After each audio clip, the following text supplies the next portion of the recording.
Hey everyone, at the end of this video, you will have seen the full process from start to finish of building a web application and deploying that to Heroku.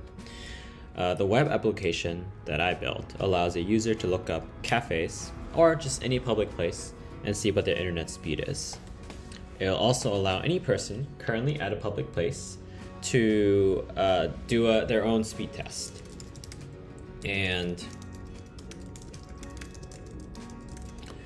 And once that speed test is done, the results of that will be uploaded to a server where other people can also see the results. There's some very simple search functionality, and there's a lot of different concepts of building this. So I'll go through everything from start to finish. So from project management tools that I used to manage this project to the code that I wrote to get to this point. I go through things in real time as I built it. It took me around 10 hours or so. And I've only really lightly edited this video. So you'll observe me basically do the entire software development process. It's not a linear process. There's a lot of trial and error and a lot of de-risking over time, a lot of pivoting, a lot of Googling, a lot of just, fixing bugs and things like that. So I want to give you as real of a feeling of what software engineering is. So yeah, come and join me as I build out this web app. The technologies that I'm using in this series or in this session is Rails for the backend, reactjs for the front end, Heroku for deployment, GitHub for version control. Yeah, let's get started.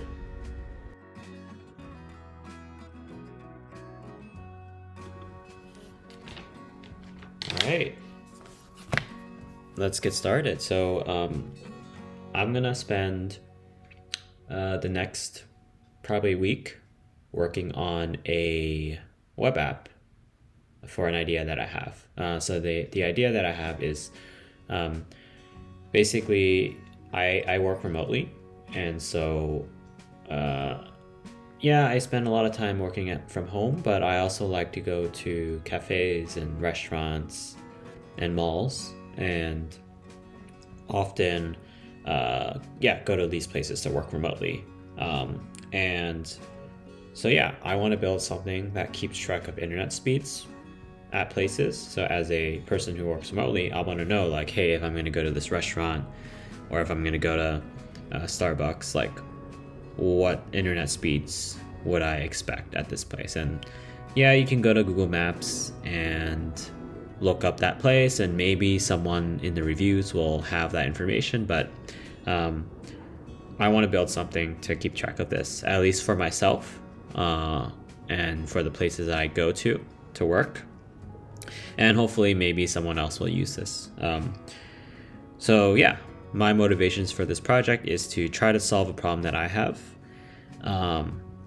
And I like to also learn some technologies. Let's start with just kind of scoping out what this project will look like. And so let's create a few lists here. I think I just create like a done list, and I'll create like a prioritize list, and I'll create like a ideas list, and I'll create like an in progress list. And so I'll just do this here. The idea is like we'll just have a bunch of ideas, and once we've prioritized them, we can work on them, and we'll eventually move things over to in progress and done. And so this is kind of just like a very simple way for me to keep track of, okay, I have this idea, but how do we actually get it to like a real tangible thing that we can launch, that we can see, that we can click through. So we're actually in the idea phase right now. Let's just write out some user stories of like, what I think like this web app should have. List out some technologies, like figure out what technologies I want to use. I think the technology I want to use is Ruby on Rails with React reactjs.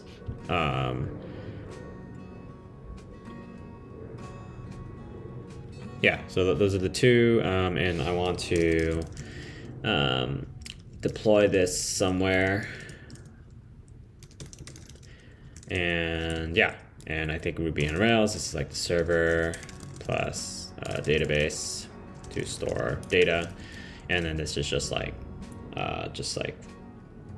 UX for better like interactions, technology for better user interactions. And I'm thinking we can talk about like whether we want this to be like 2 separate repos or 1 repo. Yeah, we can decide that later. Cool, so write out some user stories. I guess sketch out a design, like a rough for a few web pages.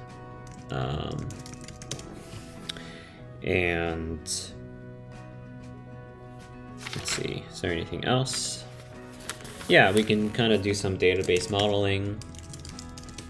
We're probably going to store something in our database, so we'll probably need some kind of data models to model reality.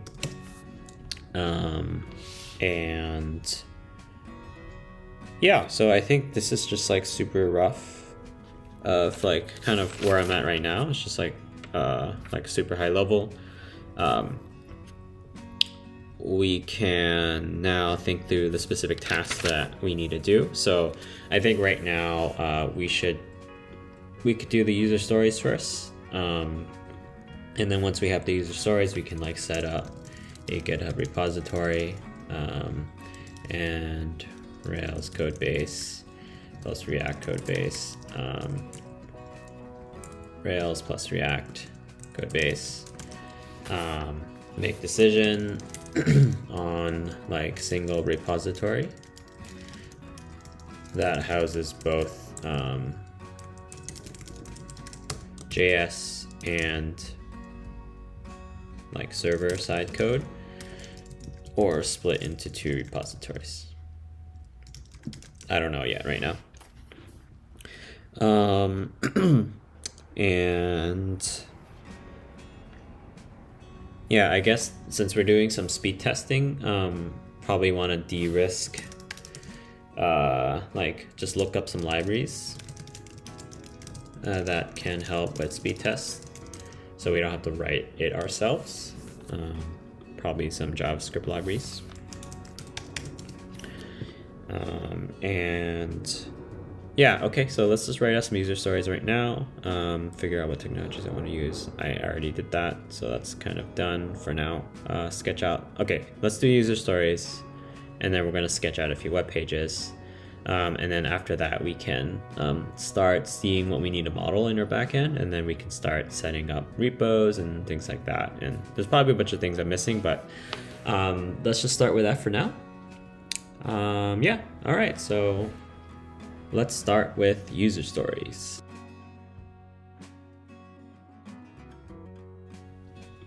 Okay, so in terms of user stories, let's define what a user is. So a user is someone who is like let's define like personas, or let's even define a single persona so we can keep things small. Let's see, people who work remotely at public places, such as a restaurant, a park, a mall, a cafe, etc. Or on campus even. And let's just list out some user stories. So in this case, like I'm just trying to think through. So like a user can, so maybe we can work our way backwards. So like I can start with like my ideal world. My ideal world is like user can search a place, like a cafe that they're going to ahead of time. User can, let's see, know a cafe that they're going to ahead of time. Okay, user can know the internet speed of a cafe that they're going to ahead of time. This will help them, decide whether on a place to go to work remotely. Okay. So that's number one. User can know if Wi-Fi is public or not. User can know if like the place even has Wi-Fi available to its customers, right? Maybe that's like just base level, pretty important. And the user can enter like internet speeds for a place that they're currently at. Okay, so let's just keep it super simple like that. 3 user stories. That could be our MVP. If we just solve all these, then we can, like, that's good enough. Okay, so let's mark this as done. And let's do some very rough sketching. And yeah, so I'm just thinking like we have a website. I'm just making some very small, like non-committal decisions here, but I don't want to get bogged down too much because this is like a side project. And you know, the goal is to like move fast and kind of get to something sooner rather than later and try to get something tangible. So let's call this website www.speedtestpublicplaces.com. Okay, not the greatest name, but let's just call that the website. All right, cool. Now let's think about the pages. So if we go back to the user stories here, we've got, I'll just paste this here.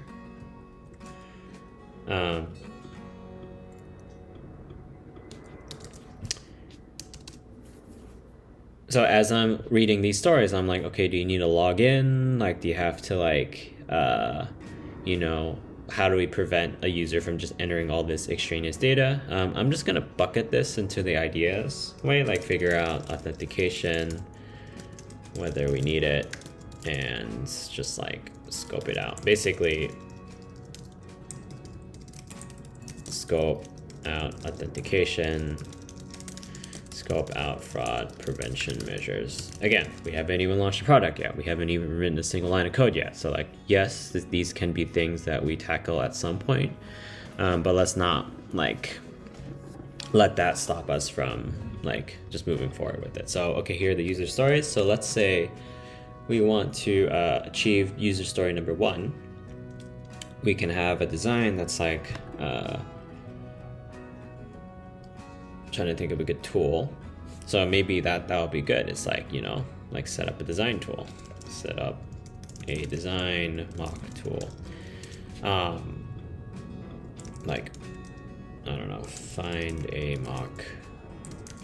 I do spend a lot of time like wordsmithing, honestly, whenever I'm like working on a project, and for me, it's worth the time because it allows me to have a little bit more clarity of what I'm working on. I don't always have 100% clarity, and sometimes if I'm not like writing my English in a way that I'll understand it like a week from now, for me at least, it's worth a few extra minutes that I put in to like actually have a good name for like cards and things like that. So yeah, let's just like decide on a mock tool, like a design mockup tool, and I think let's just keep it simple. Like let's use let's see, I'm trying to think. I think Figma is too high fidelity, so like options, we could just use like pen and paper. We can use Figma.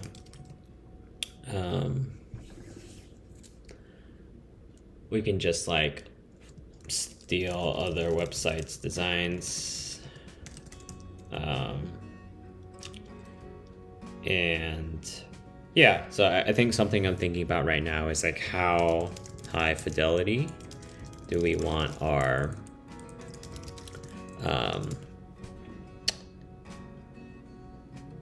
mocks right now, and I'm thinking not very, like very low fidelity is what I want at this point. So I guess I'm looking for a tool where I can draw on it, and I also want to be able to share it with you all. So yeah, I'm gonna just look up a tool where you can draw. So I don't know, like design mock tool where you can draw. And yeah, what is this? Mockups.com.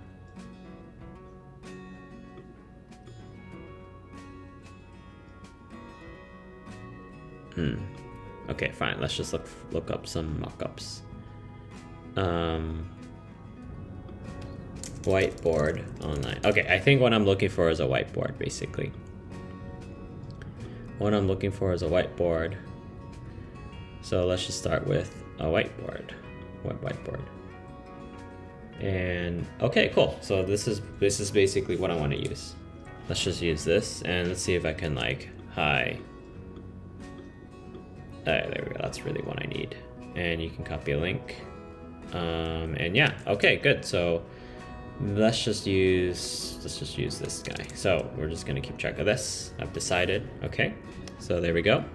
All right, let's just sketch out a few web pages. So let's paste these user stories into the whiteboard. I'm just gonna undo everything. These are the user stories that I want. And yeah, so here we go. So let's do, let's make it a little thicker. So what I want is, let's add a page here. So we've got, okay, I'm gonna add relative path. So I'm actually thinking about like, okay, what website does the user go through? So this is like the home screen, right? So it could be like just www.thiswebsite.com. It'll take them to just the home screen, and maybe the home screen, they can already solve user problem number 1. So in that case, we can actually add like a little mock here. So let's just say, okay, let's actually add a shape. All right, so here's like that. I don't really care about footers or anything. Let's just do like the list view of, I'm just sketching out in English, like the list view of, list view with columns. It could be something like, let's see how you can, okay, so list view of columns, it could be like, you know, place, name, like internet speed, upload speed, download speed, right? So even just like, yeah, it'll just be a list where I have place, upload speed, download speed, and that's it.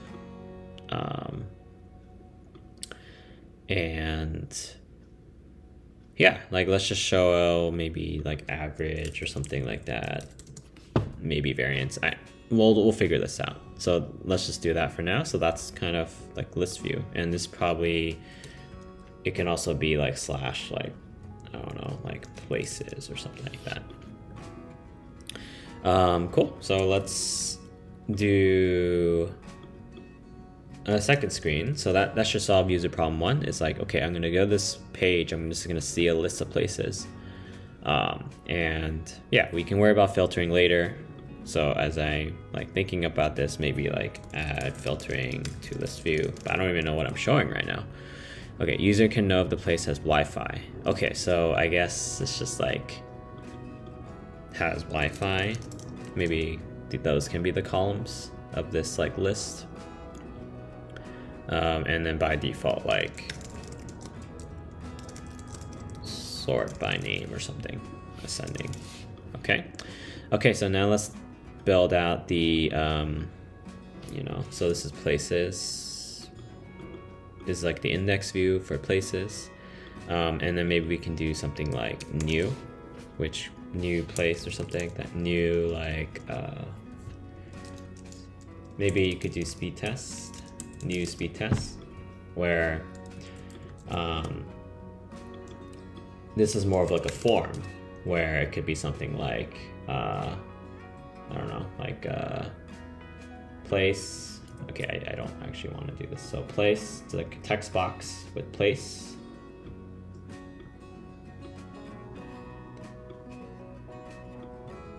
Actually, let's just use this. So enter place name.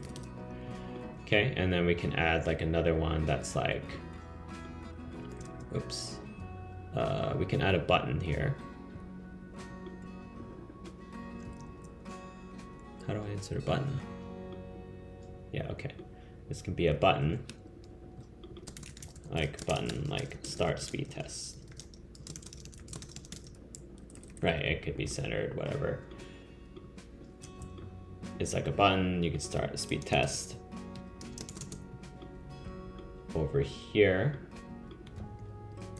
Okay, super rough design. And I'm actually just gonna take a screenshot because I actually don't know if this tool is, if it'll actually stick around or I have to like pay and make an account. So I'm just gonna put that over here for now. I think I'm gonna actually just look up some technologies. I just wanna like stitch together, like, probably I'm gonna kind of go back to this like list of technology that I'm using here. And so basically, yeah, I'm gonna use Ruby on Rails as the server. And the database, I'm gonna use reactjs. Deploy this to Heroku. So I'm just gonna go deploy to Heroku because I'm pretty used to that tool. And I guess libraries. So I just wanna make sure that there is such a library that can actually help with the speed test. So let's do some Googling.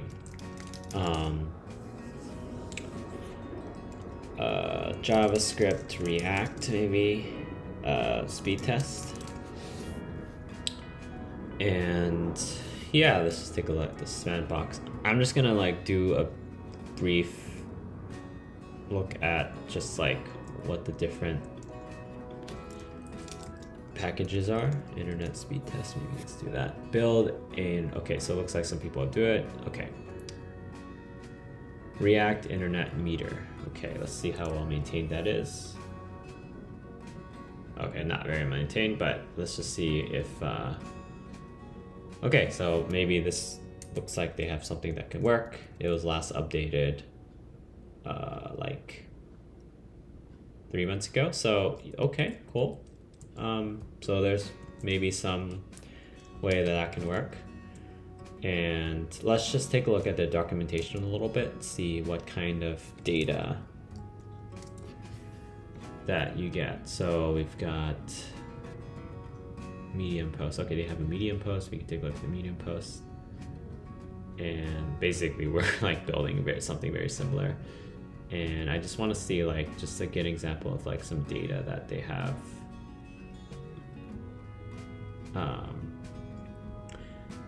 Set Wi-Fi speed. So they have, looks like there's like down speed, up speed. Okay, so it looks like there's some configurations, but you can get like the download speed at least for network. I don't know how to measure upload speed, so maybe we can separate it out to like let's just start with download speed. So it looks like this has download speed. I'm not sure if it has upload speed. So maybe even just like maybe we can do like implement like download speed, implement upload speed capture. I don't really know if they're going to be the same library. Download speed seems like a little easier because you just need to download something from the internet. Upload speed, you may need a server or you may need something to upload to, which might not be the best.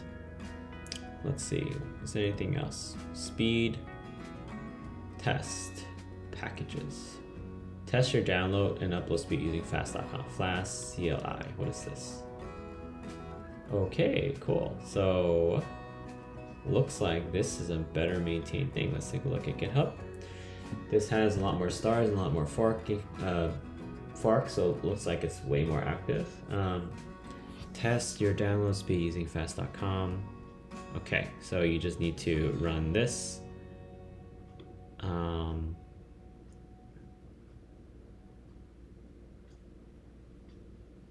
Okay,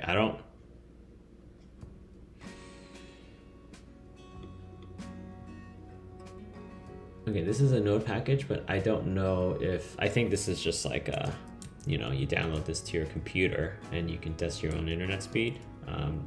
But I don't know if this works for like serving it as something that you can do within the browser. So I'm not sure if this is browser based. It looks like a command line interface, right? Hence CLI. So I'm not sure if this will do the job. Let's see. From the CLI, I do not want CLI. I want to test this from the browser. Okay, so this is not actually helping.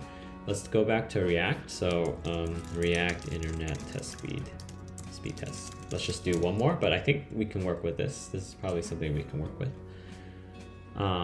Let's see what other people have done here. You can load an image. Okay, so some people also have just done like implement it yourself, where you just load an image and see when that image has loaded. And yeah, it looks like someone else is using this like package. So this, okay, all right, cool. I think I have some technologies I can play around with. Probably that first one. And yeah, I think it's like not completely de-risked, but I think we can work with it. So yeah, we can use like this library here. We can use this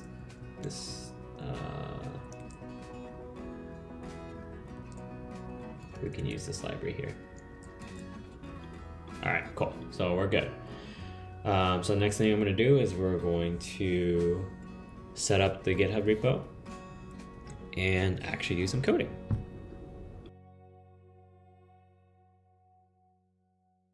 Here. What did I call this?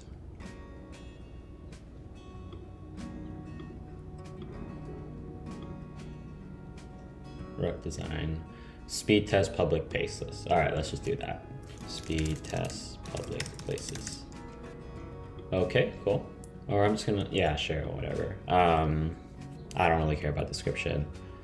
Internet speed test speeds at public places.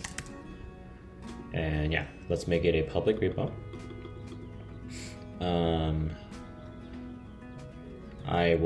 I'll be creating my repo myself, so it's fine. Let's just create this repo. All right, cool. So let's go to, all right, so next thing we're gonna do is we're gonna make sure we have Rails on our machine. So I'm using RBM as my Ruby manager, and I just wanna see what version I'm on, okay. And I wanna do versions. Okay, so I'm on 3.1.2. So I should be able to do Rails, new, and the name of the app, let's call it public internet. And I want database to be postgresql, so let's do that. Okay, so now if you go to public internet, that should have created a directory called public internet. And if you open it up, you should have all the files that you need. If you look at database.yaml, you can see that it's configured with Postgres. And so, yeah, let's add a remote to it. So git remote add origin, and we paste in the GitHub repo that we created. And now we can do git push, we can do git pull, we can like git commit and add stuff to it. So yeah, the issue where you have to change the credential name. And then you can push origin main. There we go. Now it's asking for the password. And there we go. So authentication. Use a personal access token send. All right, so let's add a personal access token. So you go settings, personal access tokens, developer settings. So take a look at where that is. Developer settings, personal. Ah, there we go. Cool. Generate one. 90 days. I'll be working on this repo for maybe 2 months. I actually don't know. And yeah, let's do full control over this. Yeah, let's just have everything because this is who I am. And this is just for like, for me, for myself.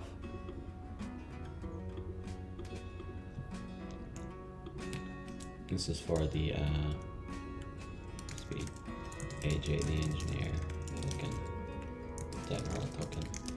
Cool. So now I've pushed to it.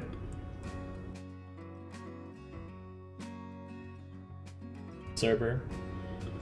We've got. Oh, all right. So we need to create the database. So let's do reactdb create. Reactdb migrate. All right, cool. So now we're on Rails 7.3. So this is Rails codebase is set up. Going back to the user story here. Let's do a home page here.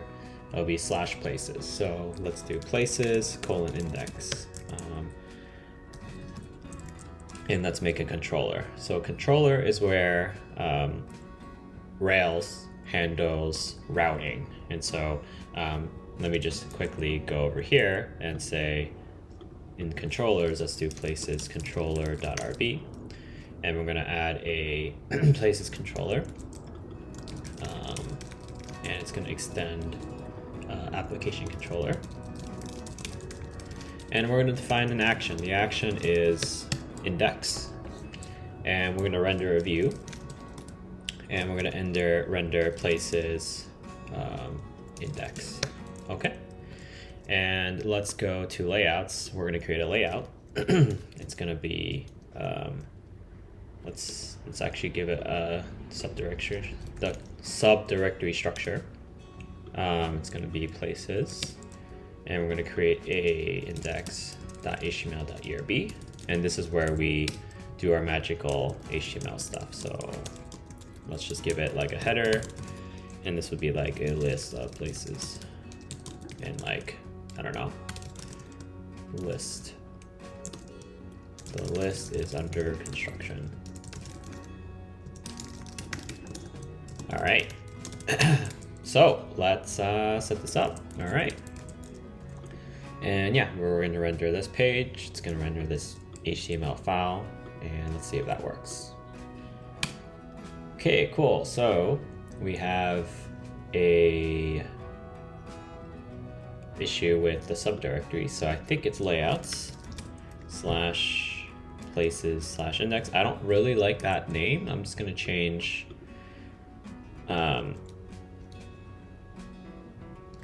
let's make it pages, because we're doing this in terms of pages. So I'm just going to move all this over there. Pages. All right, cool. So this is your CSS, and this is your HTML. Let's do some modeling. So I'm going to go back to the Trello board. I'm going to work on some database modeling. So this is something that I like to do, especially when I'm thinking through the use cases. And what database modeling means in my head is, how do you store this data in a structured way? I'm just going to go ahead and choose a relational database because these Rails makes it really easy, and Postgres is set up really well for this. And relationships, not relationship database, relational databases. And what that allows us to do is kind of define relations between multiple things. So let's go back to the use cases here, right?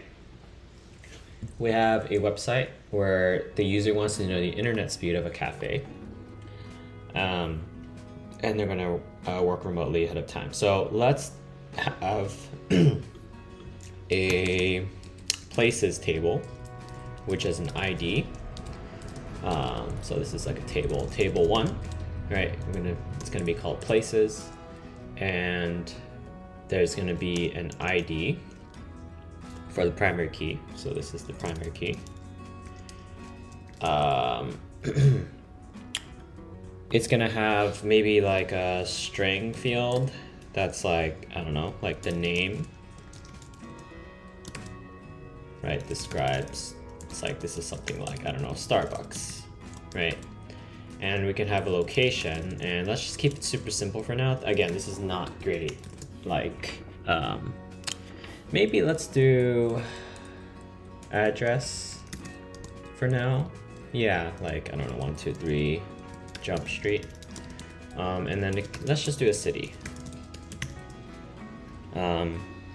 like, I don't know, Los Angeles. Okay. And so that's a place. Let's think about how do we store the internet speeds. So I'm guessing someone's gonna enter some data into our database, and it's gonna be like, this place has upload speed of this place has upload speed of that. And let's just do it really simple. So this is called internet speeds. How's that? So let's do primary key is like a UUID field. Let's have a foreign key. So I think anytime you capture internet speed, you need to associate it with a place. And so we can call this place ID, and it's a UID. And this is a foreign key. So you can think of this as a pointer to the places table, to places, a row in places. Okay. And let's put in the data that we want to capture. Let's do upload. And this would be, okay, so I'm trying to think through. Megabytes per second is usually like the units. I don't know if we want to capture, sometimes it's like kilobytes per second. Sometimes it's like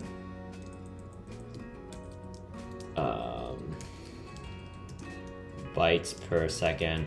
Let's actually do this. Upload speed, right? And it could be in, let's see, bits per second. It's usually a float.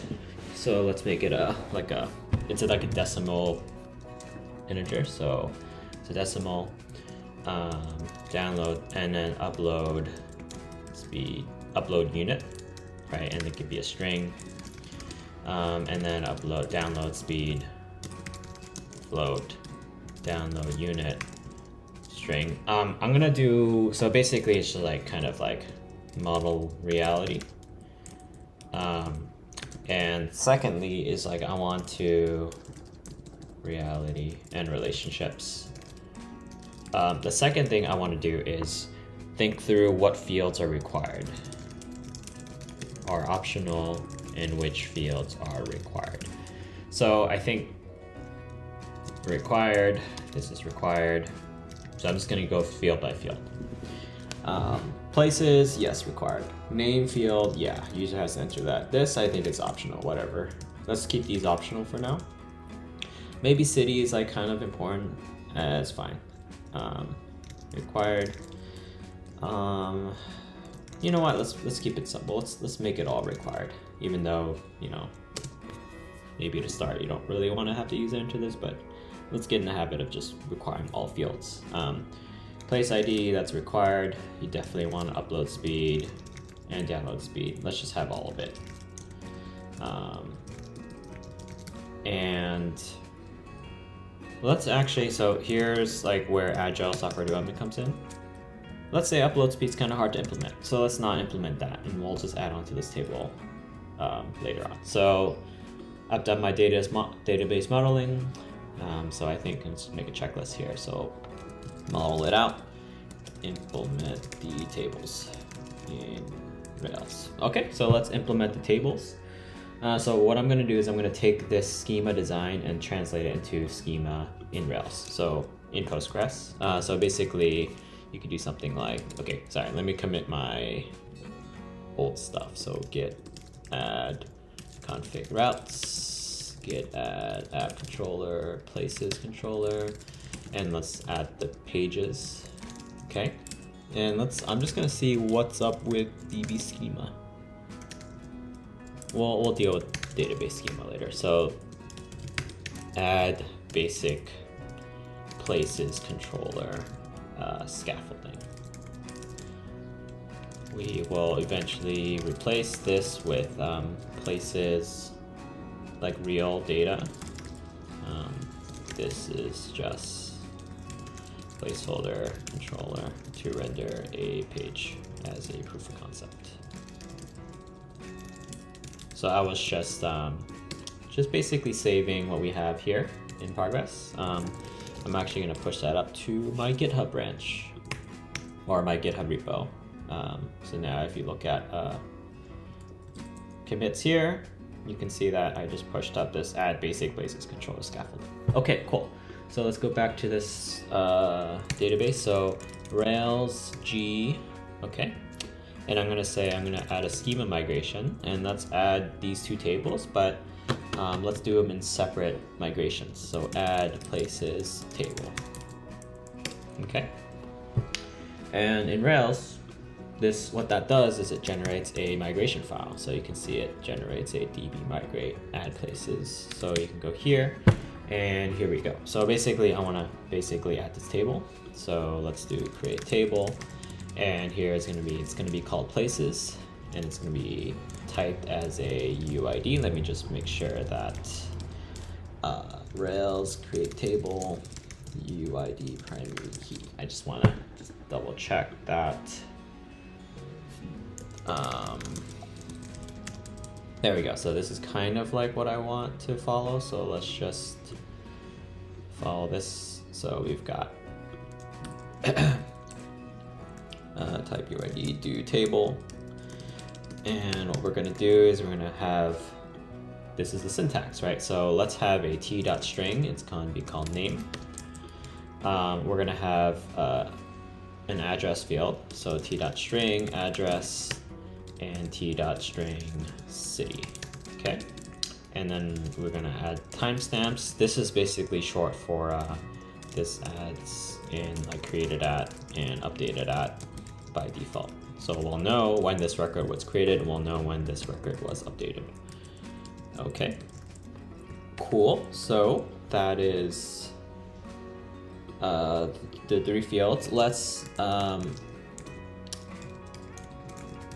add in the required specification. So all these must be filled in, which means that we have a flag, or we have a Boolean that we can specify that says like, can you be null?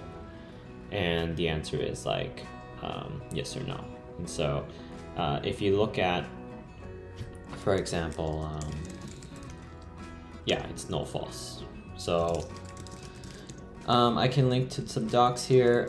If you go to like Rails, like database migration, you could take a look at the documentation here, and I'm basically following this.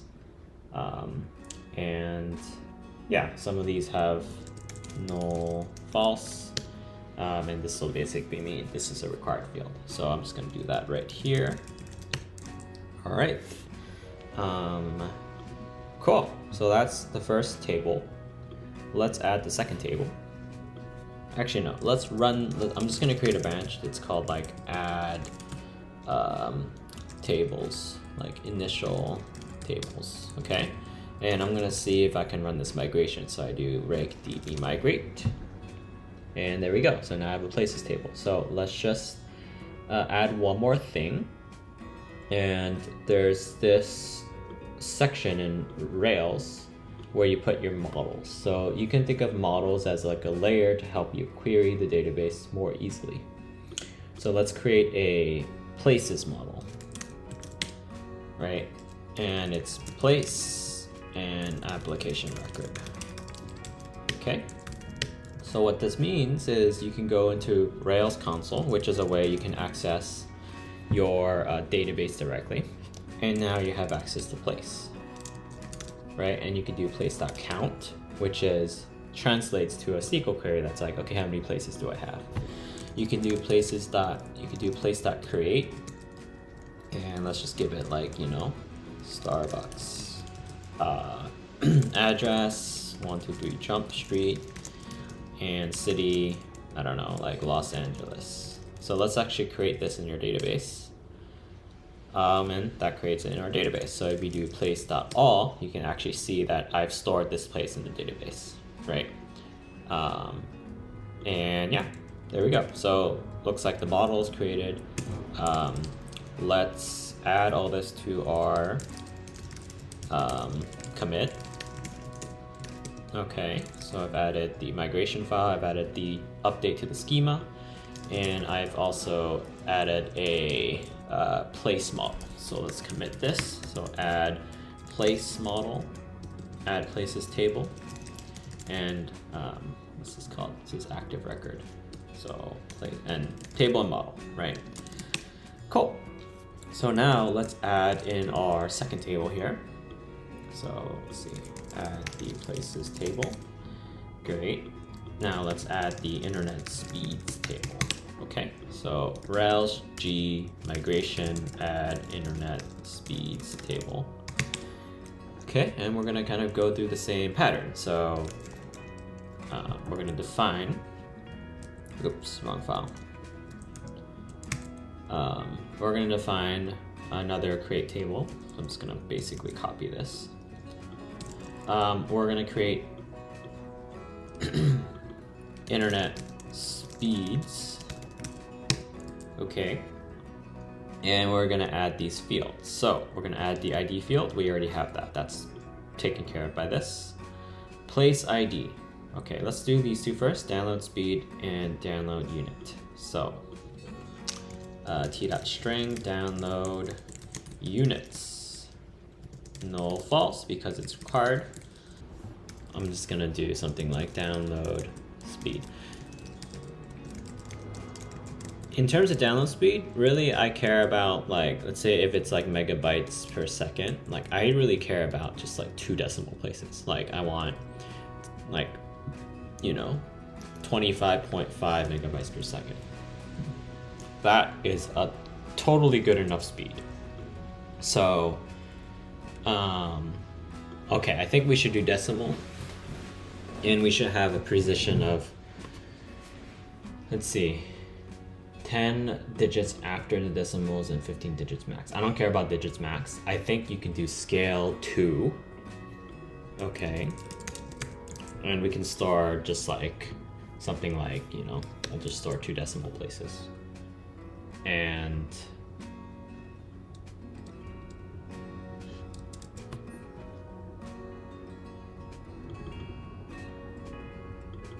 representing the number of digits after decimal point. Yeah, okay, let's just store 2 for now.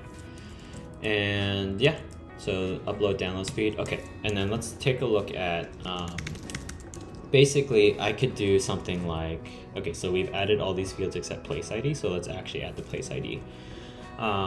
This is a reference to a different table. It's reference to place, and it has to exist. I think that's it. So let's run this, right? Reg db migrate. I don't know if this is gonna work first time. Okay, so yeah, bunch of errors. What's nice about programming is you can see what the error is and you kind of like debug what's wrong. So in this case, looks like I misspelled reference. This should actually be references. Let's run that. Oh, and we should make sure that this is a foreign key true. And I want the foreign key, so Rails t.references foreign key with index. So I want an index as well. This will help with just performance. And foreign key true. Okay, so let's actually give this a shot. Oh, okay, so, and then we have another error. Error adding decimal column. Precision cannot be empty if scale is specified. Okay, storing 2 decimal places. Rails decimal field. And let's just take a look at this guide. So we got decimal precision 5.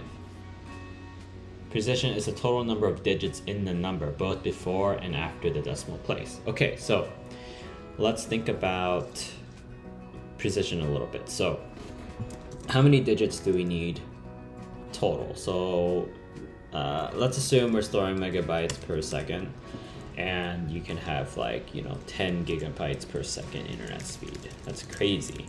So that's like, you know, which is, you know, 10,000 megabytes per second. Maybe you can add like an extra decimal, which is, you know, 0.00 kilobytes per second. So I think sorry, this is 10,000. Let's just give it a very high number, like 15, whatever. 15, but it's like, whatever. It really doesn't matter in this scenario, so, okay. And yeah, let's run this. And we've got key columns, place ID are of incompatible types. Okay, so we need to specify that the places tables UUID is UUID, or primary key is UUID, and we need to basically let this line of code know. So let's actually go back to foreign key, and I think you gotta specify add foreign key. I need to specify the primary key type. So let me actually just search this up.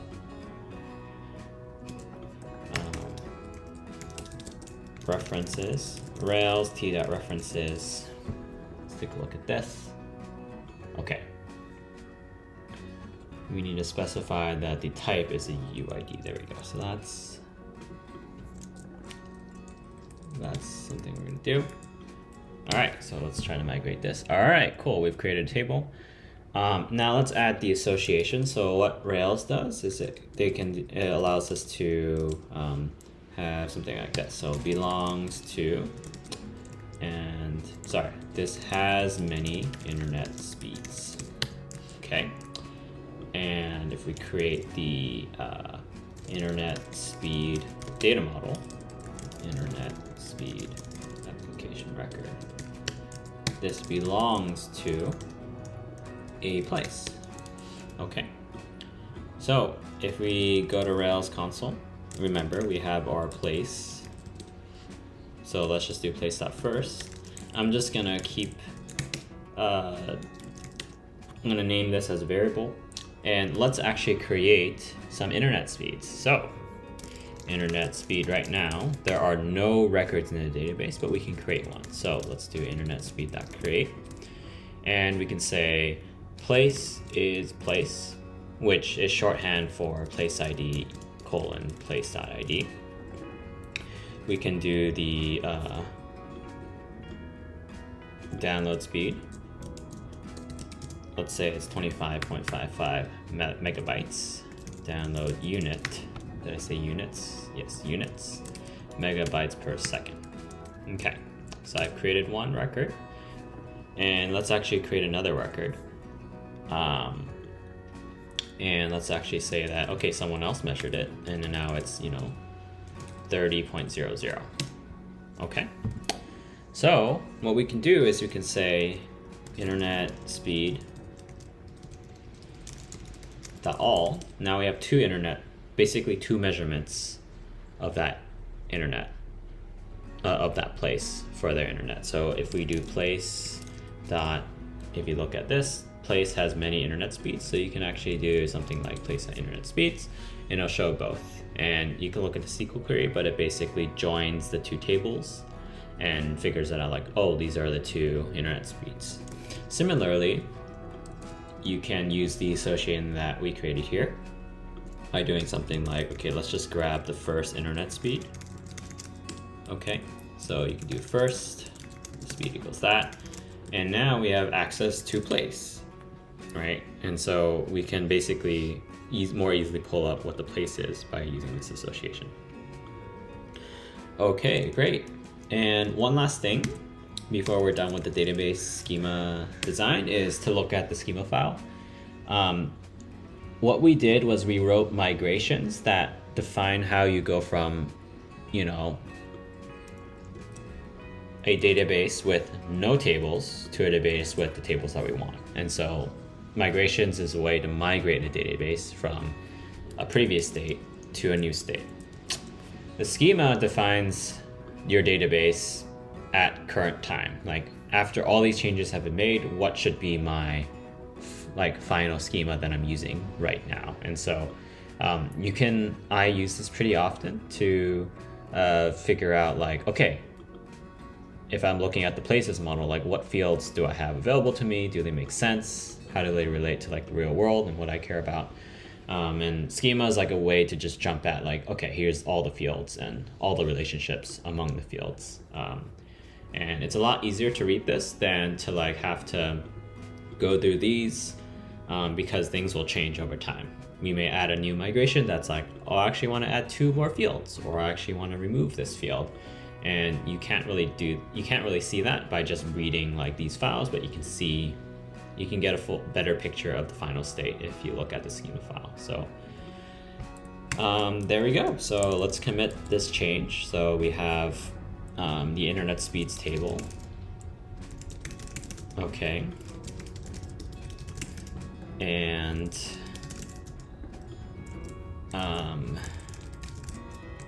okay, so let's do this. So add internet speed table and related associations.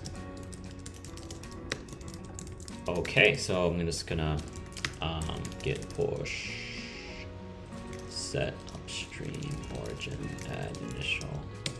Cool. So I'm just gonna push this up, and yeah, we can go through some stuff that we want. Add places and internet speed tables and associations. I don't really care too much about the PR description, but usually if this was like a real company and multiple engineers are working on this product, we would open up a pull request on GitHub. So whenever you push to a branch that's not the main branch, you can create a pull request on GitHub. And as a reviewer, you can be like, okay, cool, like let's look at the changes. And you can add comments if you want. So you can like leave a comment. And yeah, once you've seen the changes, you approve them. I can approve my own change because this is like, I'm the author of this PR. And let's see, rebase and merge. Let's do rebase and merge. I like to use rebase. I'll have a totally separate session on this like sometime in the future, just not in this series. But I tend to like to do rebasing because once you go back to the main code base, the commits are actually the commits that you wrote as you were working on that pull request. So it helps me keep track of exactly how things were. Okay, cool. So we are now done with database modeling. Yay. Cool. Now okay, I've made my decision on, let's do set up reactjs in our code base. We could do that next. We can set up CSS. Let's set up reactjs in our code base.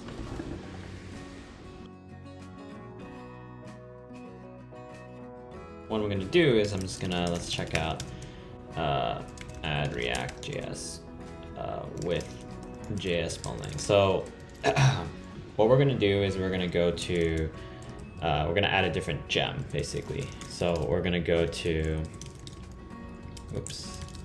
we're gonna add GitHub jsbundling. So we're gonna actually do this instead. So we're gonna add this gem to our Rails backend. So what we can do is we can say gem file, we're gonna add jsbundling, and this is going to be, we're gonna need this for all environments. Okay. And yeah, so let's do that. So let's do bundle install. This is gonna add the jsbundling gem. Next thing we're gonna do is we're gonna install EsBuild. Okay. EsBuild is what we're gonna use to read our JavaScript and have the browser be able to interpret that JavaScript. And this is gonna allow us to write some JSX files. Okay. So it looks like there's a command that failed. Okay, so let's actually update this application controller, application JS import controllers. So we're actually not going to use any of this. So I'm just going to delete this file here, and we're going to run this again. Okay, good. So now next thing we're going to do is we're going to take a look at the manifest file. Oops. And we're also going to take a look at our package.json file, because now we have a package.json file. And we're going to add a couple of dependencies. One is React and one is React DOM. So yarn, now we can use like a normal package manager like yarn add reactjs. And you're going to add React DOM. Cool. So now that we have this set up, let's take a look at our proc file. We now have, before, as you see when we were running the server, we were just running Rails server. Now we need to run Rails server and additional thing to watch for JavaScript changes. So let's actually run this proc file. So we can use forman if you have it. You can also use overmind if you have it. These are like the two most common ways in which people run like a procfile.dev. What I'm actually going to do is I'm going to create a very convenient script, so I don't have to remember what all things are. So I'm going to go to bin / oh, okay. Actually, they already did it for me. Forman start -f procfile. So let's do that. So bin dev, and that's going to start our servers. So let's actually create our first React component. So how that works is if we go to application.js, don't worry about the controller part, it's not really doing anything. Let's look at package.json, or let's look at application.js, and let's actually create a, let's go back to creating components, right? And we're going to create a places list component, and we're going to use JSX. Yeah, and we're going to do a very similar thing. So we're going to do import React from React, import React DOM from React DOM, and then I'm going to do a class. Let's say we have a component called places list extends react.component. Okay, I'm going to define a render method, and I'm just going to do like places list rendered in React. Okay, and I'm gonna have to look up how I set this up to actually render into, okay, so we're actually gonna add like a section. This is called place index. Let's add a section that's like, you know, div id equals places list container, or yeah, let's do that. And what this is going to do is I'm going to eventually like add some JavaScript here to replace, you know, div equals, right, the div where id equals that with content rendered above, right? And so I'm just going to look this up of how to do that. Okay, let's take a look at setup for the tutorial. We have some starter code. Let's take a look at the starter code. Okay, this is the code that I'm looking for. Okay, I'm gonna get the element by ID. So I could say this is like places list, and I can say I want to render places list container, and I want to replace that with places list. Okay. Cool. So let's actually give this a shot. So what I was trying to do is, let's see, yarn EsBuild is working. Watching for changes. app/JavaScript. Okay, let's actually change the. Doesn't look like it rebuilt, so let's actually change this to. I believe this is working. Let's just redo this. Oh, right, okay. And then I need to import this. So import components / places list. Save it. And now you can see it tries to do this in real time, and let's see what happens. So probably need it to be relative here. Okay. And now you can see that it compiled that JavaScript, and now let's actually go back to our main page here. Okay, so let's take a look at what the issue is. Looks like we have more than one file that's linked. So let's go to the manifest and see what we can get rid of. So that seems okay. Looks like there's two application .js files. Application.js. Looks like there's two of them, one in controllers and one in JavaScript. Let's just get rid of all these ones because we're not using hotwired. So I'm just gonna delete this. I'm actually gonna delete all the stuff in controllers because we don't actually need it. Okay. Okay, I'm gonna save that and let's refresh.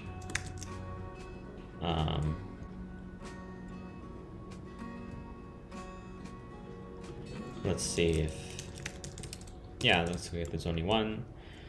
Okay, and then let's take a look at manifest. Cool, so let's just restart the whole server. And we're still getting the double link error, so let's actually double check. So maybe it's something to do with the manifest. Let's see, so builds.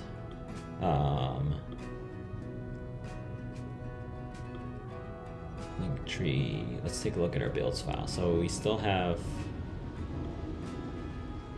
places list next to JSX. Huh, we still have, oh, looks like there's still an application.js file.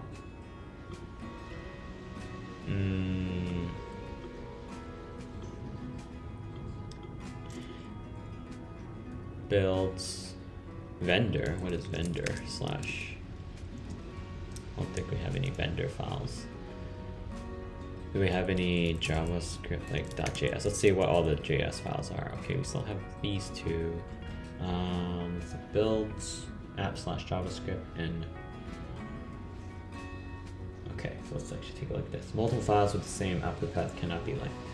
In manifest, these files were linked. So we have app JavaScript. Okay, we don't need app JavaScript. We just need everything in builds. That's what we need. Okay, and let's actually take a look at the import statements. I don't think I have the right import statements above, so let's take a look at this. Yeah, let's go back to the starter code.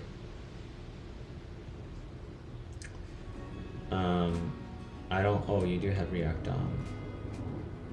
Let's see, what else do we have?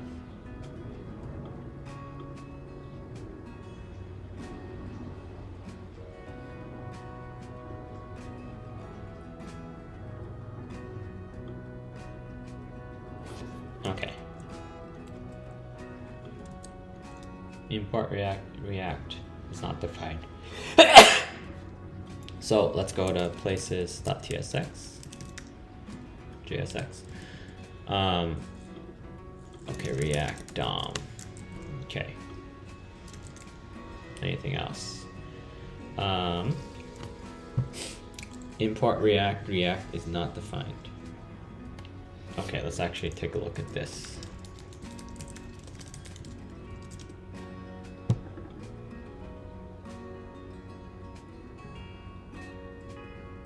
Require, oh, okay, so it's, okay, I think it's actually, we can just do that. Okay. All right, cool. So now we have list rendered and there we go. So cool. Let me actually just double check, like, why is there all this? I'm gonna go to Chrome actually. I'm actually gonna go to Chrome and see if the same errors show up. You're importing create root from, which is not supported. Instead, you should import it from React DOM client. Okay, so React DOM / client. Okay, I think it's because I have ad block in Firefox, a little weird. Okay, cool. And what is this? Assets, application.js.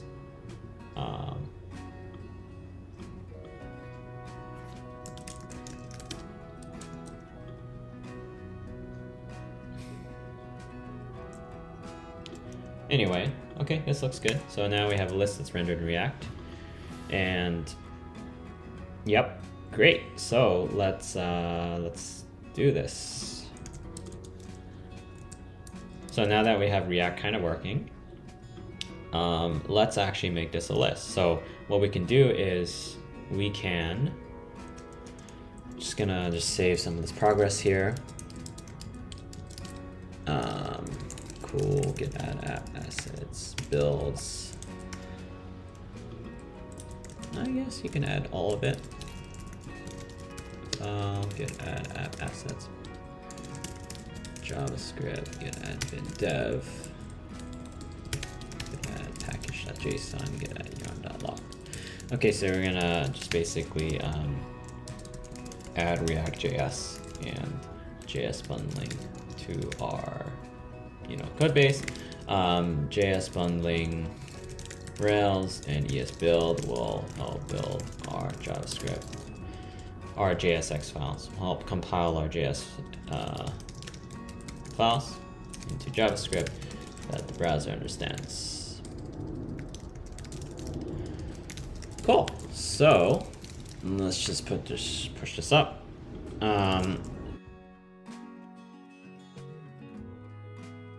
And yeah, next thing we're going to do is we're going to make this render list. So let's do that. What we're going to do is we're going to have to create an endpoint. We have a places controller, and this returns HTML. We need to create an endpoint that returns just JSON. So what we're going to do is we're going to say controllers, let's create an API folder, and this is basically entirely JSON responses, and we don't have to mix and match between returning web page and returning just JSON. So let's add a places controller here, and this is an API controller, places controller. And I think what we can do is you can say module API, and this is just my way of like putting everything into that namespace. And what we can do is you can say root. So that's the root, and then we can do like resources. Well, it's not the resources. Let's just do get places to places. So API slash places : index. Okay, so whenever we get places, whenever we do get API places, we'll redirect to there. And here, let's just do something very simple for now. We're going to do place.all. Let's see, internet speeds. Well, let's actually return. Well, okay, we want to render something like place.all. Okay, so now I think we should render all the places, and within the places we can show like the, let's just show, okay, we're gonna modify the our user story a little bit more. So right now, so reactjs setup. Okay, so let's actually implement the list feature. The list feature where we show the user a list of places and their internet speeds. Okay. And I think we mentioned before that we have place name, average upload speed, average download speed has Wi-Fi. What we can actually add, so a list display of places with the following columns, right? There's, let's just do name, let's do city, let's do upload speed, average. Let's not do download speed yet, but let's do like number of measurements, right? Let's just do those things. Let's just do that. So what we're gonna do is we're gonna do places.all. Okay. And place, let's get all the places, and we're gonna create a map of it. Basically, this is like, and we're gonna do places. Okay, so we're gonna do place presenter dot new, right, dot place. Okay, and so we have presenter. We're gonna return JSON. Let's not even complicate things right now. Let's just do something like like a key val store. So let's have a name. Okay, place that name, that makes sense. City, okay, city, place dot city, we have that. Average speed, so average speed, place, average download speed, and then average download speed units. And we're gonna have number of measurements. Okay. And yeah, it's gonna take into place and it's gonna return that. Okay, so basically we want like average download speed, place, download speed units, average download speed. Okay. And then we've got number of measurements. Okay. And yeah, there we go. So let's actually implement these methods here. So place the average upload speed. So what we could do is we can do place dot, again, if we go back to the model, we have an association here. So we can do place dot internet speeds, and we're gonna get their,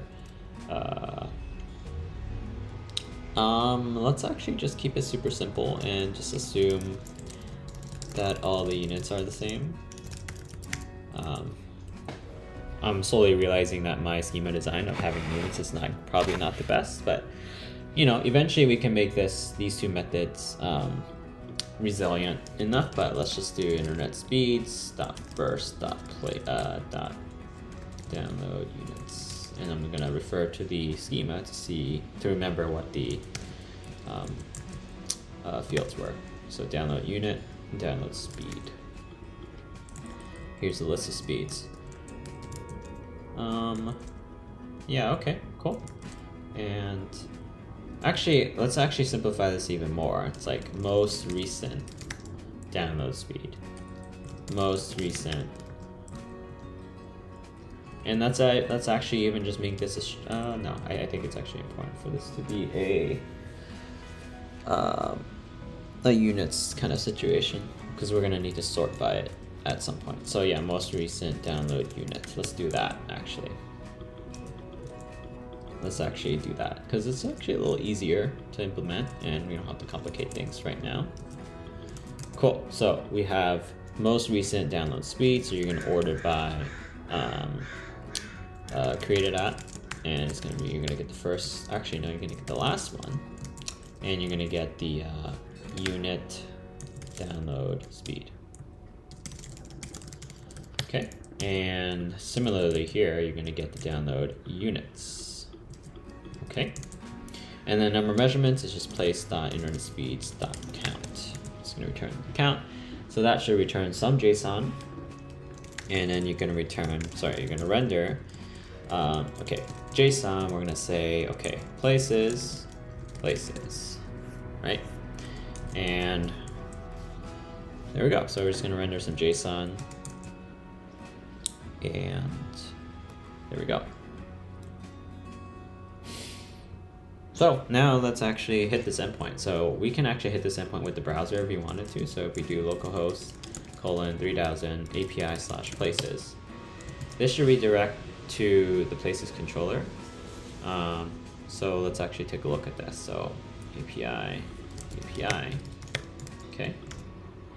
And we can have, let's see, undefined method, action, encoding template for, let's see, so we do have an index. I'm trying to return JSON here, so let's actually read this error. So request controller class 4. Okay, I don't actually know what this means, so I'm just gonna Google it. It says every programmer ever. And yeah, I need to inherit from application controller. There we go. Thank you, Google. So let's actually try that. There we go. So I basically hit this endpoint and I've gotten JSON. So that's kind of what I want the Rails side to do.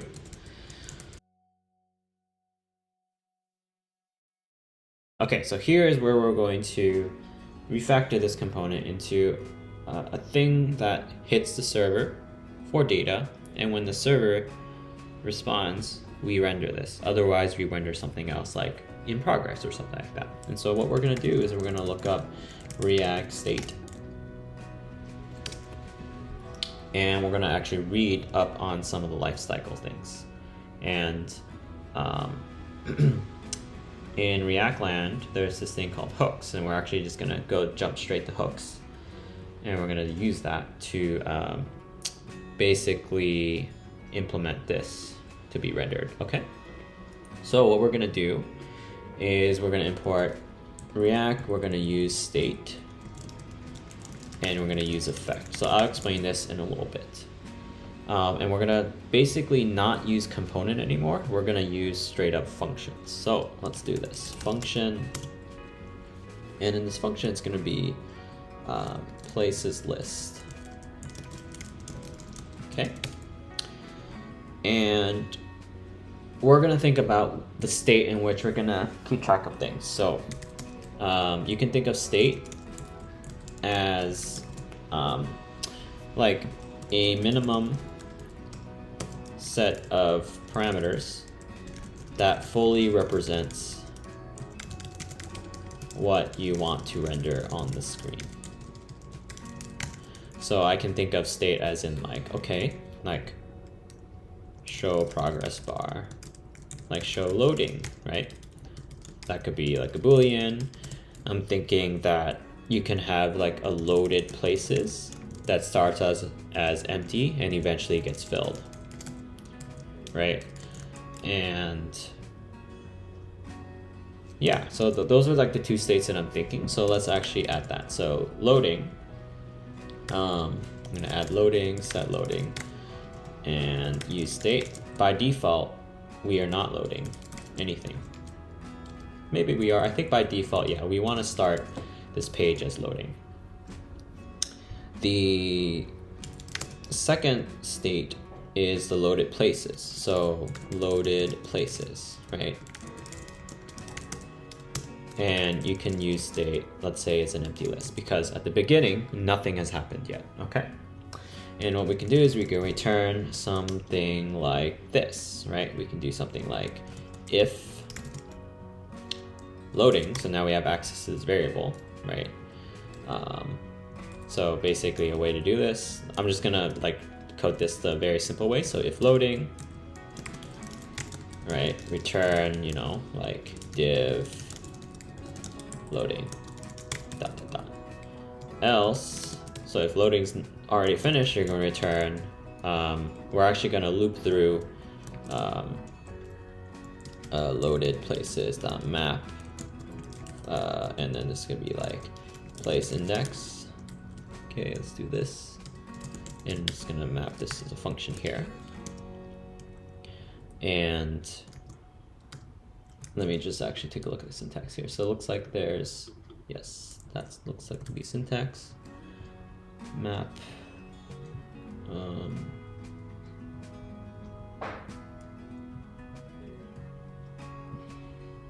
Let me just refresh myself on how to do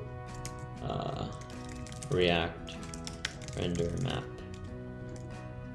There we go. Let's take a look at this. Yeah, okay, so you can do something like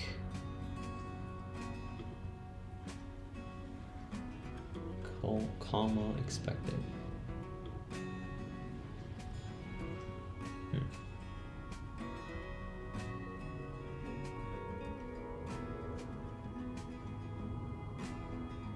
Here we go. So I'm looking for an example like this where I'm doing loaded places. It's an empty array, okay. And yeah, so we're gonna do something like loaded places. That looks right, okay. I'm gonna map. Yeah, I'm gonna map, and I'm just gonna basically do this, and I'm just gonna do something like key equals index, and I can say, oops, I can do key equals index, and then I can do something like let's just render a table, like a very simple table. So we can do something like table. And now we're in HTML land. So I'm just gonna Google like HTML tables. And yeah, let's just make a simple table like that. So we have tr, we've got table row, and then we've got 3 headers, right? We got table header 1, which is the name. Okay, we got table header 2, which is the, let's see, let's go back to city, right?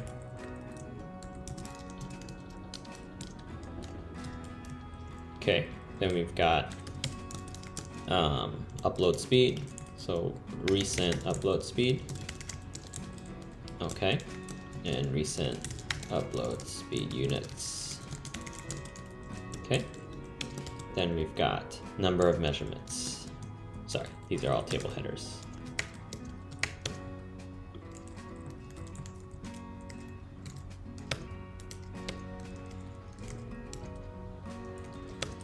This is number of measurements. Okay, cool. So now we have that, and then now let's put in our HTML table content. So we have table row and table data. So now we have table row. Okay, and now we have table data, and this is gonna go through. Okay, we're gonna do place.name. We've got place.city, we've got okay, let's actually go to the controller now. Let's see what API places controller. API places controller. City, we've got most recent upload, most recent download. Sorry, most recent download units. Let's make that units. Just want to keep the plurality consistent, and then we've got place dot number of measurements. Okay, so yeah, all this should be available to us now. Let's actually take a look at this. I don't actually know what this is, probably some TypeScript issue. And yeah, let's save this. I'm gonna go back to here. Okay, so it looks like, yeah, this is not working. Loaded places dot map expected closing bracket curly bracket but found dot. Okay, so for some reason this expects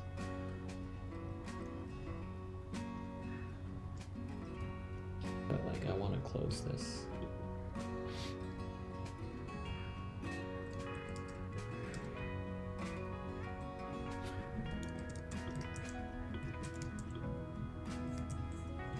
Okay, let's actually go back to here. So this is like loading, const loading section. Okay. Okay. Const, and let's actually put this in brackets even though you don't really need it. And this is like data section equals, okay. And we could do something like loaded places dot map, and that could probably be where it is. And this could be place index. Okay, cool. So let's just do that. And yeah, we've got a little bit of an indent issue here. So let's actually make that a little clear. Okay, cool. And we can render the data section here. So the loading section, you can even just do that. Otherwise, you render return data section. Okay. Cool. So let's actually go and get rid of this component now. Okay. And yeah, here we go. So we have this function, right? And we can call places list. Okay, so let's actually see if this React component works. Okay, so it looks like it finished building. Let's go and refresh this. So it looks like it's loading. Okay, great. Now let's add a thing called useEffect. So if we look at the documentation, useEffect is kind of like side effects. And basically what you can do is I want to hit our server and I want that server to return JSON. What I'm going to do is I'm going to say, okay, I'm going to use effect. And I'm going to say, okay, I'm going to like,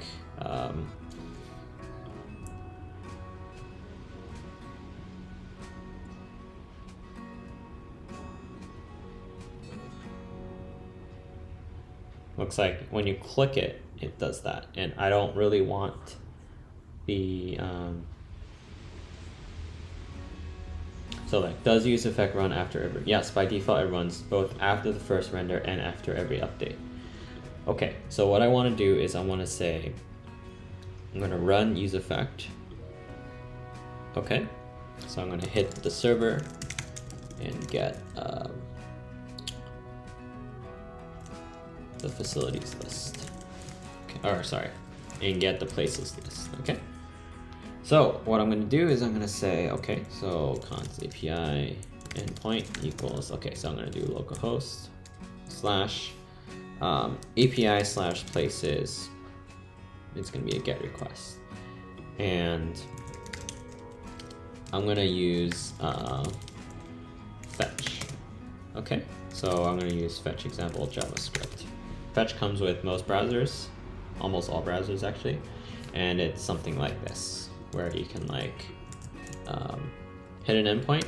So in this case, I'm gonna hit the API places endpoint, and I'm gonna, so actually, yeah, I already defined endpoint, so API endpoint. Okay, cool. What I'm gonna do is, okay, response. Okay, and then in terms of once I get the data, what I'm gonna do is I don't really wanna log it. I want to actually put that into set loaded places data, right? And then I also want to set loading to false because it's finally loaded. Okay, so let's actually see what happens now. What I like to do here is I actually like to just double check the JavaScript is built, and I actually like to put on the network tab, and I could refresh this, and looks like there was a hit, and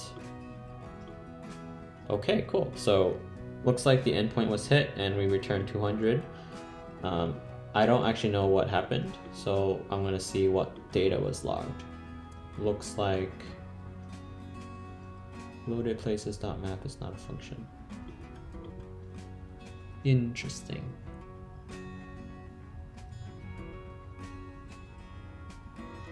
Loaded places.map is not a function. Loaded places.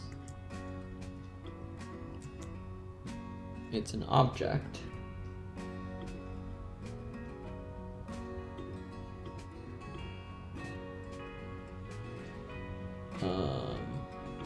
So we went from an array to an object, so that's kind of weird.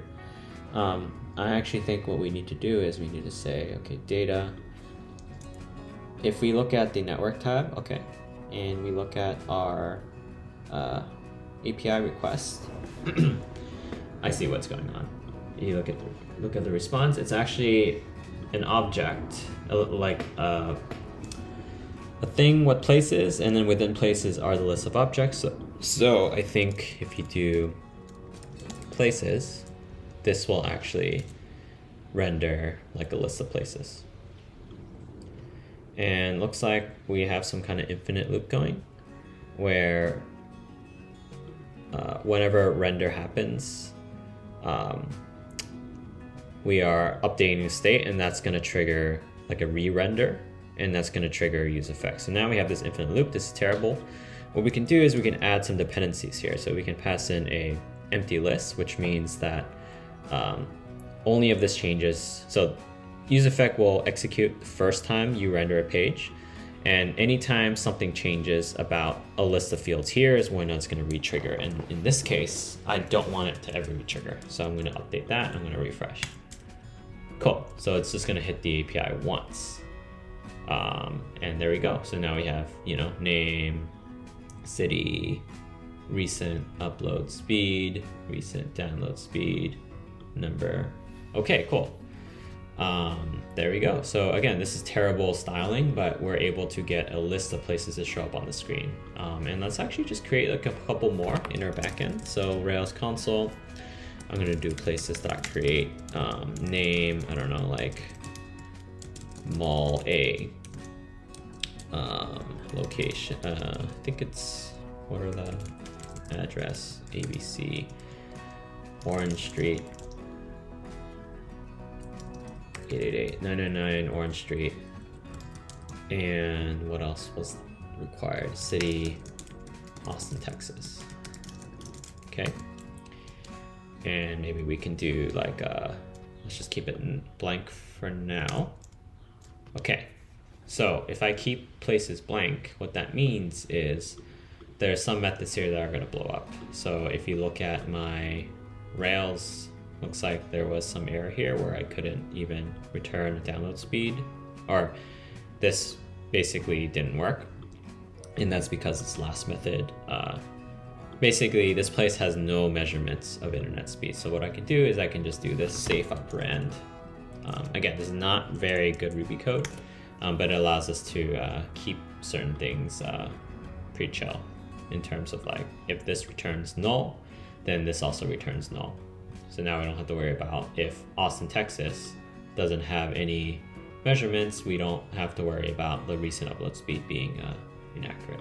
Okay, cool. So I think we've done our little list thing. Let's actually work on styling it. So I'm just gonna add some basic CSS now, but first let me just add endpoint. So add basic facility places list working using reactjs. This hits a API /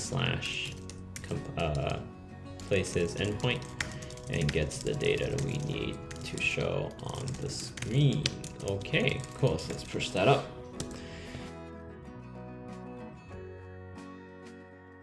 So let's actually, before we look at CSS, let's actually just do some prioritization real quick. So we've implemented the list. Let's actually like add CSS. That's too prescriptive. Style the list of places. Okay. And we have two options. We can, write CSS ourselves. Second one, basically, we can do is take advantage of a framework like Tailwind. And let's just go through the Tailwind website real quick. Tailwind CSS. And yeah, this basically, just watch this basically. It's basically that's just to add some class names to an existing div. And a lot of these styles have already been defined by us, or by them for us. And so it makes it pretty easy to, not deviate from like standard design practices. It is quite opinionated in that width, W-24 means like width of 24. And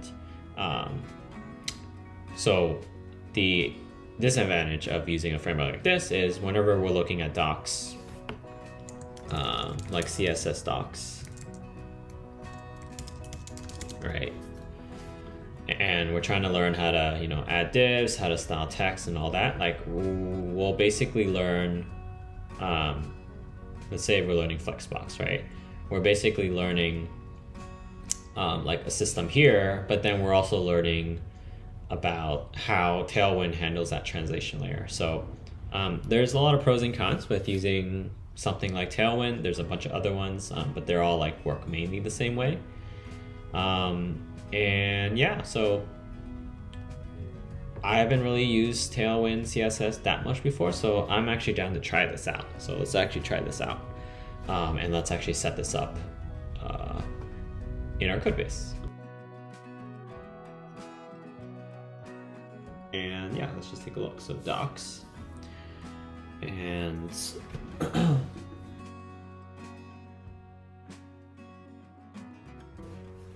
looks like to install it, we can install that via npm. So let's do that. So instead of npm, I'm going to use yarn. So yarn add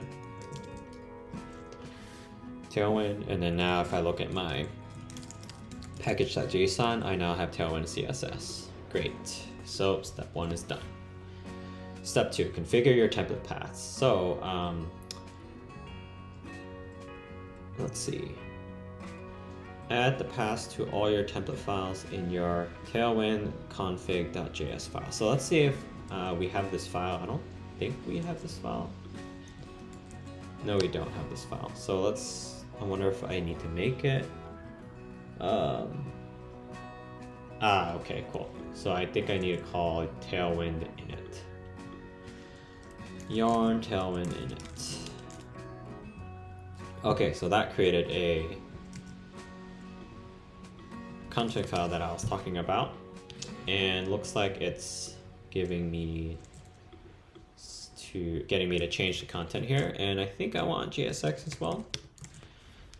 Okay. All right. And I'm just gonna make sure that the JavaScript can build. There we go. Okay. Add the Tailwind directives to your CSS. So, whoa, what's that? JSX. Okay. To your main CSS file. I don't have a main CSS file, you know?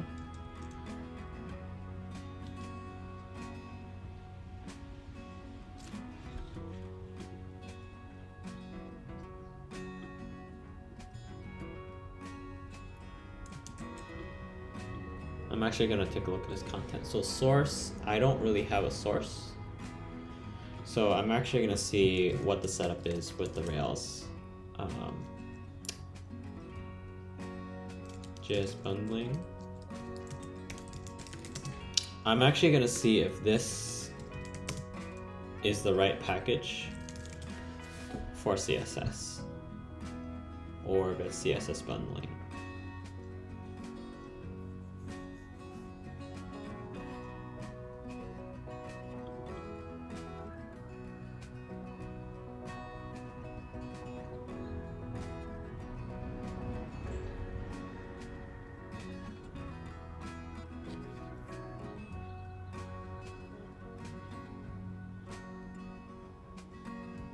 Okay, let's actually do this. Let's actually, here's a gem. Let's actually not do what I just did right now.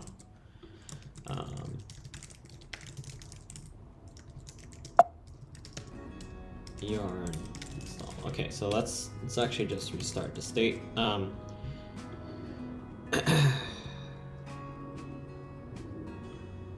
Let's follow this tutorial instead. So I'm gonna add the cssbundling-rails gem. Okay.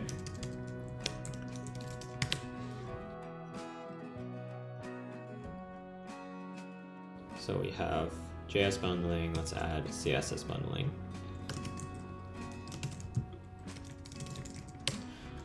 And I'm going to install Tailwind.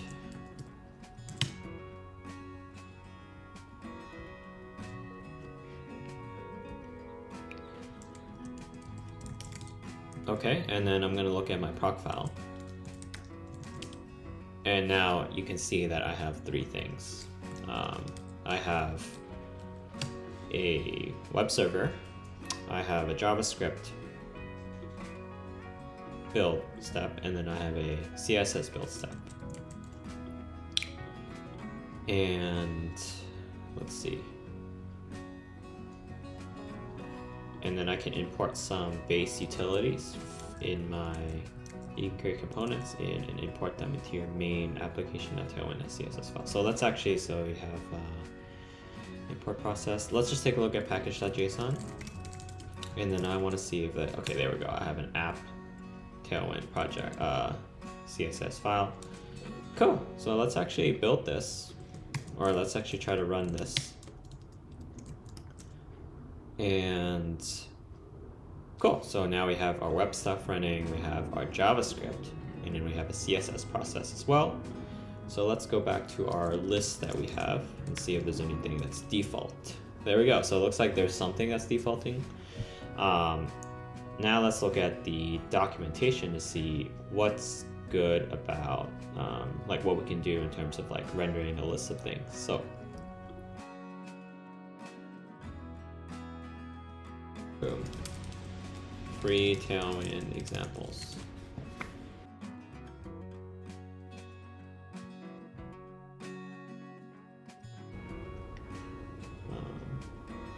List, like a list of things.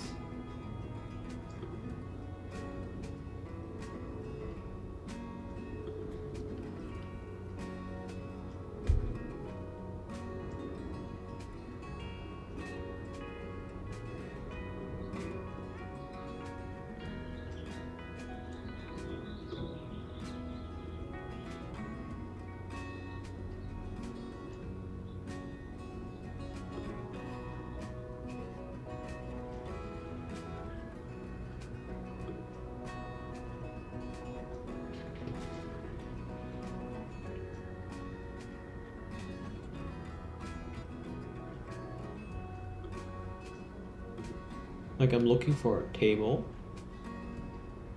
with something like this. Okay, cool. So maybe I can do this. Show code.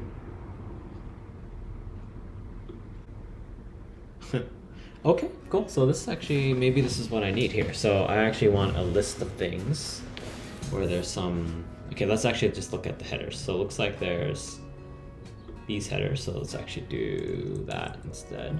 Okay. Header class. Okay.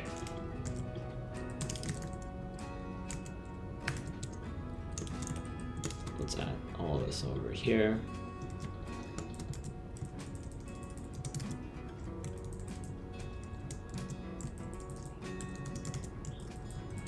Okay, let's actually see what this does.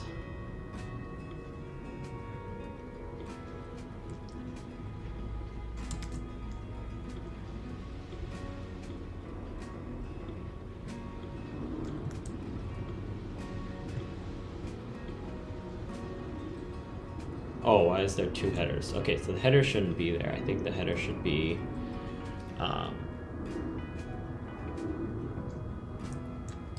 it should actually be within here.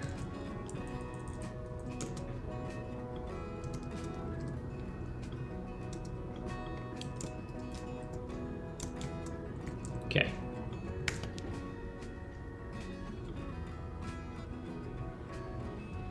Index is not defined.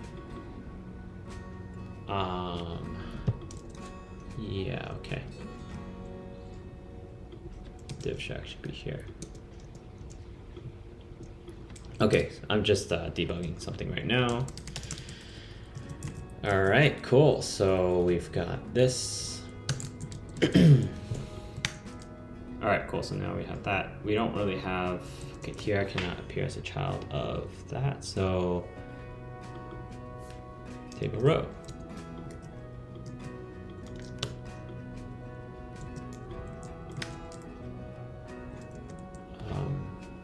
Class name, yeah, that's what I did. Name. Okay, so again, like I'm just messing around with Tailwind. This is like, I guess this makes a lot of sense. TR cannot appear as a child of table. Add a T body. Ah, okay, cool. So I think you should have a T body here. So table. You should add a T head here. Okay, so you got T head. Okay. This is the header. Okay, and then we have T body. Just a table body. And that's gonna go here. And we're just gonna do all this. Okay, cool. So that's that. Now I'm curious why this didn't, like, where's the content? That's like my big question is like, where's the content? So I return an array of like stuff. So data return, but like, where's the content?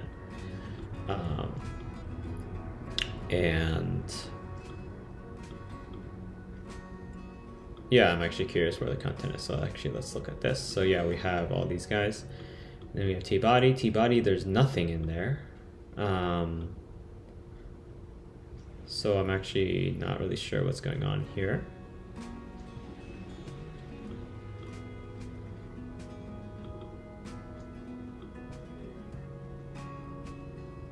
Yeah, I'm actually not sure what's going on here. Like, what happened to tbody? Maybe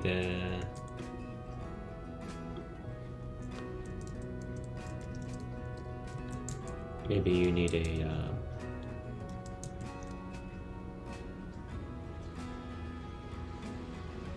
maybe you need to return this.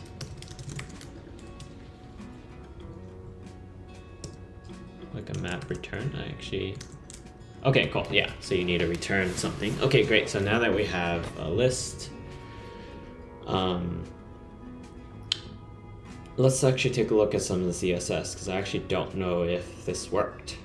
So you have all this, but where are the styles? I don't really see the styles. I don't see the styles, so I'm gonna actually delete that. Let's run this again. There is Tailwind. And I just don't see the CSS right now. Let me just refresh this one. Yeah, it's the same thing on Chrome. So I'm trying to debug what the heck is going on now.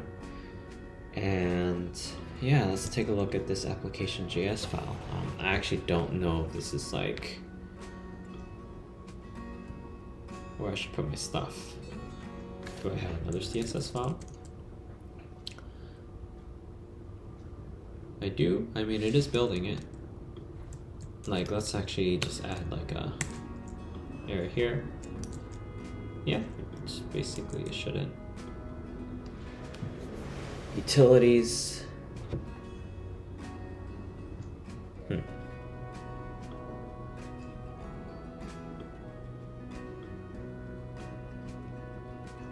So I have no idea why this the CSS didn't load.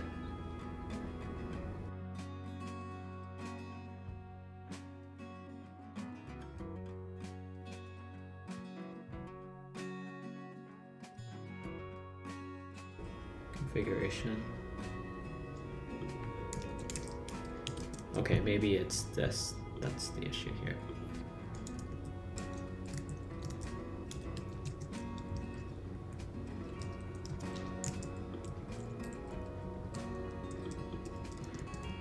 Well, I'm gonna apply the application. I think we need to add builds to this.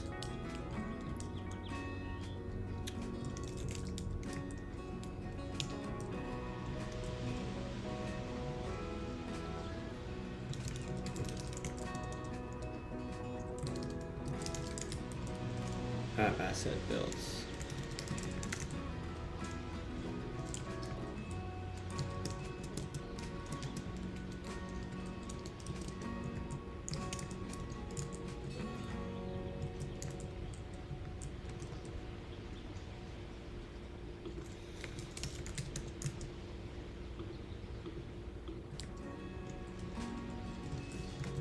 There we go.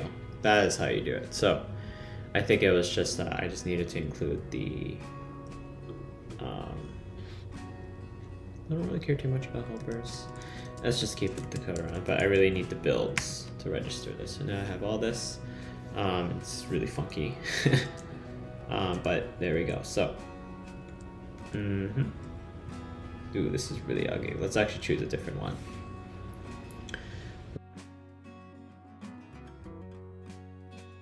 Let's choose something like this, table search. Ah, this looks nice. This actually looks nice. Okay, cool. So we've got a bunch of checkboxes. I don't think we need the checkboxes. We do need table search. All right, so let's actually add a, this is kind of nice, it's very clean. Not super clean. I'm looking for something even simpler. Like this maybe.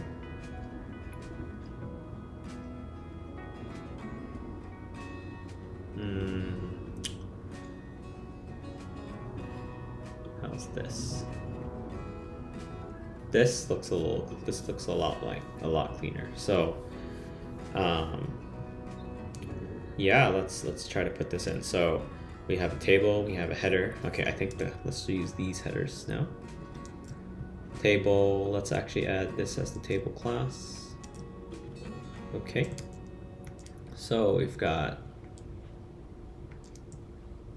okay, let's get rid of this. I don't need to log the data now. Table class name equals this, and then for each header I can add this instead. So for the header class, we can do this.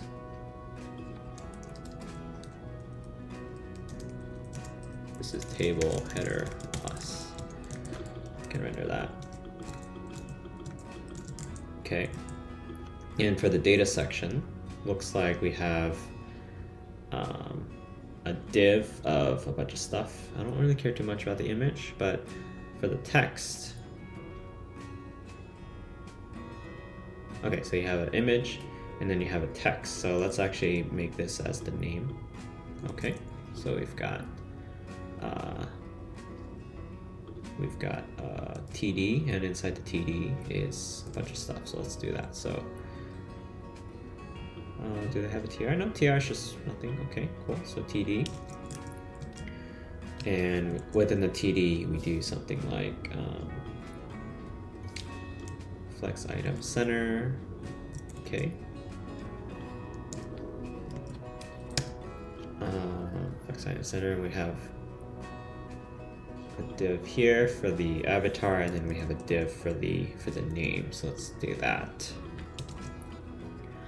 Okay. All right. Yeah, I just want to copy this and see how it goes. And here we do place.name. Okay. Div. Okay. Sorry, this is a P. This is a div, this is a div, and yeah, we've got this thing going. Okay, so now that's place.name. Let's do the rest for, okay, products, second column.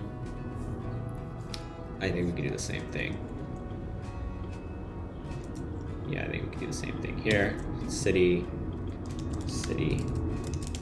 Okay. All right. Let's copy up created at. Sure, why not? It could be the same thing here. Okay, so that's where that goes. And then it could be the exact same thing for the units. Okay. Units. And then the last one is the number of measurements. So it could be the same as like quarter. Yeah, basically the exact same thing. Okay. Number of measurements. Okay, cool. So let's actually see what this looks like. So my JavaScript's built. There we go. Look at that. Let's go back to this whole design here. I want this stuff on the top too, right? Let's just go ahead and do the stuff on the top as well. So we've got, you can take a look at this div here. So we have the table, we don't have all this other stuff. So why don't we just add all this other stuff?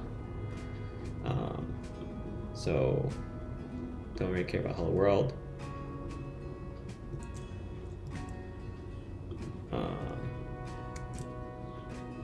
Yeah, let's just wrap all that into a div.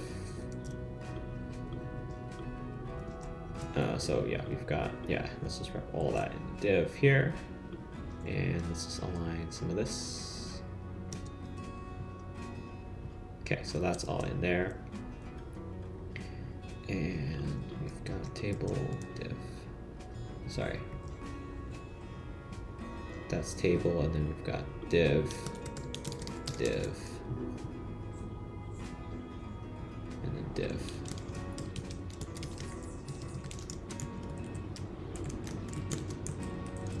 Okay, I have some weird okay. I think these two are, okay, there we go. So now there should be some spacing between the edge. Okay. And what I want to do is I want to add some stuff on the top as well. So if you go back to, yeah, this example here, there's all this other stuff going on at the top. Maybe we can add it as well. And maybe let's just make this the whole page. Like, why not? But this is not the data section, so I'm actually going to move this over to index.html. So we see this. Let's actually just do this.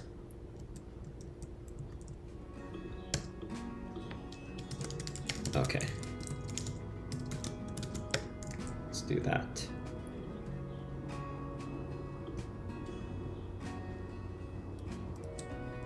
Okay. There we go. So now we have all this content here. I'm actually going to move like the filters part into its own partial. So places, let's actually add a components part, and we're going to add a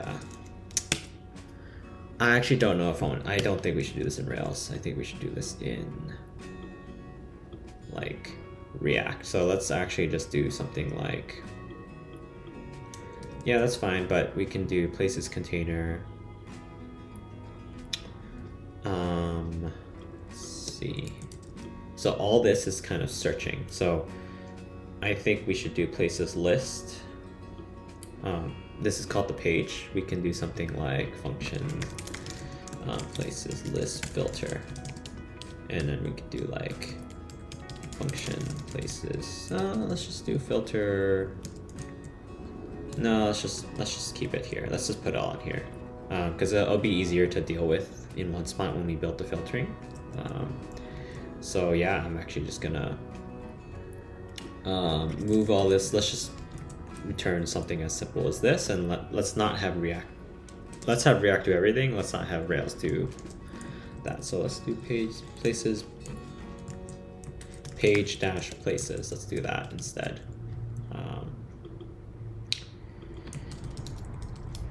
Page places. Okay. Get rid of this outdated comment. And yeah, we're gonna add a variable here called const. Let's see. Search. I guess. Just. Toolbar. Section. And we're just gonna paste the HTML here. So we've got toolbar section.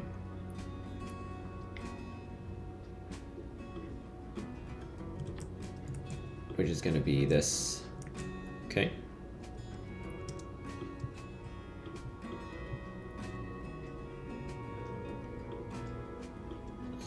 Okay, let's just actually make sure that all this stuff lines up. Oh shit, it doesn't. I don't really care too much for the input. Let's do this.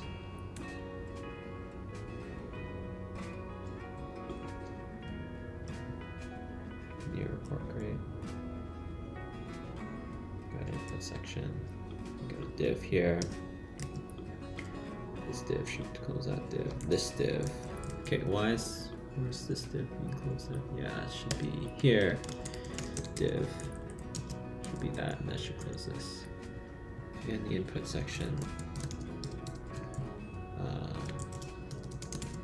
should be that.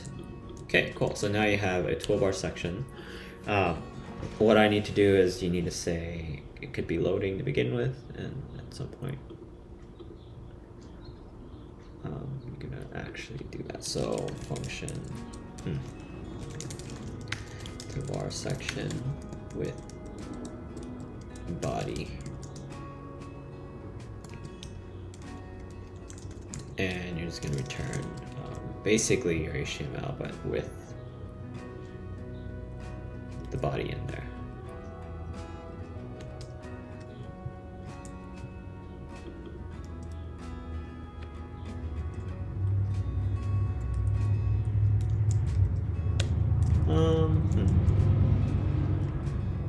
basically, I'd rather have a function that just like takes a body and returns a like a div with the body in it, basically. That's basically the render page or something like that. Okay, so let's just do that.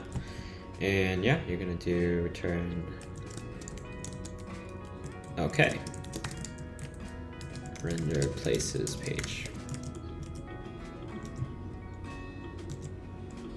Okay, so let's make sure JavaScript works. Looks like it works. So basically what I created is a function that takes a body and puts it in the right place. And yeah, and what it's gonna do is it's gonna put the data section there when the data is loaded, and it's gonna put the loading section if it hasn't been loaded yet. So yeah, let's see how this goes. Okay, cool. So now we've got a page showing data nicely. And next thing we're gonna do is we're gonna create this new report page and this create page. I don't really care about the new report. So let's just get rid of that. And it's just, oh, actually no. Let's call it new report, new, I don't know, submit your own report or something like that. Submit new log. Let's do new log, why not? Okay, new log. And okay, so what we're gonna do is actually see what happened. New log. I think the search needs to be like, right now it looks like the search is like overlapping that, and I don't actually want that. And products order, haha, I don't really care about this. So all pages, all places, sorry. All places, and this is like, you know, places. I actually don't think you need that either, just places. And you can even make this bigger too. So how do I make this bigger?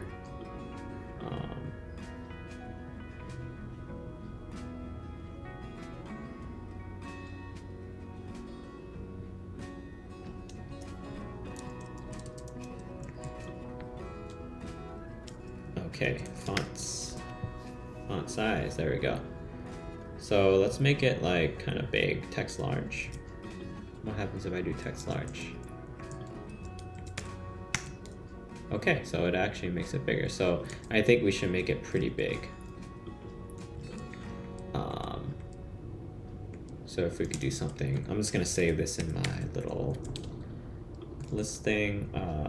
Text 4x large, okay. 4XL. There we go, so that's kind of what I want.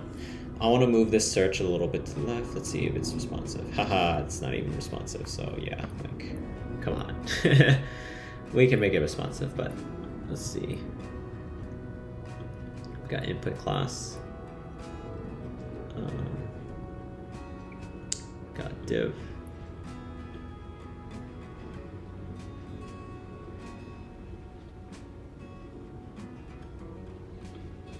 Width. Okay, let's take a look at the width. So width, we've got width 96, width 48. Let's do that. So this is the input class. And I think I need it to be float.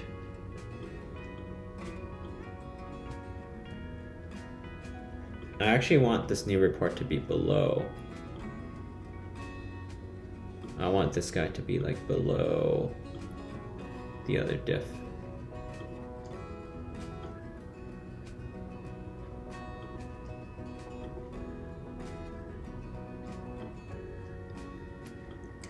New log. Okay.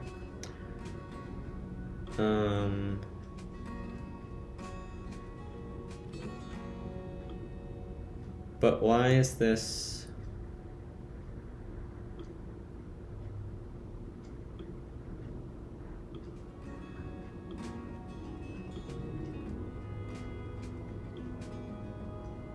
Like, why is this?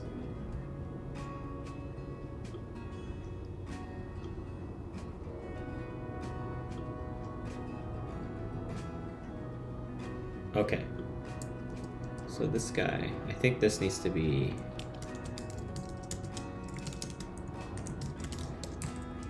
that one, and this needs to move up. There we go. So now you have a search box, and it's separate from that. And now I don't think you need to specify the width anymore. I think it should just work. Okay, cool. And now you can actually make it work. Great. And so these are all the changes were made to make sure that this happens. So I'm just gonna make a very just like broad commit messages, add a Tailwind CSS to style the places list. I'm just gonna commit that. I'm actually gonna just go ahead to GitHub and merge this branch in. Yeah, I'm actually just gonna merge directly into main. So git checkout main, git merge. Sorry, let me just check my branches. Git merge, the branch that I was using. And I'm just gonna push that up. So there we go. So now, if you look at my main branch here, now I have those commits. I have the CSS bundling gem commit. Actually, I want to rebase this one. This is not super descriptive. Add Tailwind CSS to style the places list. Oh, okay. Yeah, that works. Great. So yeah, those commits are now added. Now back to this list. Cool. So style list of places, that is done. Let's do some quick scoping here. So we have a bunch of data here. Let's implement search, right? Let's search by name or city. Let's just do that for now. And I want to actually show some search, like user can search the list of places by name or something like that. And what this means, it's like as the user types into the search box, the contents below will update. Okay, so let's actually think through how that's going to happen, right? We're going to have some front-end code that is going to hit the server for basically all the places that match what the user typed into the search box. So for example, in this case, if I enter Starbucks, for example, if I enter even just like a partial star, I should only see the row with Starbucks. Okay. And yeah, if I don't enter anything into the search box, I should see all the places listed out. Okay. So let's figure out how to do this. And then, so that's the front end code. It's gonna hit the server, and like the server is going to respond with the places, right, that match, and the UI will update accordingly. Okay, so that's kind of what I'm trying to do, and let's go ahead and do this. So because we're using React, we can keep track of what the user has searched at that point. So if we go back to our places list JSX file, what we can do is we can add some state. So let's add a state that's called search term. Okay, and this is just the boilerplate for setting it. By default, it's empty, but we can set it to null for now. And what we can do is you can actually change the GET request from just like a GET API / places to a search term equals search term. And in JavaScript, you can format a string and put in a variable within like a string by changing it to the backtick and putting in like your variable search term. And let's actually just see. I don't actually know if this makes it search term equals null or something else.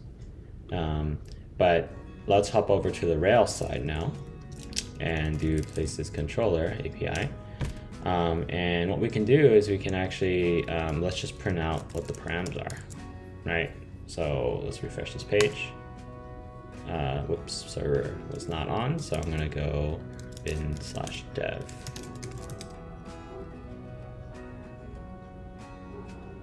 Okay. All right, so let's take a look at our logs. Here are the parameters. Search term, null. Okay, so I don't actually want that. I want an empty string then. Let's do that. And then if I refresh, you're gonna see that the search term is empty. That's great. And usually in Rails, the convention is snake case, which means that instead of sending a camel case, we'll do search underscore term. Okay, so let's see. So yeah, this is not what we're sending up. Search term is blank. That makes sense. And yeah, let's just now let's get this API to send up something different whenever the search term changes. So what I'm going to do is I'm going to go to this search here, and I'm going to look for that field. It's the input field. Right, it should be here. Okay, so here's the input field. And I'm actually gonna put in like a callback. So I'm just gonna split this out into multiple lines. In React, you can put in, you can listen to events in the browser. In this case, the event that we want to listen to is, we want something like, on search, do this, right? Do something. And the way to do that is, let's look it up. So React input on change, right? Let's see, React forms. All right, let's take a look at this. HTML forms. This is an input field. We have this input field where the user is trying to change the text. So let's do that. So it's like body. So let's actually pass in a on search. We'll just handle this like right here. Actually, yeah, I don't think I need to make this a new line. So on search text change or something like that. Let's make it super explicit. And we're gonna write down on change equals this dot on. Okay, so on change is this dot. Okay. And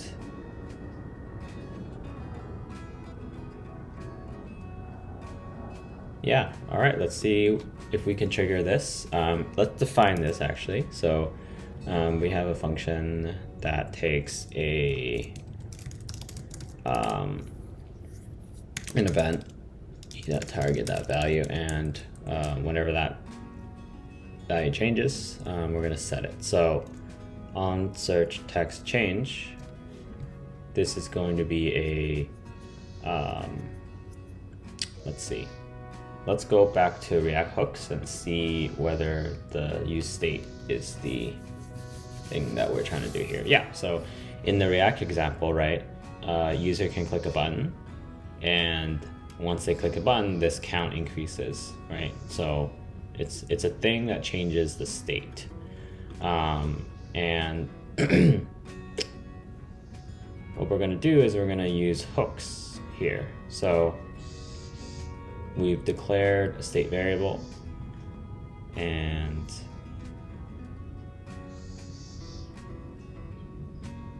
right, we're gonna update the state. And so we have access to this set search term. So we can just do set search term. Okay. That should be it. And we want this effect to execute again whenever that changes, whenever search term changes. So if you look at useEffect, you can scroll down to the useEffect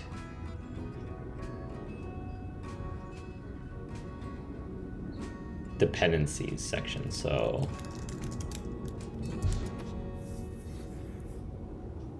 here, there's a section that's called, like, if you want to run an effect and clean it up only once, you can pass in an empty array, right? So at first I ran the first time, but this tells React that your effect doesn't depend on any values from props or state, so it doesn't need to run. This isn't handled as a special case. It follows directly from how the dependency array always works, right? So if you pass an empty one, this only executes the first time you render the page. If I want it to depend on something, right? Let's actually take a look at hooks API references and useEffect. I want to look at the dependencies list. There we go. So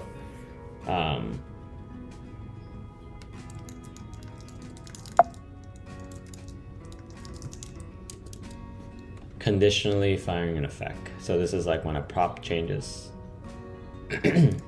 I'm gonna do when the state changes. So search term, whenever the search term changes, we are going to call useEffect. So let's see what else is new. We're gonna pass in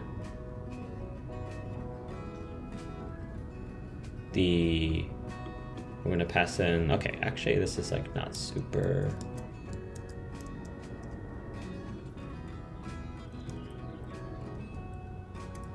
Yeah, okay, so we're gonna pass in the search, basically. Okay. What we're also gonna do is we're gonna change the loading, right? Set loading to true, because we're now gonna reload it. I'm actually gonna set that first, and then we're gonna set the search term. So now we're gonna go back to our code base. We're gonna refresh. And okay, search term is empty. Let's say Starbucks. Okay, I wanna be able to trigger another request. So looks like something did not work. Let's figure out what went wrong. So I was typing in the search box. Looks like the search box isn't triggering, even though, let's actually inspect the search box. So, okay, so I don't actually see this function being triggered, even though I'm passing in a on search text change. Okay, sorry, I had a it was not referring to the right variable. Let's try this again. ABC. Okay. Nope. Let's see. Very interesting. Let's actually, let's take a look at what this this thing is here. On search text change. Did the code compile? So I'm just gonna check if the code. Okay, let's actually add a console log. On search text change was executed. Okay, cool, so it's rebuilt. Let's see if you can see this in console log. All right, cool, so now we have this error, set loading is not defined. Okay, all right, cool, so we don't actually have these methods because we're not inside the function. So I'm gonna actually move this guy over to here, and we're just gonna do const on search text change equals, and it's just gonna be a function. Let's call it a function. Okay, so let's try this on search change. Okay, so that should exist now within the scope of this function. So now I can actually have access to all the state. So let's try that. So refresh. Let's see. Invalid DOM. Okay, did you mean class name? Okay, I think I'm just gonna fix this. Class equals. Okay, so you actually have a lot of I'm just gonna change all these guys to the right name so that we don't have to deal with all these messages here. Okay, let's see. Is there any? Oh, there's actually a lot. All right.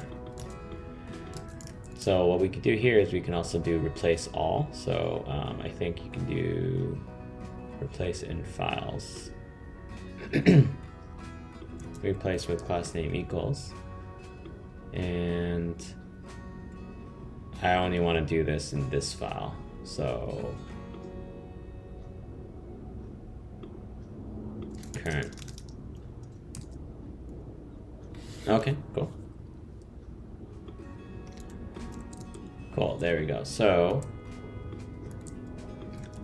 now fill rule. Okay, let's just get rid of these guys because it's not really useful here.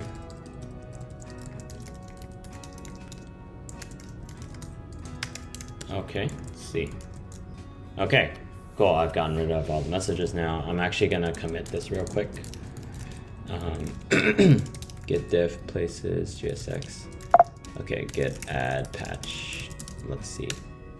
Let's split it up. So no, I don't want to add this yet. Yeah, I want to add this. Yes. Class name, yes. Path. Nope. Yes, changes to class name. I don't want to add the search term yet. I want to add the class name. All these are class name changes. I have not changed that yet. So I'm just gonna commit just like update places list.jsx to use class name and remove clip rule. This will remove all warnings. This addresses all warnings shown in the console. This will help me debug more easily. Okay. Okay. Cool. So now let's continue with what we were working on. We were seeing if this text change was executed. So let's respond this. That's ABC. There we go. So DEF. All right, cool. So let's take a look at the server. Now we have, search term ABCDEF, G. All right, cool. So now every time we change this box, we now send up a different request to server. And what we can do now is implement what this looks like on the server side. So right now, the server will just return all places, right? And we can update that to just return the things that match that particular field in the model or in that name field. So let's just add a method. We're gonna do a refactor in a little bit. So it's get matching places.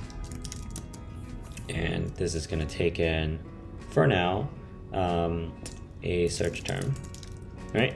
And it's gonna return place.where name okay, or city okay, and it's gonna be something like search term. So I'm gonna do a partial string match,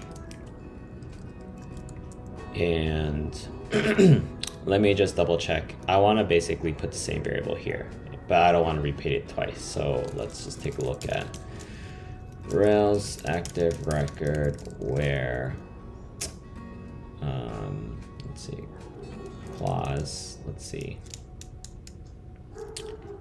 same variable multiple times. That's kind of what I want to do. Yes. Yeah, that's basically where I want, and you could do this, but I want the same value.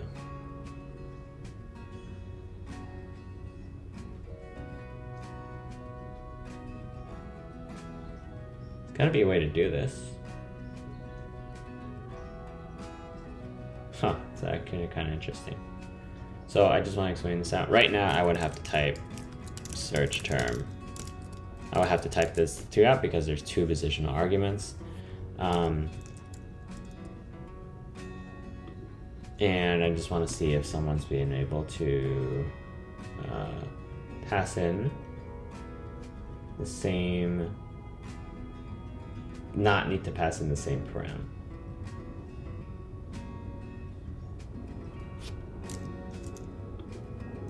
Let's see.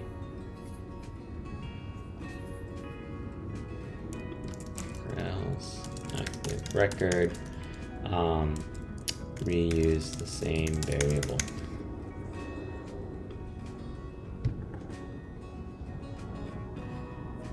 I'm actually really interested in seeing whether this works or not. String.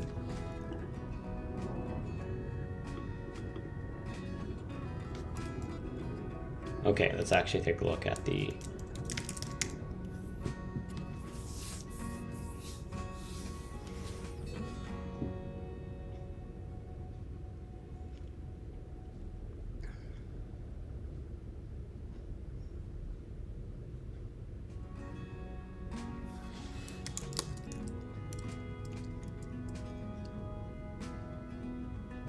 okay, it's fine.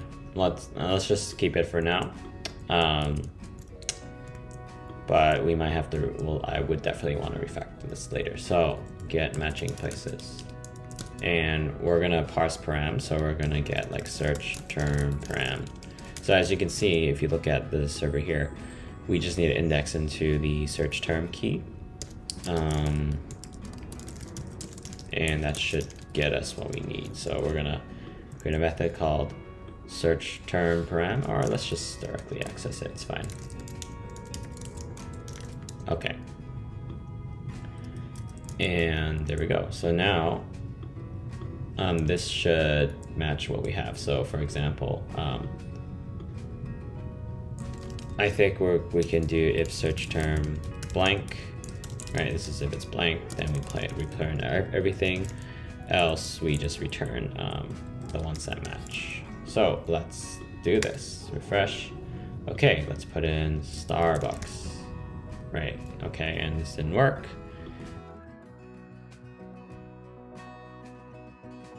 Cool. Here is where we can have some tests. So let's add some tests. All right, so we have spec. Let's actually see what kind of test framework this comes with. We've got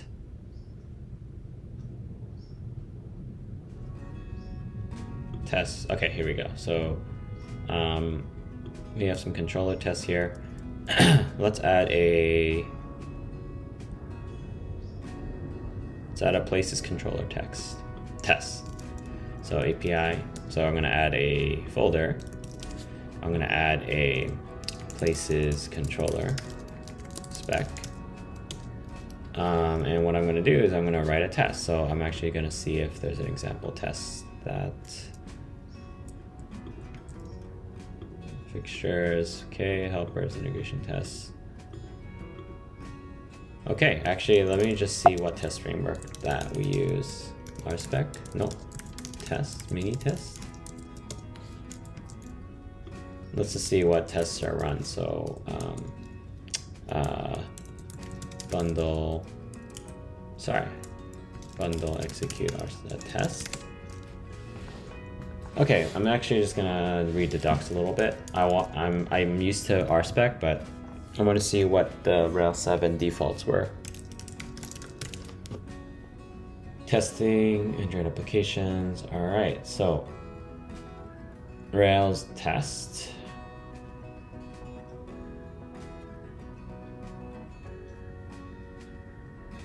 Okay, cool. So we're gonna add something like article test.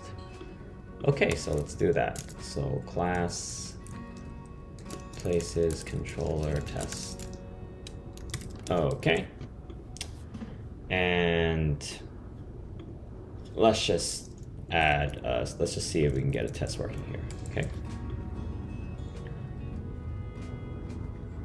And let's see, so you just did Rails test. Okay, Rails test. And I want to see, okay, there's an underscore. So we're gonna name it, instead of specs, we're gonna name it test. Okay, cool, so it ran that one that I was looking for. So now let's actually write out what we want to test. So test that search term filters for facilities that match that term, and answers facilities that, I think this is the API. Okay, I think I want to do module API. Okay, I just want to nest my tests here. And yeah, cool. So answers facilities that all facilities if search term is empty. And here it's like answers, oops, this all facilities, sorry, facilities, I'm using a different word. Places that match search term if set. Cool.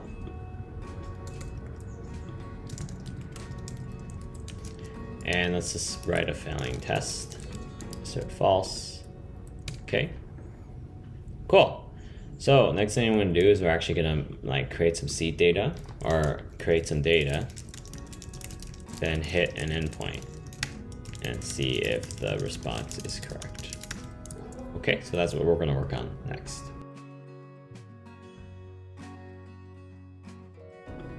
All right, so yeah, let's make some seed data. In Rails, there is a really good library. It's called FactoryBot, and that allows us to seed data into our database. And you can read more about it on GitHub here. But basically, I'm going to first add that dependency. So I'm going to go to my test suite. I'm going to add FactoryBot. So gem FactoryBot. Okay. I'm going to bundle install this, and I'm going to define some factories. So let's actually see if there's any setup code.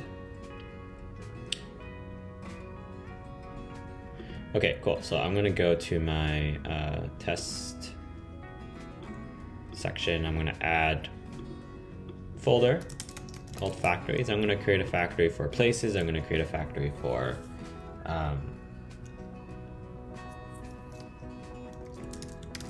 the other model that we have, which is I think it's called internet speed. Okay, cool. And the way you define a factory is something like this. Let's pull up the documentation.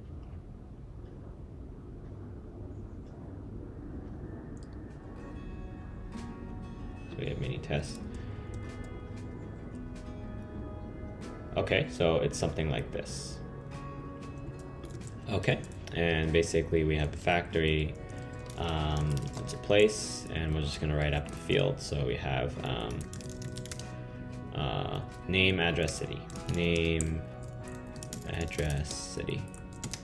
And we can actually add another gem. It's called faker. So we're gonna do Ruby faker. And this allows us to create random data that's, you know, real looking. And let's see. Yeah, 16 data to go. Okay, cool. So let's actually add faker. So the gem is the faker gem. Okay. Okay, so we're gonna do bundle install.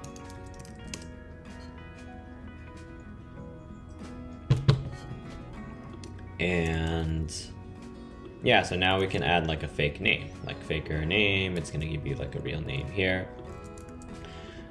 Address, so we can do address, right? You can have like a fake address here. Yeah, let's just do a fake street address. And then we could do a fake city. Yeah, there we go, city. And yeah, here we go. So that's place, and we can create the same one for internet speed. Okay, so this is a little bit more tricky, but this is what's so cool about this faker gem. So we have place ID, download speed, download units. So let's do that. So place ID, download speed, download units. Okay, so I think for units, let's just do megabytes per second. I don't really care too much that that's random. Download speed, yeah, let's make it a little bit random. So we can go back here and we can look at what could be useful here. We have faker number, which can give us some nice, something nice like that, for example. So let's do that. This will give us 2 leading digits. Okay, so I think you can do 3 leading digits, maybe 3 leading, no, let's do 2 leading digits and 2 trailing digits. All right. And in terms of name, our places, I don't want it to be like, I think address is fine. You can find an address here. It could be a community. I'm just looking for like a, okay, sorry. So place is just a place. So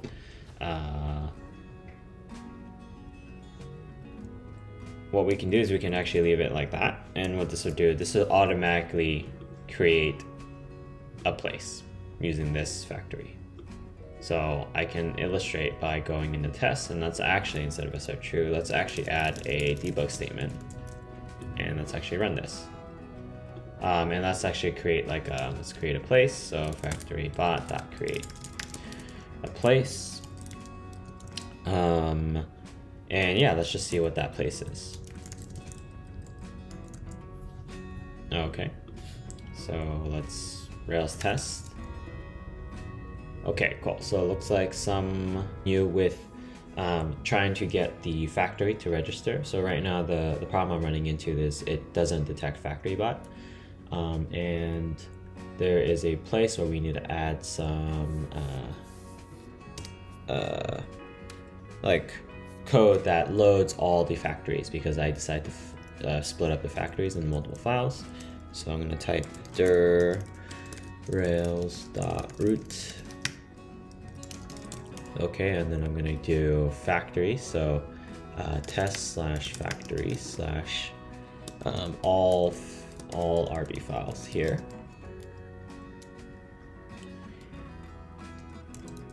And then I'm going to require that file.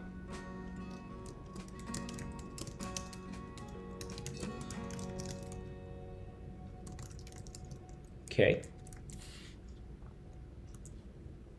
Now, if I go back to my test, I try to run the places controller test. Let's see. Class active support test case. Integration. Okay, I'm going to delete my API test. Or my controller test. I'm going to actually add this to integration. API, move that over.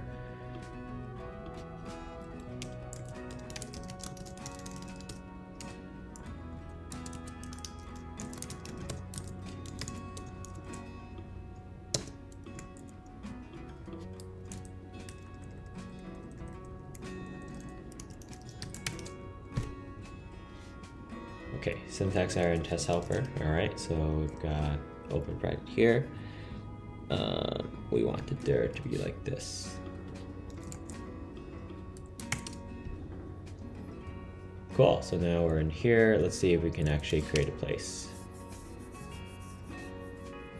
Yes, we can. All right, cool. So that's, at least that part is working. And yeah, let's actually see what the issue was here. So assert true. Let's see if this test passes. Or both, let's see if both tests pass. Okay, the first one passes, second one doesn't. Okay. Cool, so let's actually write this test. So let's actually, we've created some data, and now let's create an endpoint to see if that response is correct. Or let's hit the endpoint. So yeah, let's do this. I think it's get API/places question mark search equals like nothing, and we're gonna see if the JSON response.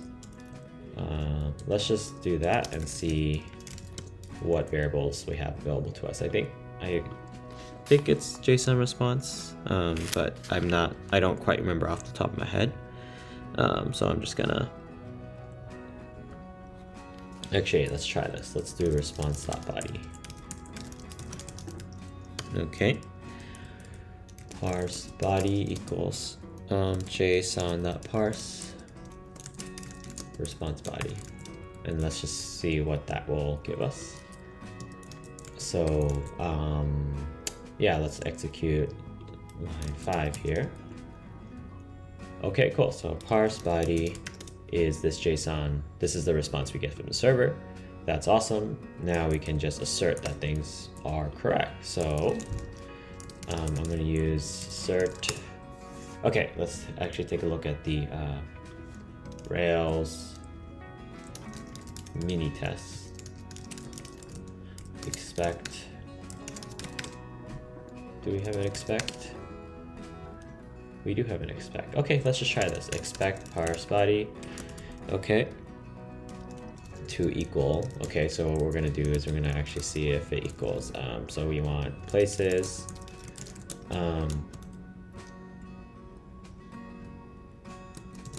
Okay, and then we're just gonna expect that the body is filled up. So we've got place.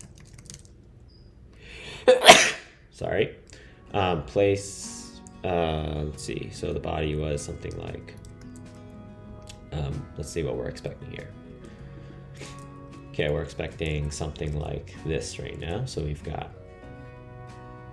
Yeah, sure. Why not? Places. Okay, place.name, place.city. We want this to be nil. Okay. We want this to be nil. And we want this this measurements to be 0. Okay. So let's actually see what's going on here. And again, places is not a object, it's a list of objects.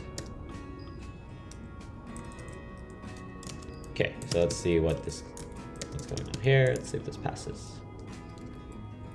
Okay. All right. Did you mean execute? So this is line 12. Okay, I don't think expect.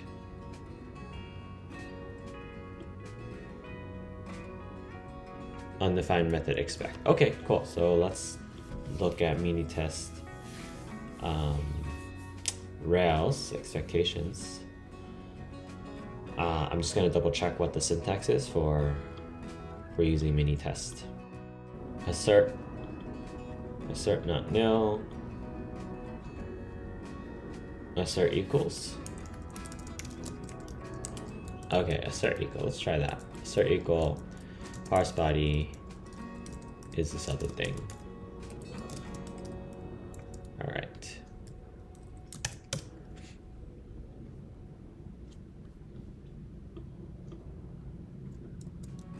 Undefined method parse the body.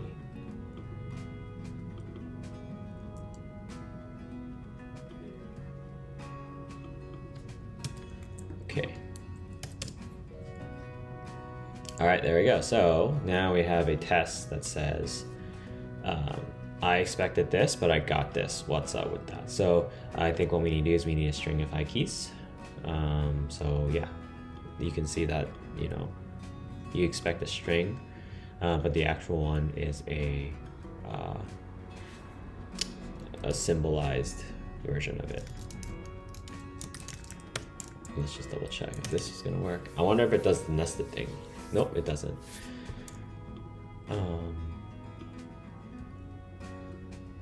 Okay, so let's see how we can make this JSON symbol stringified. So what we could do is we can update the implementation to have all keys stringified, and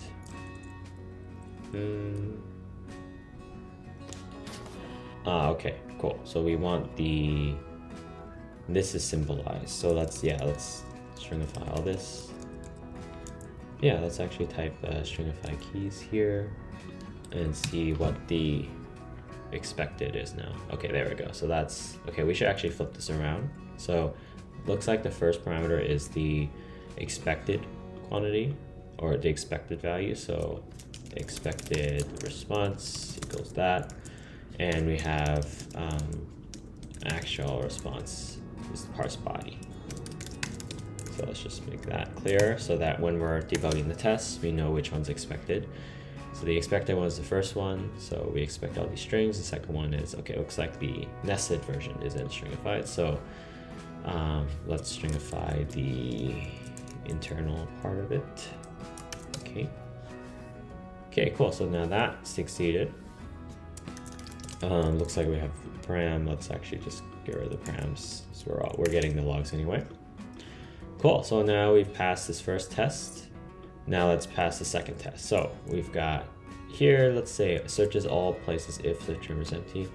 Searches all places, okay, if search term is empty. So that's the first one actually, and is set. So what we're gonna do is we're gonna say place1 equals factory bot.create. Let's do place. Let's just do name equals Starbucks. Place2 equals factory bot. So let's create 2 places. And yeah, so let's do Starbucks and I don't know, like Uncle Bob's Cafe or something like that. Okay. And what we want to do is we want to say, okay, like when we hit the endpoint, API places search. I want to search, like, let's just start like tar or star. Let's do star. Right. Actually, no, let's do Bob. Let's just search a term that's in the middle of something.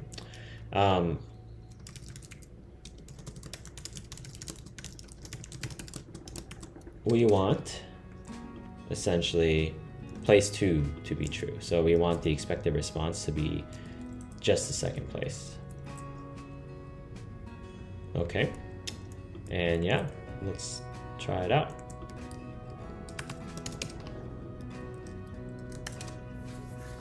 All right, so we have, oh, okay, looks like there was an error with the API request.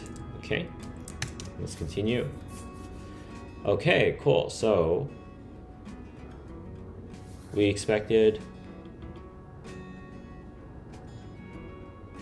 the, okay, interesting. I actually don't know why we're expecting both places to return.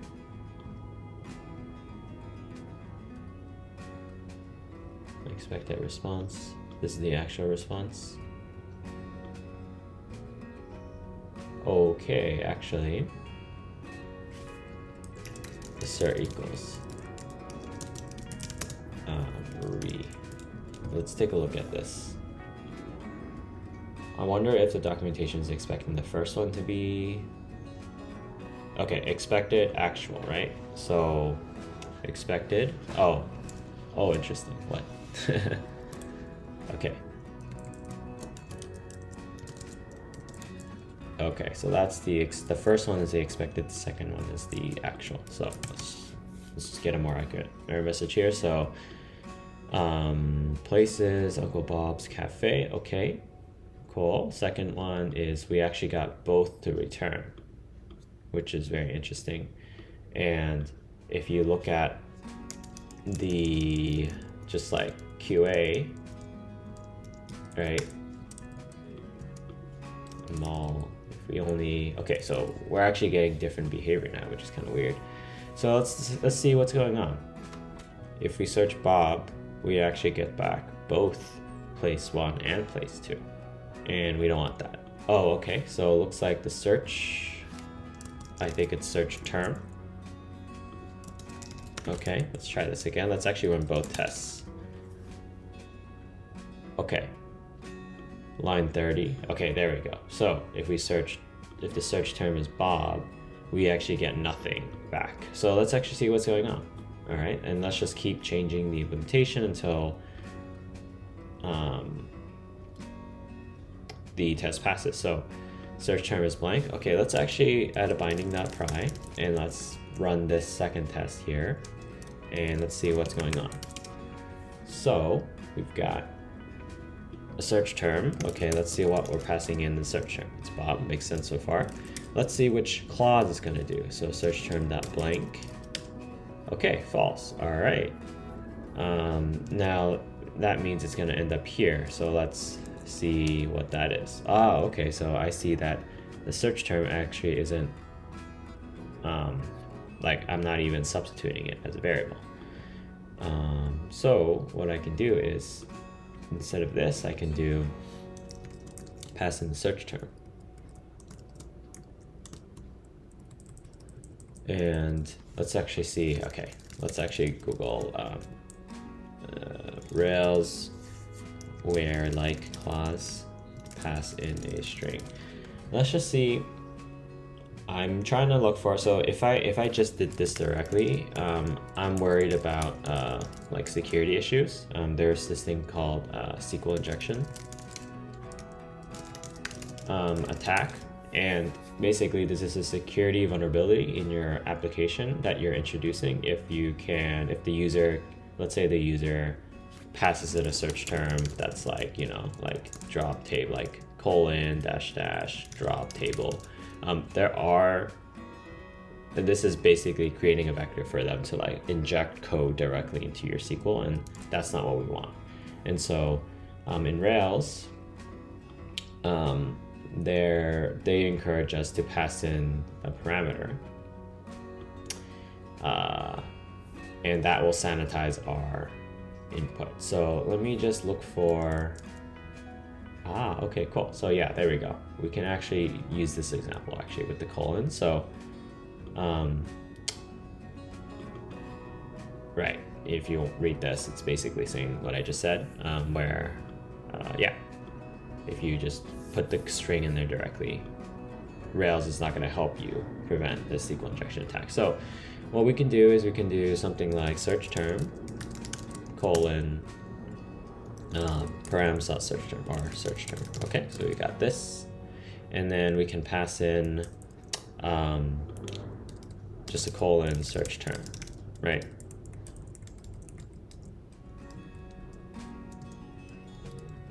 Or a city like search term. So now we just pass it in once. And I think we can surround it with like, let's just look at postgresql. It's called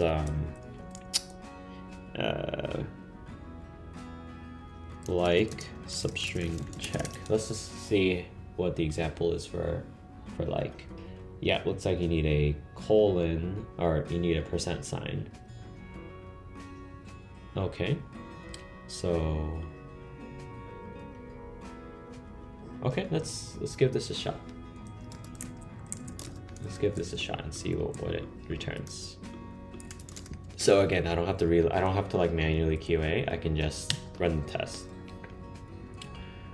Okay, cool. So it looks like the %sign should be part of test, or part of the quoted part. So let's actually see this example. Okay, cool. So we've got this. Oh, this is so like inefficient. Why don't we just do this, something like that?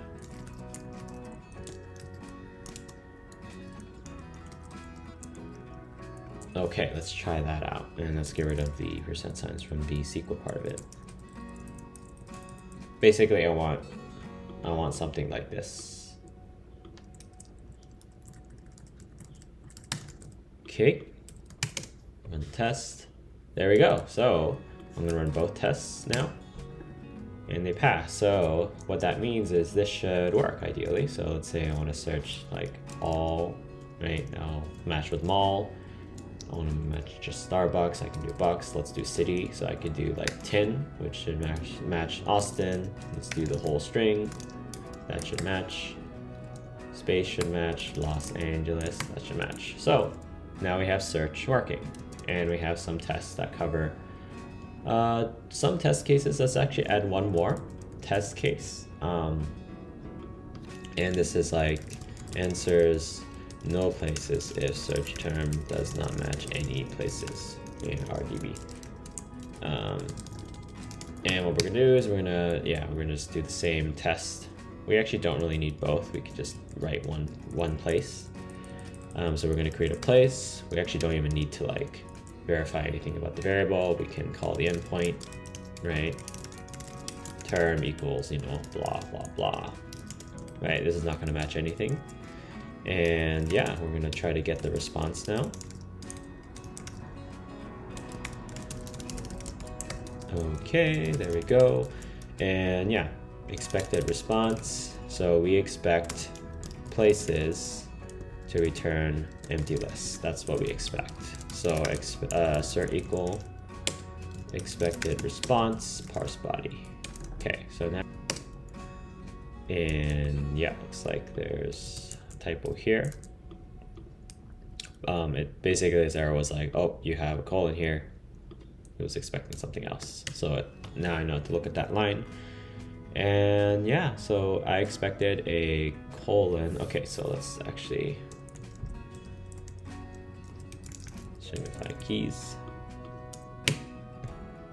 There we go. So now all the test passes, and there we go. So now we have this, at least a lot of the logic with the queries. So we have this part tested. Some of these other parts, we can add a test. Let's actually add a test. So let's actually create some speed, like internet speed measurements, and make sure that these two parts of it work. So yeah, let's do that. API controller test. So what have we got here? So we've got tests that recent upload speed and download speed are correct.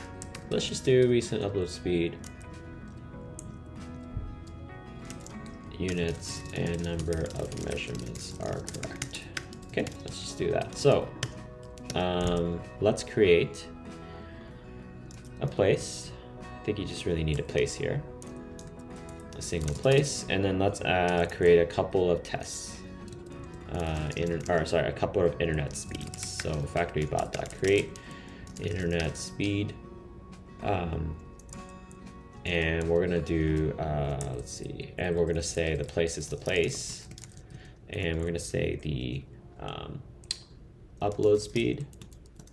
download speed is, like 18.22. Download speed units is megabytes per second. And let me just expand this out so it's a little easier for you to see in one line. And yeah, let's give this a created date, created at,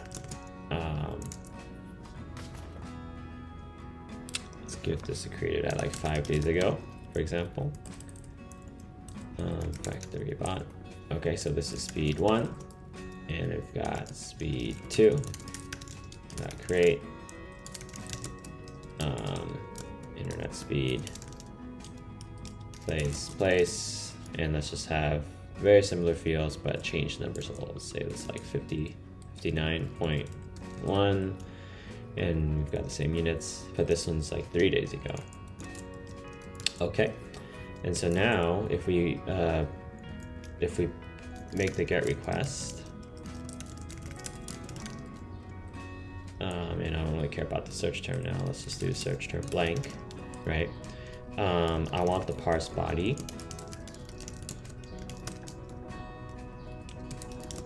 to have this expectation. So stringify keys. I want places to return, and within places, I want a list of just that one place. Okay, so I got place. Basically, I want a list of just that one place.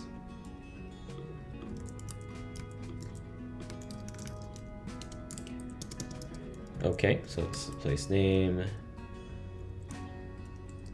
Let's just actually type out this data. City, I don't know, Nairobi, for example. We've got most recent download speed, so this should actually be 59.10. Most recent download units should be in megabytes per second. So it actually should choose that, and it should have 2 as the answer. Okay, so let's run this test. I'm just gonna run this specific one, 65. And looks like I had a typo. So JSON parse, this should just be json.parse. Okay. Okay, let's run this places. All right, so now that works. So now we're pretty sure that these 3 fields are also will be, at least the data will be loaded correctly. So yeah, now this logic is now tested. Great, so there we go. So when we click new log, we want to redirect to, we've got the path laid out here, new speed test or something like that. Okay, so let's do that. So I'm gonna go to my routes, or I'm gonna actually go to this, where this button is defined. So we've got a JSX file, and we're gonna look up new log.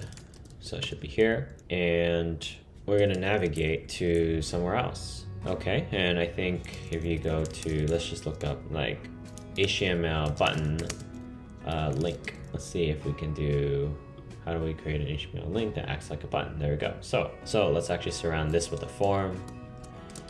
Form action equals new internet speed. Okay. And when the button is clicked, we should go to that action.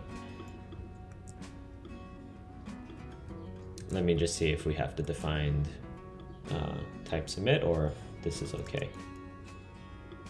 There we go, cool. So it's gonna hit this page called new internet speed. So let's actually make that route. So what we have here is get new internet speed.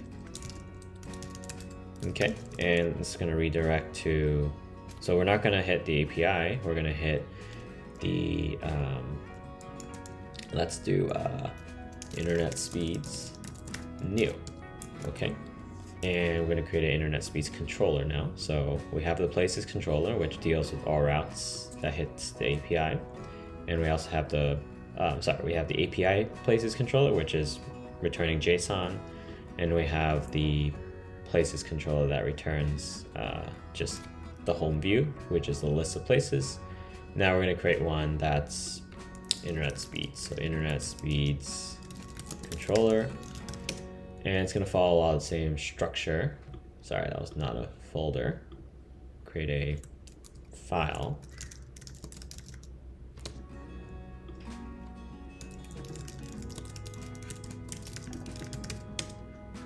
Cool, and we're just gonna copy some of this, and we're actually just gonna define the new method, and it's gonna render pages / internet speeds .new. Okay, and yeah, this returns HTML. That is still true, and we're gonna change the controller name to internet speeds controller. Cool. So let's create this Rails ERB file now. So if we go to pages, we had this index HTML. Now we're gonna have internet speeds, and within the internet speeds, we're gonna have a new .html ERB. And let's make this a React component entirely. So it's gonna be page internet speeds new, and we're gonna make a React component. Okay, and it's gonna call like internet speeds new JSX. Okay, and yeah, we're gonna kind of follow the same boilerplate down here, where we're going to look up the ID. So internet, so page internet speeds new, and we're going to render something. So we're actually going to render, okay, let's just pull in our dependencies. So I'm actually going to do a split view here, split right, And I'm just gonna copy some of this code here. So we're gonna have a function. It's gonna be called new internet speed. Okay. And let's just have it return some simple like div placeholder page to enter internet speed. Okay. And yeah, we're gonna configure that here. Internet speed page. I'm gonna render that into the page. And yeah, let's see what, let's just make sure that this works. So we've got, okay, get new internet speeds new. So what's the problem here? So expected, okay, so there's some syntax error in the routes.rb file. So let's take a look at this one more time. Get new internet speed. Unexpected string literal, expecting do or open, and you got 2. So, okay, got a colon here. There we go. Cool. So now we have a. Okay. So one more thing I forgot to do is I need to include this JSX file in my application.js. So application.js, my JavaScript, I need to import that component. Okay, so if I go to new log now,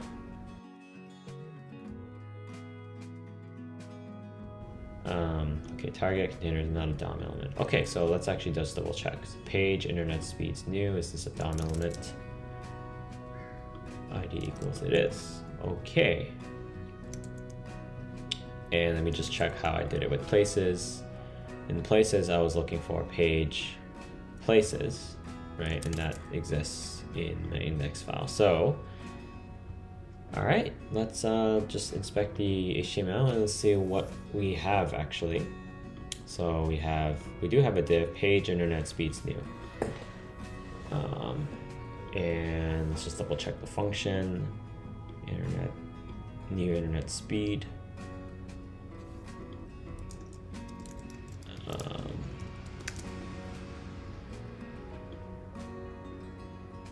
Which returns like a div of something. Okay. And it's a function, it is a function that returns something. So, okay, let's actually take a look at the console error now. Places list JSX. Okay, why is it complaining about places list JSX? Page places.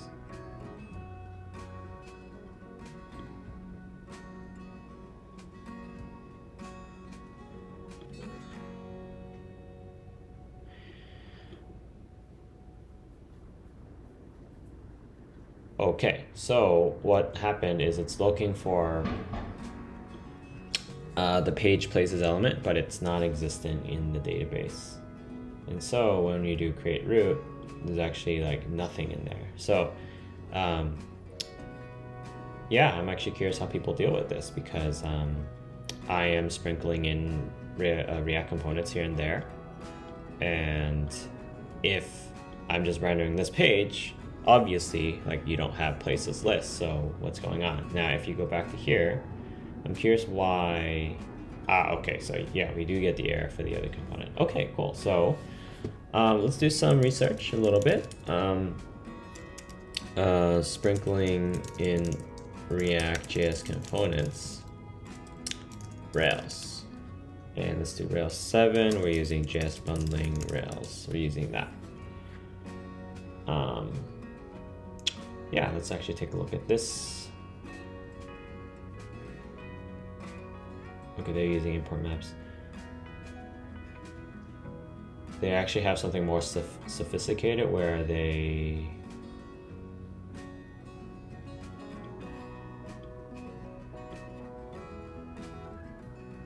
Hello. Okay, let's actually try this out. So don't really see a difference though. React DOM.render. I mean, we're doing the same. Okay, we're doing create root.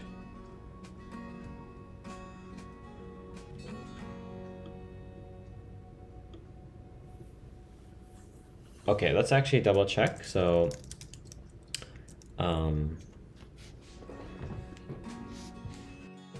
am working on adding more routes to the React router. I'm starting to think through, there's a lot of shared responsibility between React and Rails. And I actually don't feel so good about this architecture. In the React world, there's a thing called routers. So if you search, for the React route,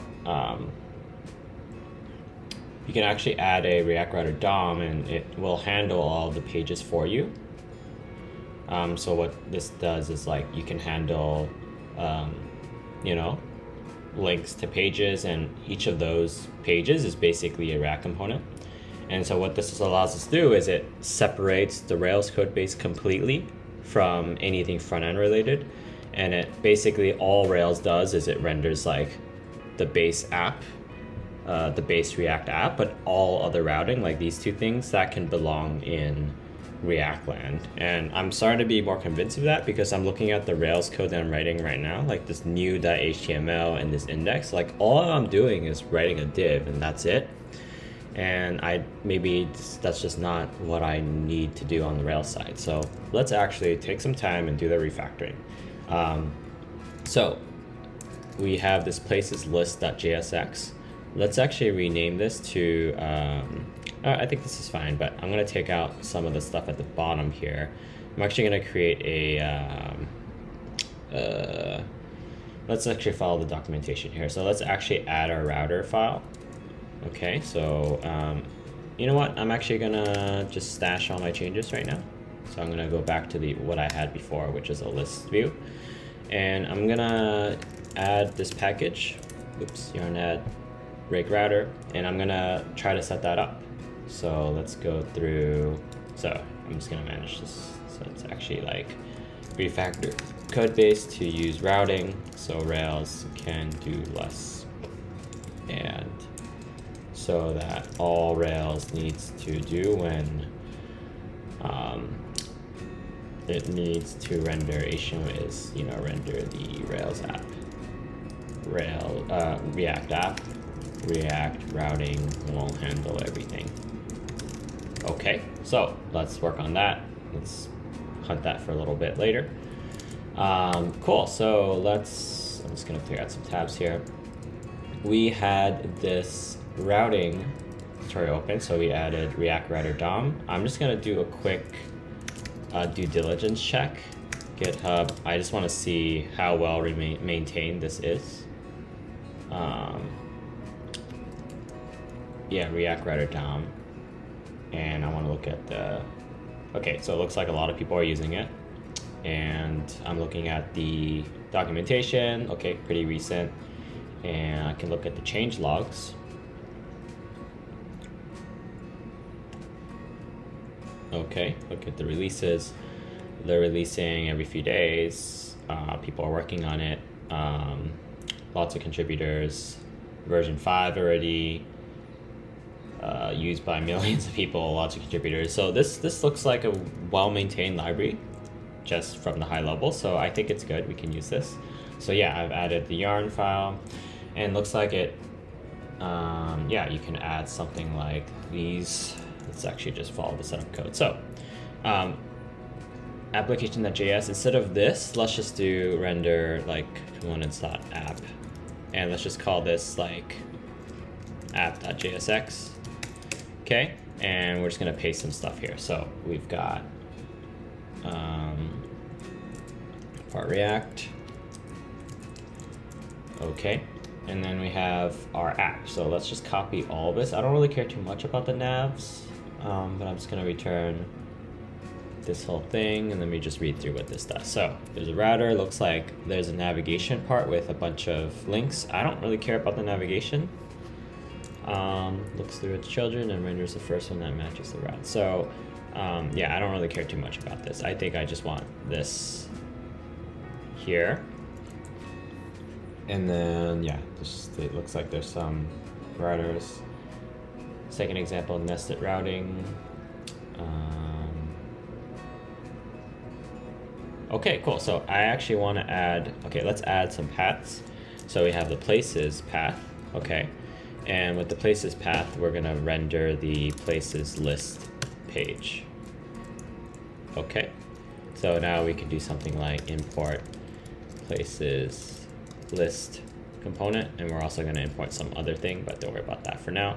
Places list from places list.jsx, okay. And that's just gonna be that route for now. We're gonna add a few routes later on, but let's just see what this does. And okay, now I'm gonna try to figure out how to route the Rails app to show this. I think what we need to do is we need to set up some code that would render React into the DOM. So we have this app. Now let's do this code that I have here, where all Rails needs to do is just render this app places index. That's it. Okay, and let's actually refactor the controller, or not the controller. Let's refactor the routes file to, okay, instead of root, let's just do like, I don't know, like, I don't know, whole, I think places is fine. Places controller. It's like extra controller, but we're just gonna call this like page slash like, you know, like React app or something like that. And basically this is gonna return React app HTML. So let's add a new file. It's called react app.html. We're not gonna use any Rails, so we're gonna delete these folders here. We're gonna delete this one as well. Actually, I'm gonna copy content over to the React app HTML file, and we're gonna delete the places because we don't, like Rails has no idea that what it's rendering. It just needs to like offload this to React. So let's just render React. And yeah, and it's all basically, there's only one HTML path and all other ones will be API based. Okay, so let's export default function. Okay, so let's actually export some stuff as well. So we've got app like root, right? Root.render, we're gonna create the root. It's gonna be app, that's it. There's only gonna be one app throughout the whole code base, and we're gonna render app here. And next thing we're gonna do is get rid of some of the okay, we already got rid of this. We need to make this an export default function, so that when we require it, when we import it from that file, it'll just know that that's the one that we're going to use. So yeah, let's see if this works. Let's try to refresh this page. Nothing's going to show up. Okay, so I don't think the JavaScript finished compiling correctly. So let's actually take a look at this file. No matching import for import places list. Let's actually just double check that. So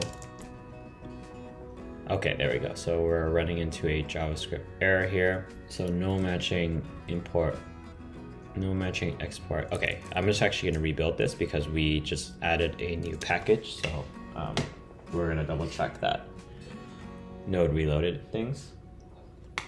Okay, now let's go through this line by line. So we have, let's actually go through this first one first. So it says no matching export in no modules runtime. So I actually don't know what that means. I think it, for some reason, the sample code that I was following didn't work. So let's actually take a look at what people say on the internet. Yeah, this is not what I'm looking for. Okay, here we go. React router DOM switch not found. Yeah, there we go.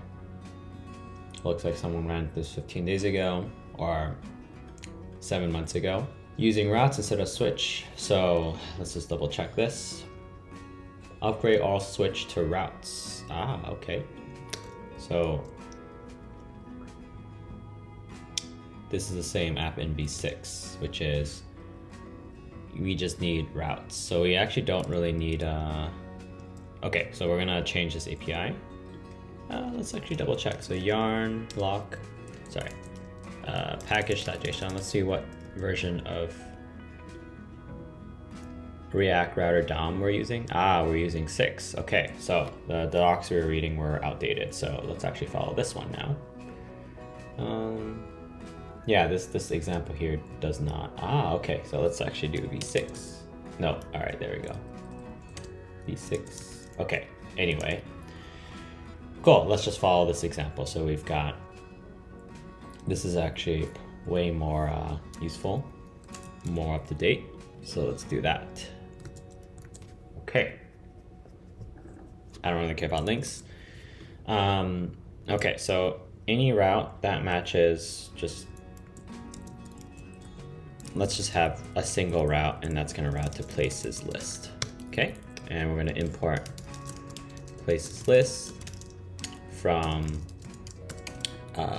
places list. Okay, let's actually see what this does. All right, cool. So that got rid of that first error, and now let's take a look at this second error. So it says that no matching export in.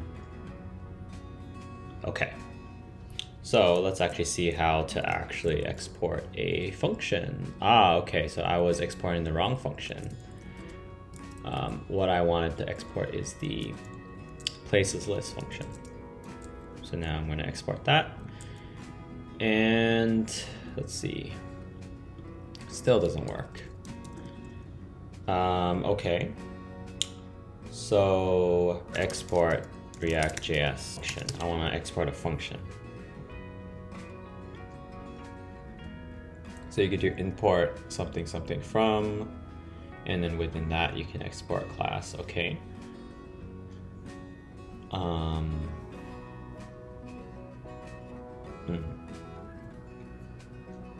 Export multiple functions from a file.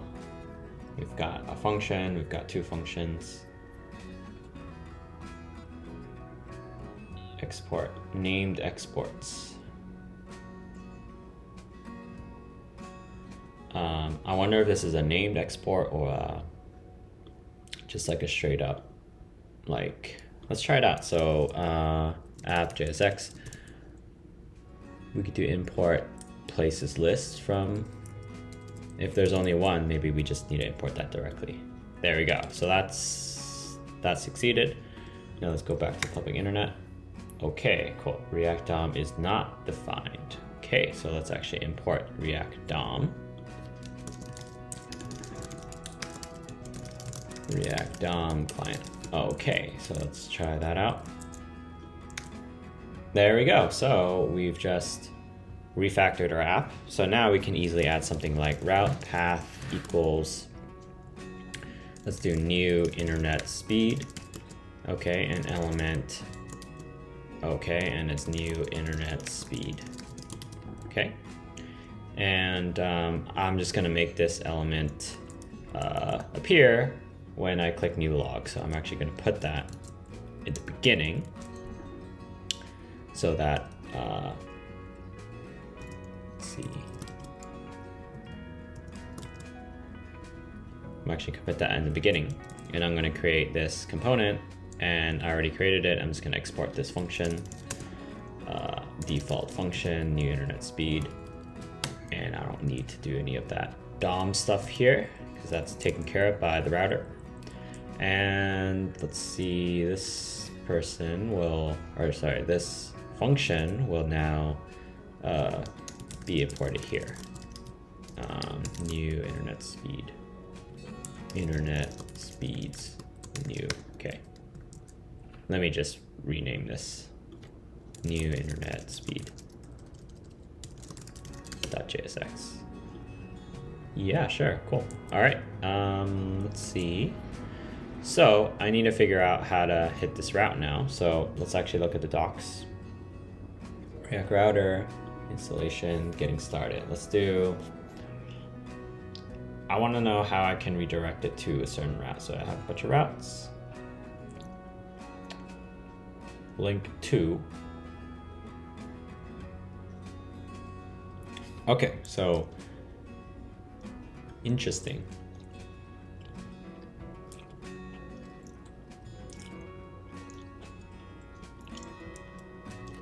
Let's take a look at components. So there's this thing called a link.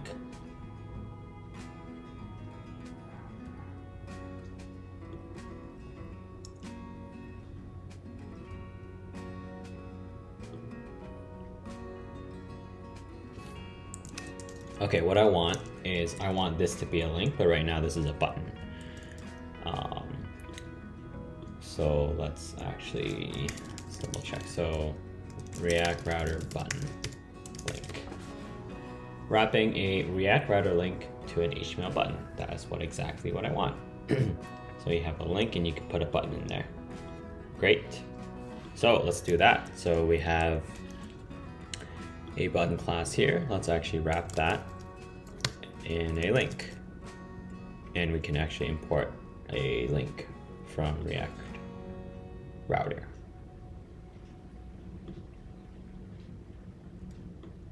DOM. So we've got link here, and now we can do to. And then now we can add a new internet speed. Okay, and let's wrap that button here.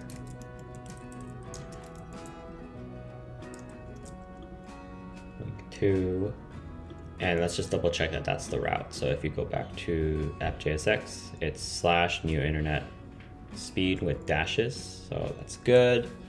Let's see what the page shows now.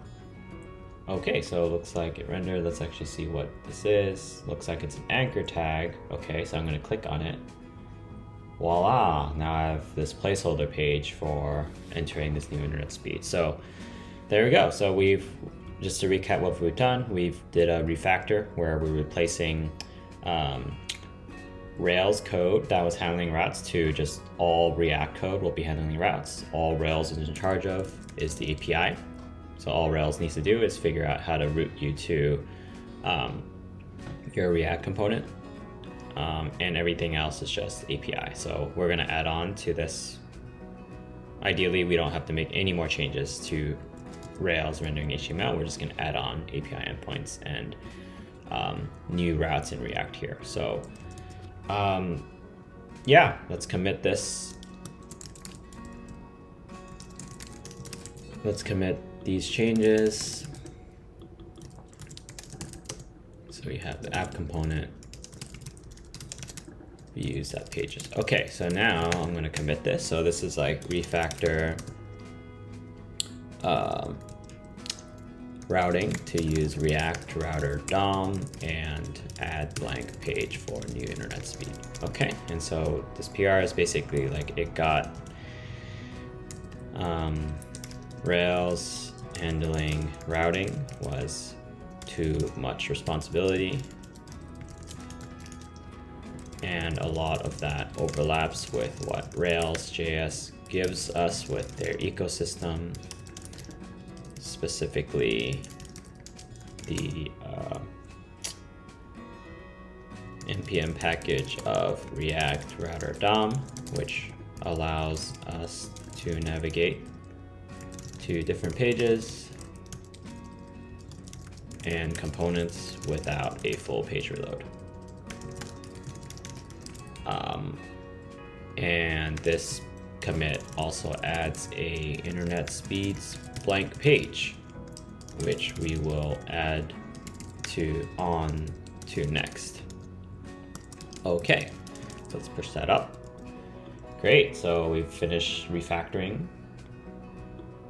Okay, we finished refactoring codebase. Let's implement this new log functionality. Okay, first thing I want to do is I want to add a little bit of consistency here. So if I click new log, I still want some kind of header to be consistent. So let's do that. Let's just go to the places list page. And I'm going to also open this JSX file. I'm actually gonna get rid of this placeholder and I'm gonna add some stuff here. So I like to add something like that, where we have, let's just add in all of this and see what that looks like on this new page. And then we're gonna just remove stuff that's not relevant anymore. So if I click new log, it'll take me to this page. Looks like there's some errors here. So like, okay, I don't think I need an input. I don't think I need search. Okay. And what else is like not right?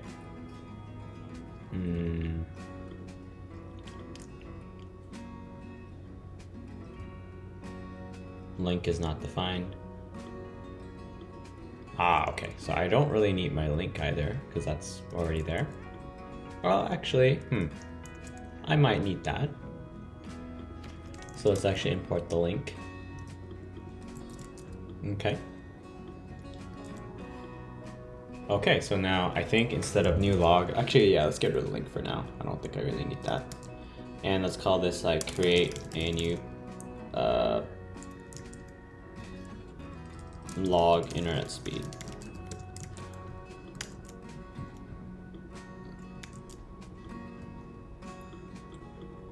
And okay, something is a little annoying here where if I go to this URL, it doesn't actually, if I go to this URL directly, it doesn't actually match it. So I'm going to try to figure out a way where I can actually go to this page and refresh. So I think what I'm going to do is I'm going to go to routes and I'm going to, let's see, so no route matches that. And I don't want Rails to handle any of this stuff. So, okay. Okay, so let's do that. I don't know if this is completely good practice.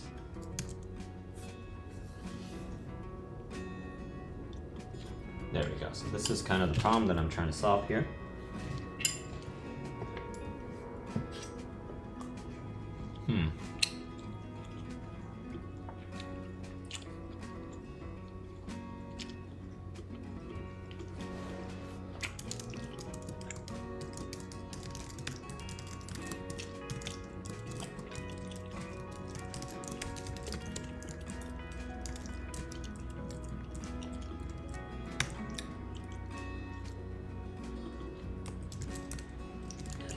Let's try this out. Cool, so I'm gonna route everything else to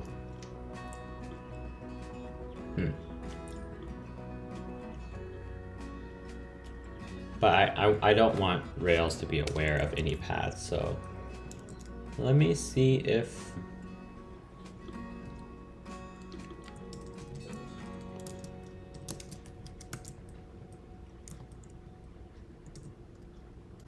let's just call this React home instead. It's a controller. Let's just call this the React controller. React controller. And this is gonna render, hold.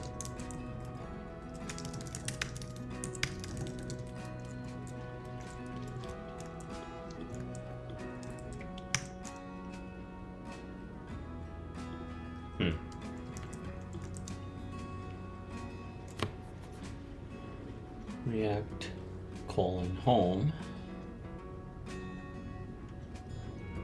Okay, what actually happened here? Root React home.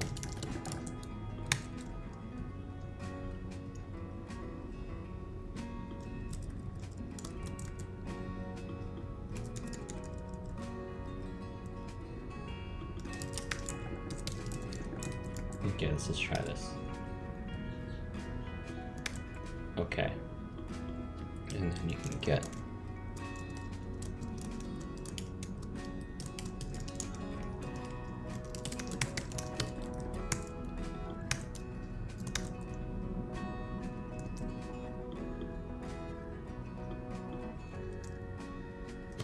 new internet speed.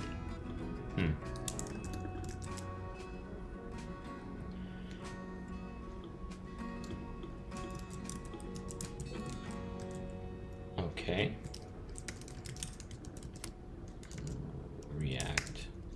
Rails routing catch-all.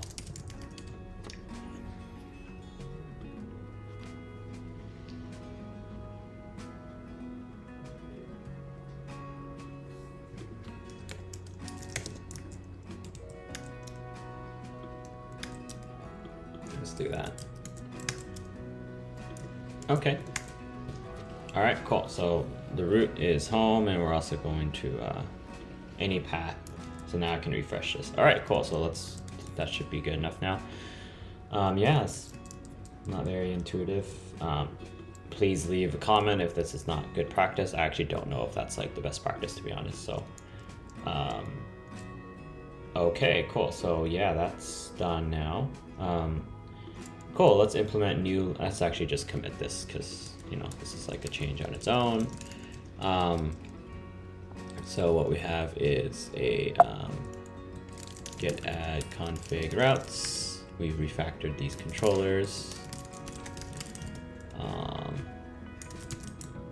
Oops, added the wrong one. Let's add this one. Okay, so what we did is we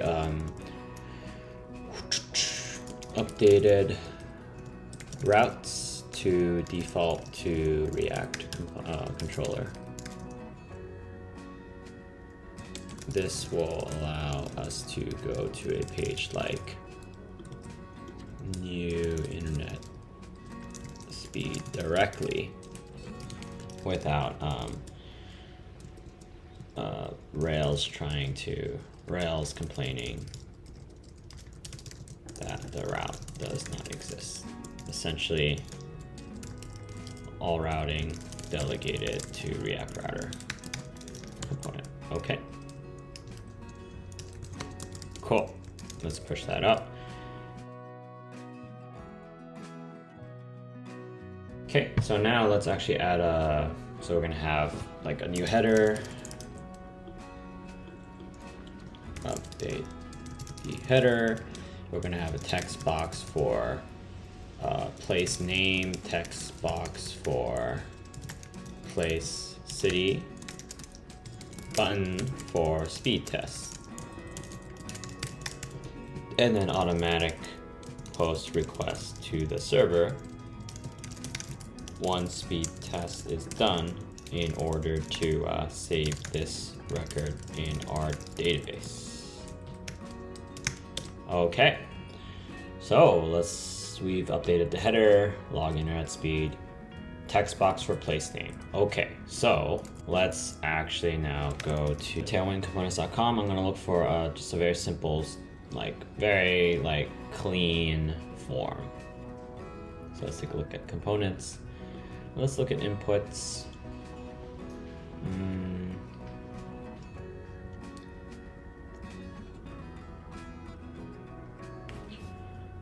Let's do something like just super simple.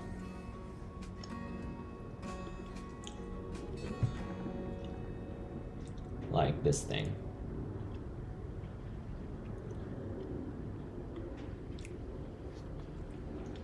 First name, last name. Don't worry about anything else.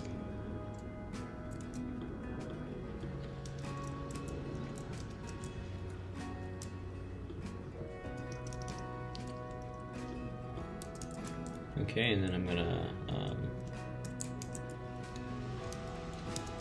replace all class with class name equals. Cool. And let's see what that looks like. Okay, cool. So that's first name, last name.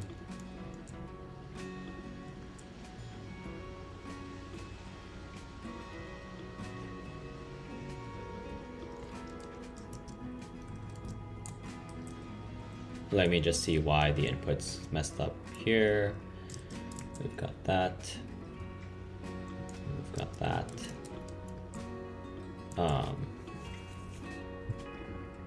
Very interesting. Let me just see if these are at the same level. So looks like they are. Okay, cool. So I actually think we should just give it the same.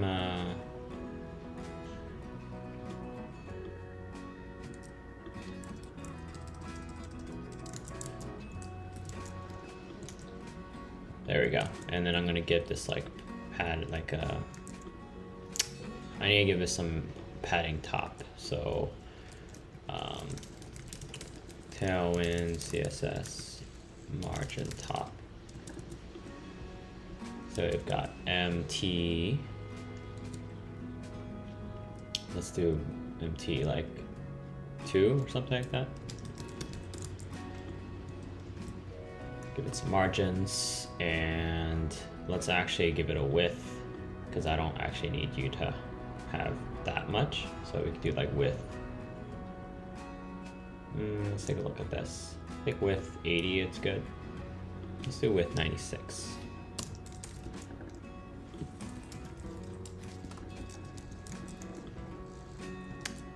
Cool. And let's change this to, you know, place name.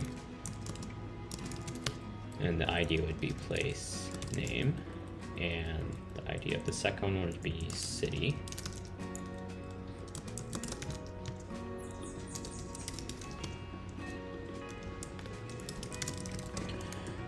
Sorry, city. Okay. So now we have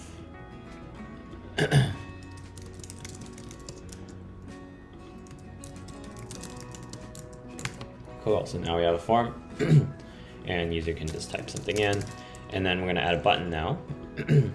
That's going to be basically it's going to start a like speed test. So let's take a look at like a button that you can use.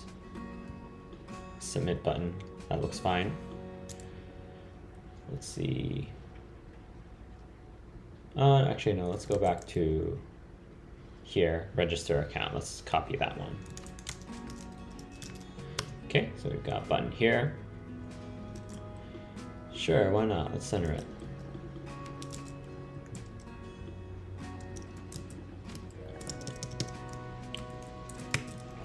Oops.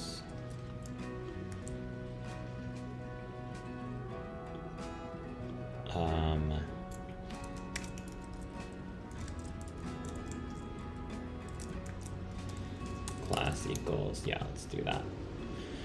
Cool.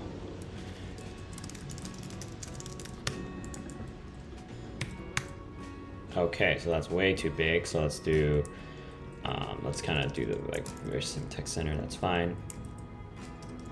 And the ML left, so margin left 2, margin top 2, width 96. You're gonna do the same thing.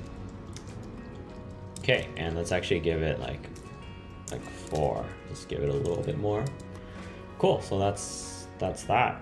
I don't know if we want to center everything. Let's just worry about that later, because maybe we just want mobile view. Okay, cool. So we have a button, and what we want to do is we want to link this button to something. So I'm just gonna save progress here for now.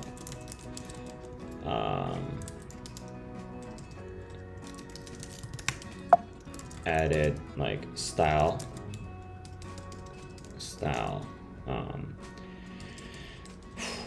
form to collect, no functionality yet. Pure CSS, no functionality yet. Pure CSS schema, no functionality yet. Speed test. Okay. All right, so now we have, let's push this up. All right, so let's implement this start speed test button. So when we were doing our research on what technology to use, we had looked up a JavaScript library called React Internet Meter. And let's actually see if we can use this. So let's take a look at their usage here.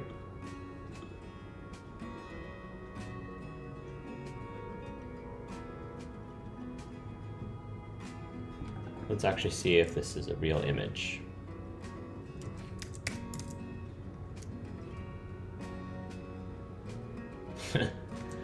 Okay, so we might have to add a different image here, but that is okay. We can swap it out for something else. All right, so let's add this to our dependencies. So I'm gonna do yarn add, and let's just call this somewhere in our code base. So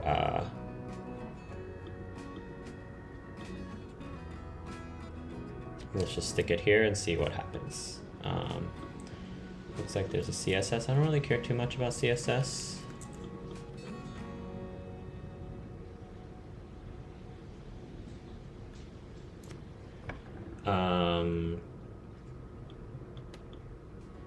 Let's actually see how it works. So medium post. Let's just actually read through their medium post, see how they implement this. So React is growing day by day. We now create, okay, blah, blah, blah. Usually misbehave. We'll build a small app. Okay.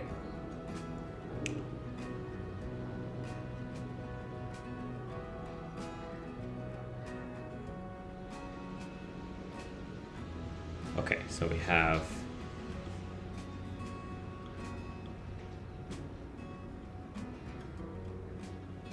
callback function on network down, callback function on network test.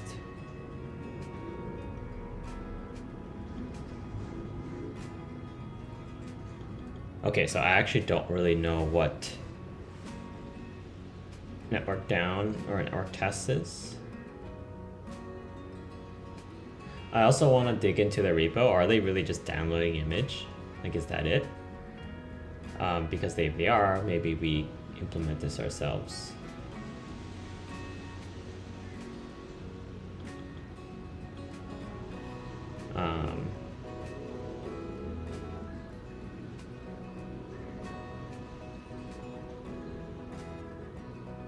So Wi-Fi speed.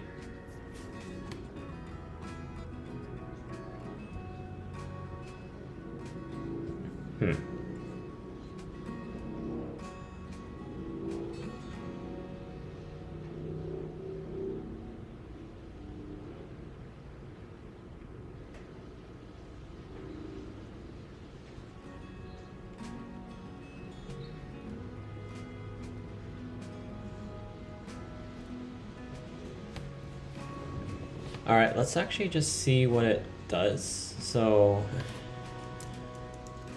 number one, the image won't work, but let's just actually see what this is. Yeah, okay.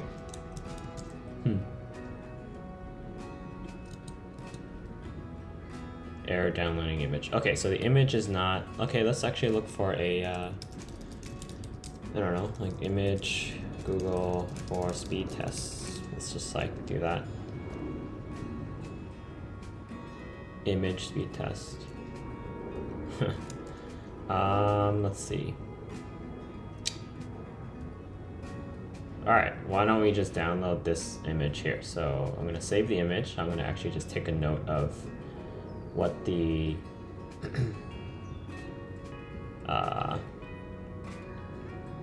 unit is. So it's 157 kilobytes. Okay. Copy image link. So let's actually just download this image here.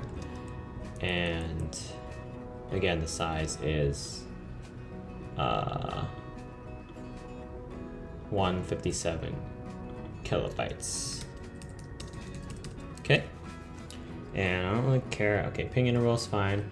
I don't really care about threshold. Threshold's fine, whatever. Let's just see what threshold is about here. Threshold. I want a minimum of 100 megabytes per second. Okay, that's just too much. Like, it's fine. Let's just say if you're downloading it, then you got it. Cool. So let's actually see what happens here. Internet speed test. Okay, I'm actually gonna restart the package because it might not detect that I've installed a new yarn or a new npm package. So let's refresh. Okay, so invalid property 4. So where are you looking for? Okay, here we go. So 4. Yeah, it's fine. Don't need that.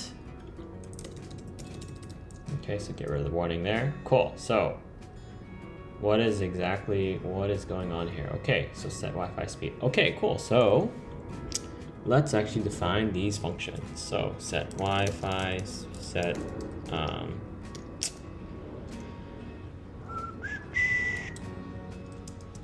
no, let's just console log, because I actually don't know what the difference is, so I'm gonna just play around with the API a little bit first.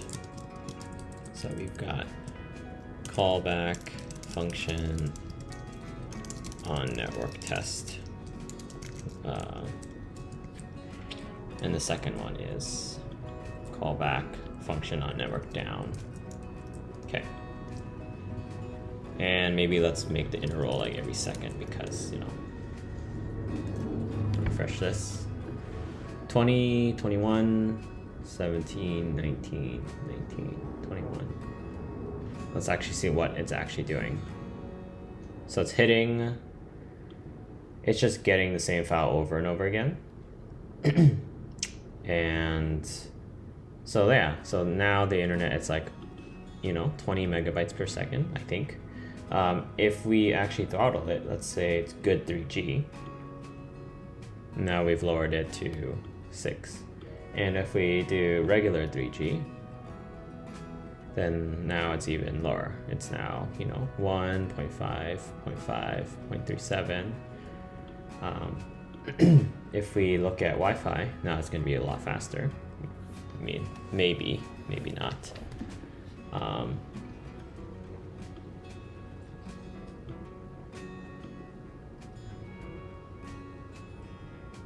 So yeah, every second it's going to download something. Now if we go back to, if we do GPRS, it's actually going to be really, really slow. Like it's going to take a long time to download some stuff. And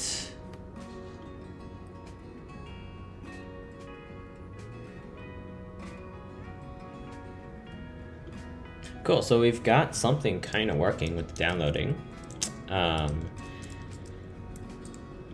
The problem I have right now, okay, yeah, that took like 0.05 megabytes per second, which is really slow. Okay, cool. So I think this library is working. I just need to figure out how I can trigger it, because I don't want to just trigger on page load in case a user's having like a video call or something like that.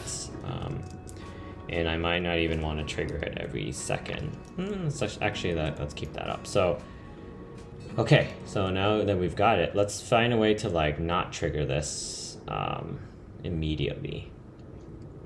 So let's actually look at their documentation if they have any.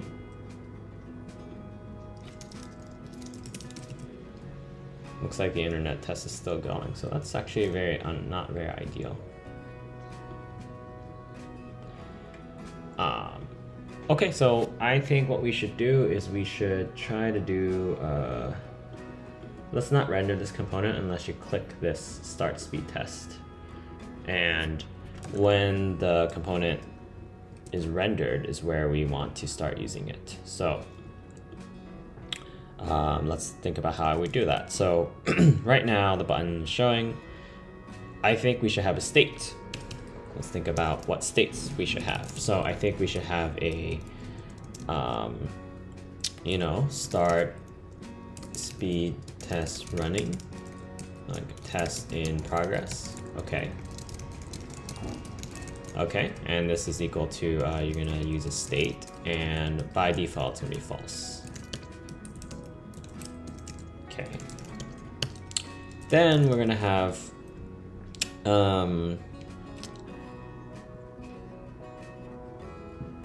let's just capture a list of Wi-Fi speeds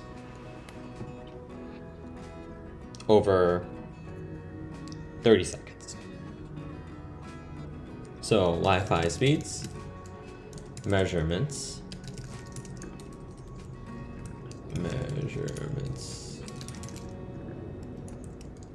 download speed, measurements,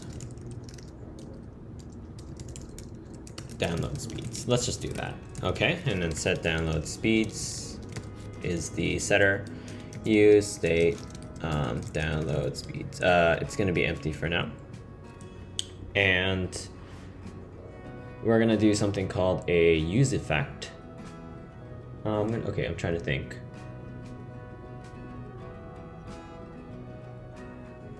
we want to pass in a function. So function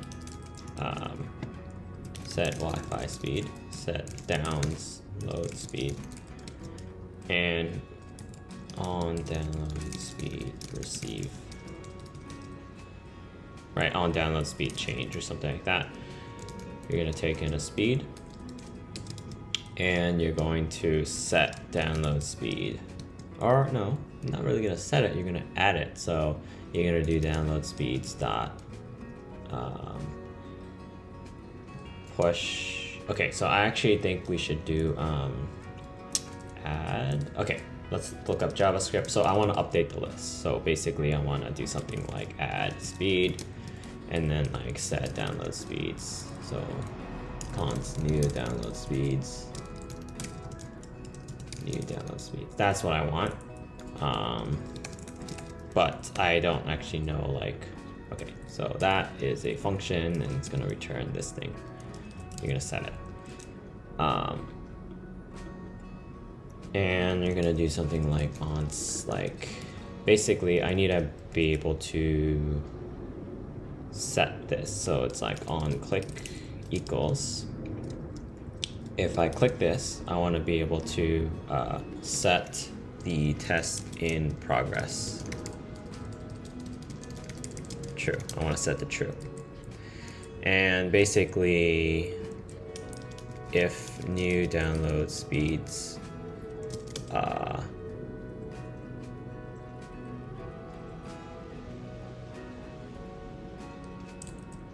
dot length or size or something like that, length is greater than, let's say there's more than 5 measurements, then we're good.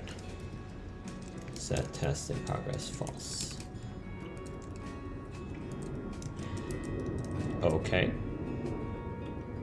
And so basically, like, if there are now 5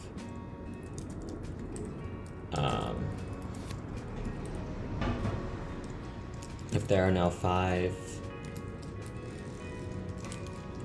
measurements stored,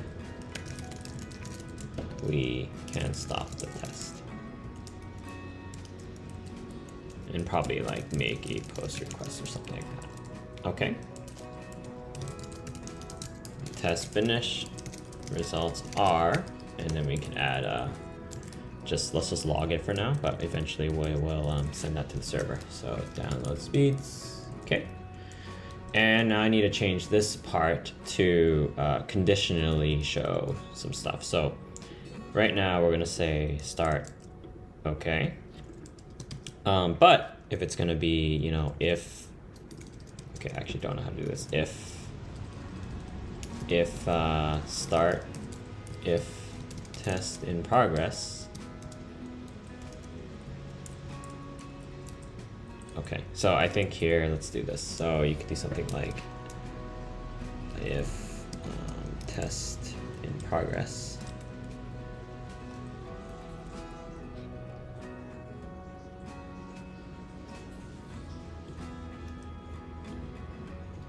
If test in progress is false, then you can click on this button.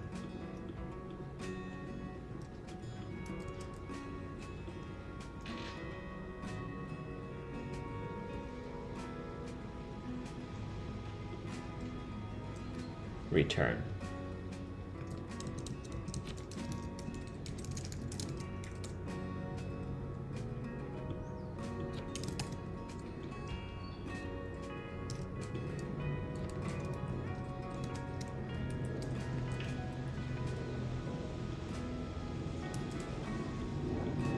Actually, no, we're gonna do shorthand, so we're gonna do test in progress. If this is true, then we're gonna show like test in progress. We're gonna show like div like testing ... Okay.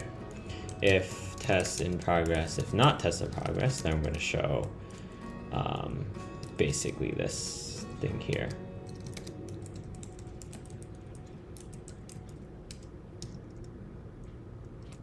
I'm going to show this thing here.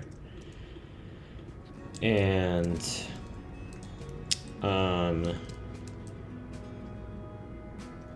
Okay, so if test in progress and let's see, download speeds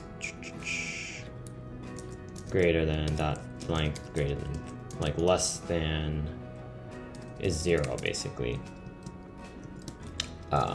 then we'll do that. Okay. And yeah, we're not really gonna have this React spinner. So, okay. Otherwise, so if test in progress and download speeds dot length equals testing, interesting, okay. Okay, we're gonna have, so if testing is in progress, we'll just show that it's in progress. Actually, you know what? Yeah, that is true. Okay, we're gonna add 2 components. I'm gonna add just like a normal text component.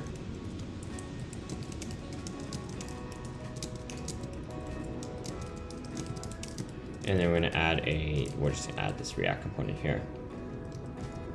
So it's not gonna show up immediately, right? But if you start it, it's actually gonna do some testing, and it's actually gonna start testing. And once you have 5, okay, so something is not right here. So I think this JavaScript method is not the, if you log new download speeds, it's actually not the, oh, it's not even logging. On download speed change. Ah, okay, cool. So we haven't called it yet. So yeah, let's actually call speed. And the method that we're calling is the on function network test. So let's just get rid of this down because, you know, I don't really care too much about it, nor do I know what it does. Okay, let's refresh. Let's start the test. Okay, so add is not a function. Okay, so now let's actually look up JavaScript add to list non-mutable. So JavaScript add to list non-mutable. Not mutable. Oops. Add to a JavaScript array, not mutable. I don't want to mutate this. Okay, so what you can do is you can push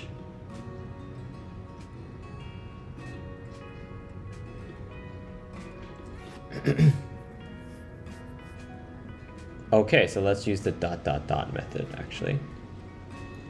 So we got download speeds ...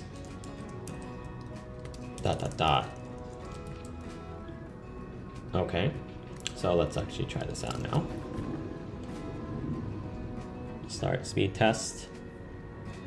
All right, cool. So now we're not actually adding to the speed array, so that's weird. New download speeds. Okay, so you should actually add it. Let me actually log the right thing here. Nope, it's still an array of 1. Okay, what's up with that? Let's see. So, set download speeds, and for some reason it's not updating it. So let's actually look at before,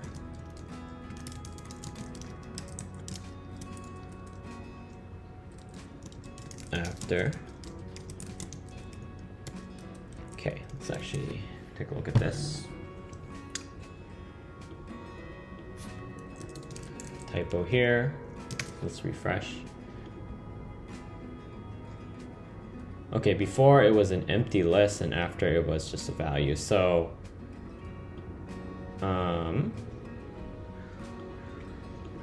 that's interesting. So basically this set download speed is never, okay, that's kind of weird. So I'm unable to append to that list right now, but it is calling the right method. So let's actually see what's going on here.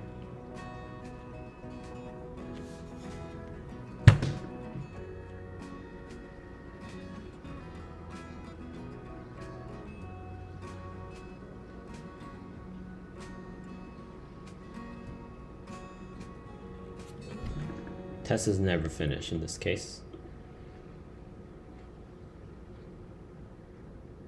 I'm going to go back to the counter method. Maybe there's a React hook effect that I'm not fully understanding. So let's look at the documentation here.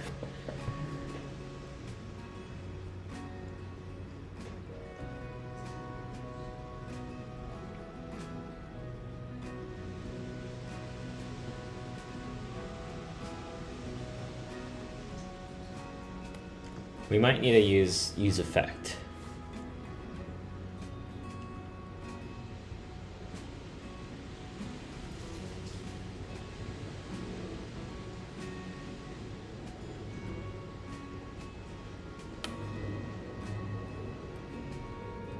Whenever the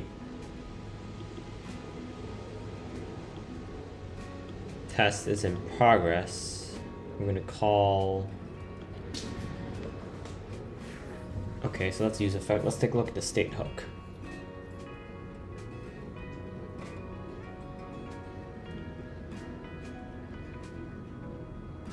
Effect hook.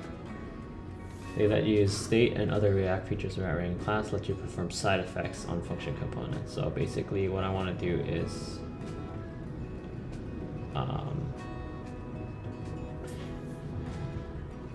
call a function, and in that function I want to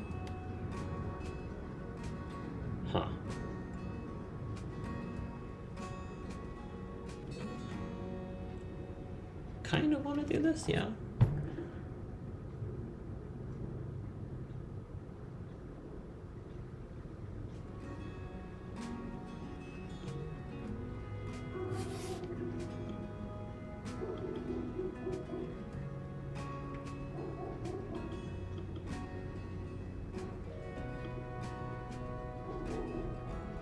It's an array of 1.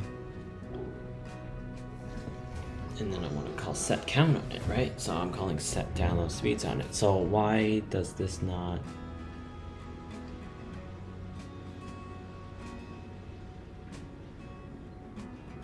It's not an effect. I think it's a state. I just want to set the state.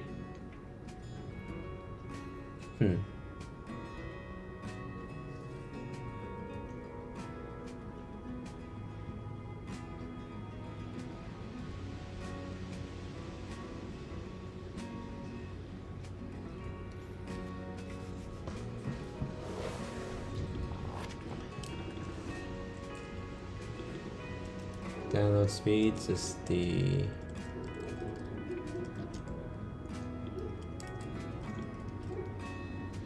I'm gonna create a new state. It's called latest speed.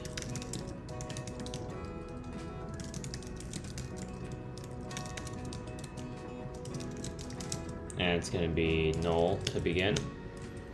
And I'm gonna try to just simplify this a little bit. So instead of like on download speed change, we're actually just gonna set this. And instead we're gonna use a useEffect. And what the useEffect is gonna do is it's going to basically update the download speeds array. And this is going to update whenever the latest download speed changes. So that's the dependency. It might also set some other stuff. But yeah, let's actually see if this is going to work. So we've got speed is undefined. Okay, so we've got useEffect. Okay, we've got latest speed. Okay.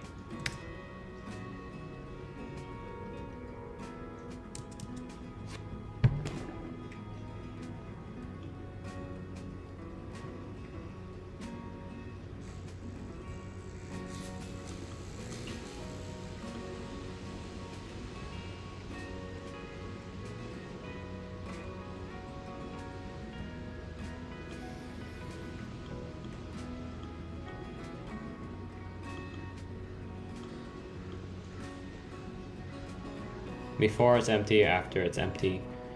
That makes sense. But test in progress. So I actually want the test to be in, I don't want the test to be in progress. So test is false. And the speed length is 0. That should be true. And yeah, we should have a button. So I actually don't know why we don't have a button. So let's actually just do a debugger statement here. And what I want to know is I want to see like, okay, is test in progress? False. Okay, download speeds dot length is at 0. Yes, it is. So I'm trying to figure out why this didn't render at all.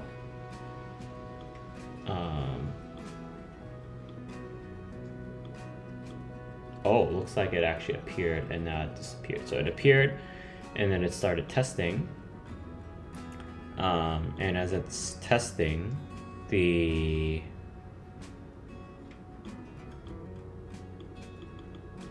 oh, interesting. Okay, so I'm gonna just log test in progress. I'm gonna log this for now. Let's see. So it looks like it went from false to false, which makes sense. But this should be true. Why is it not true? Okay, cool. So I don't know why this is false. So somehow the download speed length is not 0. So download speeds, new download speeds. Ah, okay, cool. You're setting it to something else, and this is probably setting it to null. And new download speeds. It's an array with a null statement in there. Length 0. Nope, that's false because there's one null value in there and it shouldn't be. So we can do something like this. If latest download speed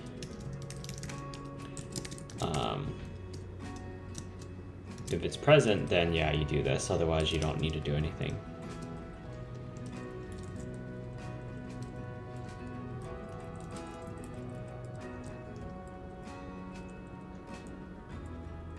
And yeah, you actually don't even do this at all. So you can do set test in progress, new download speed greater than 5. So again, you derive the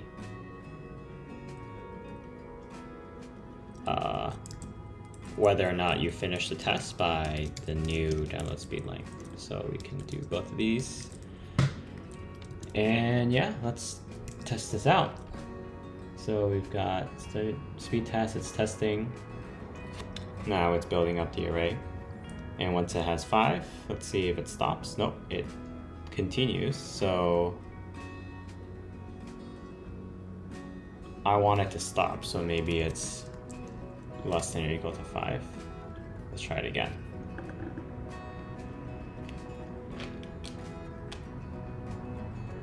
Okay, cool. So it's still going to continue to test, but I think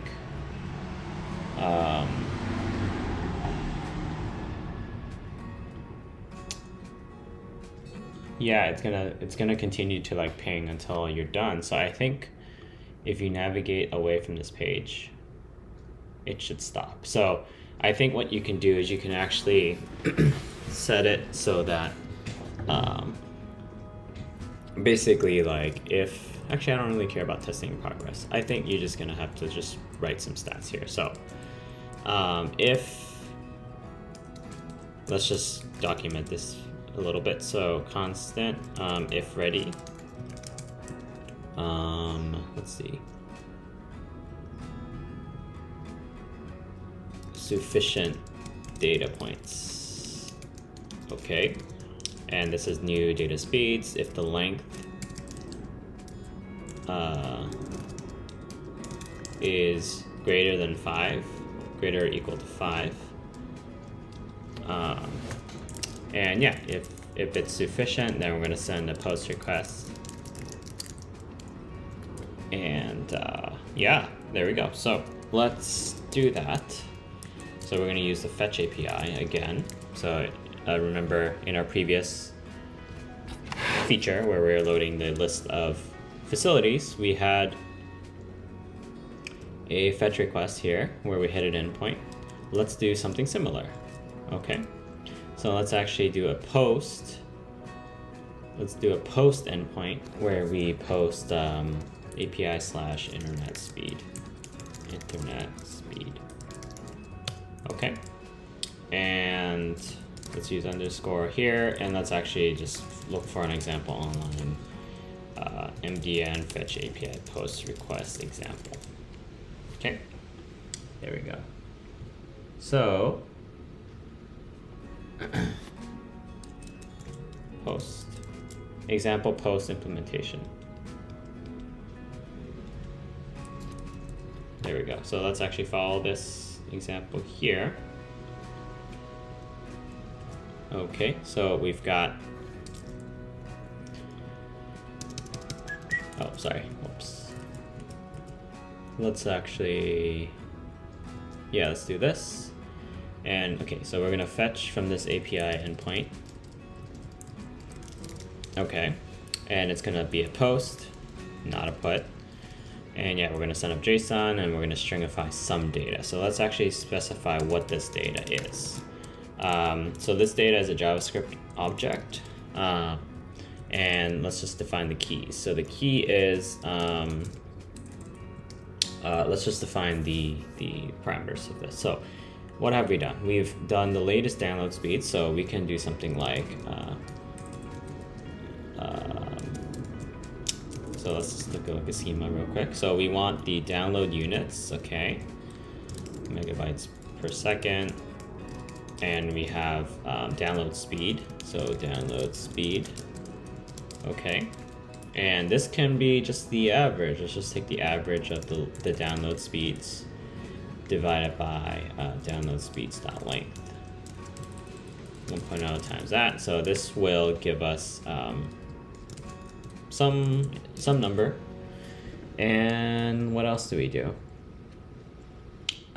We have a place ID, so we should send a like a place name up there.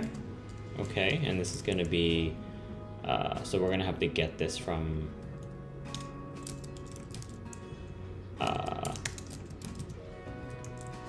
the input field here. So I think here we're going to do onChange equals text e.target.value. So we're going to actually set the text here. So we're going to do we're going to add a couple states. So we're going to do place name, okay, and it's going to start off as empty, and then we're going to do place city useState, and it's going to start off as empty again. And yeah, we're just going to be able to refer to these variables here, and we're going to be able to set the value and call the method here. So we can do set place name. Okay, and we're going to do the same for the city. Cool, so now we have the state captured here. Now we're going to be able to send a post request up. So that's the data.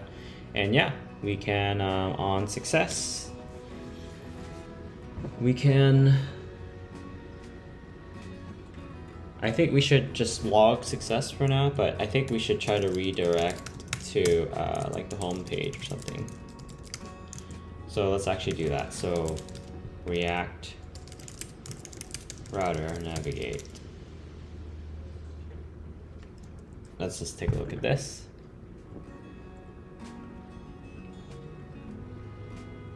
Use navigate, you can navigate to something. So let's actually do that. So we've got here, we can use navigate, and we can navigate to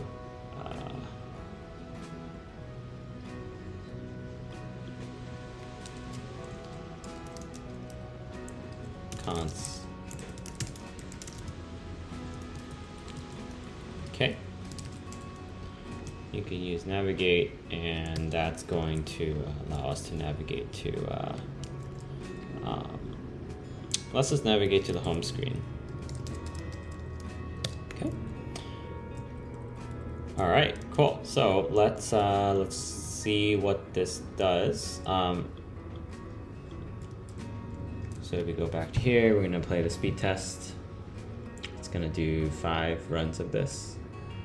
And there we go, it's an error. So let's see what's going on here.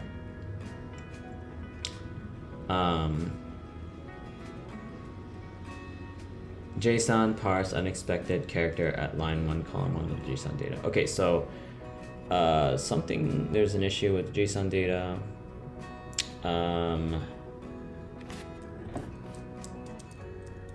Let's actually just do debugger. Let's just add a little debugger statement here.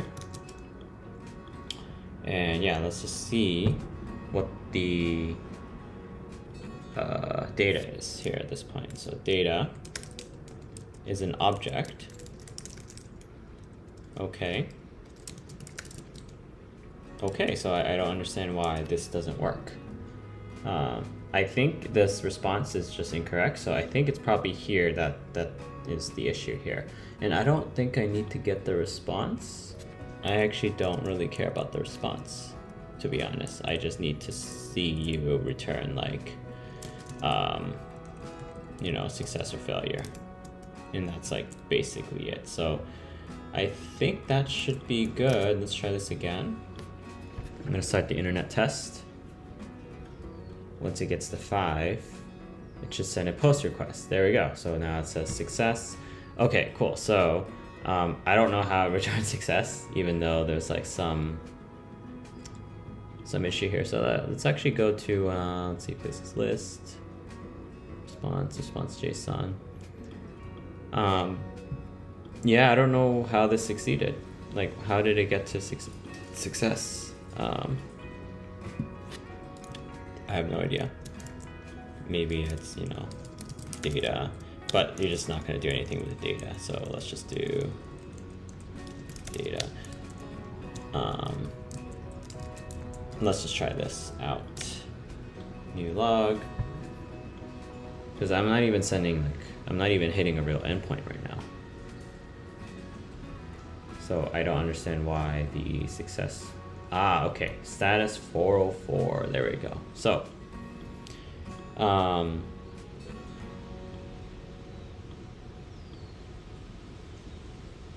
okay, let's actually see how it handles the 404. So, mdn fetch API 404. Let's see, 404.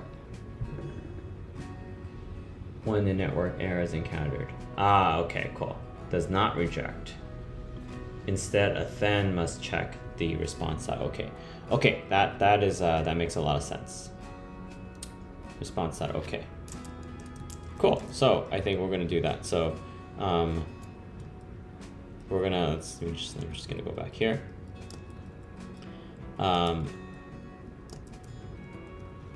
Here's the data. Here's the response.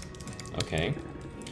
If response dot okay, great, success. We navigate to home page. We've created something. Otherwise, let's not navigate to the home page. Let's log the response. Okay. And here it's more of a network error and not a server error. Okay, so here's like a server error. Okay. There we go. So let's go back here. Let's create a new log. Let's run the speed test again. This should not navigate me to the new page. Cool. There we go. So now there's an error. Let's go to, I think anytime there's a response, I think we should do is this dot, we should set the test in progress to false. I just want to stop testing. Let's actually see if this works. It's still going to continue because we've kicked off a process already. So yeah, that's kind of annoying, but oh well, we'll figure it out later. So We can also set the download speeds to 0. Because we want to reset it.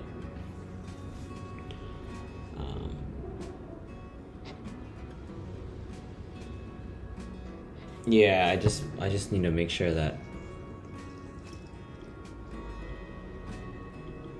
this callback is like this is still active, even though like it's like gone. It's still, I mean, I think it's probably just executing some JavaScript right now. So, okay, that's fine. Let's just deal with it later. I think you probably want to navigate, like just refresh the page then, you know? Internet speed.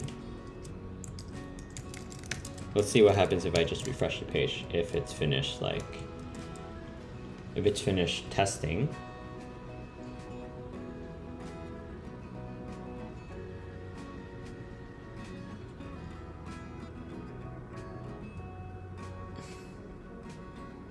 I guess I want to hard refresh the page.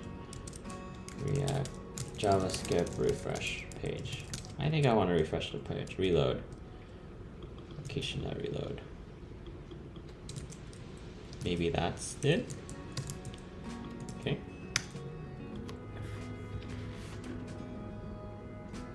So I just want to make it so it doesn't. Okay, cool. It doesn't like run the speed test again, just for now. Okay.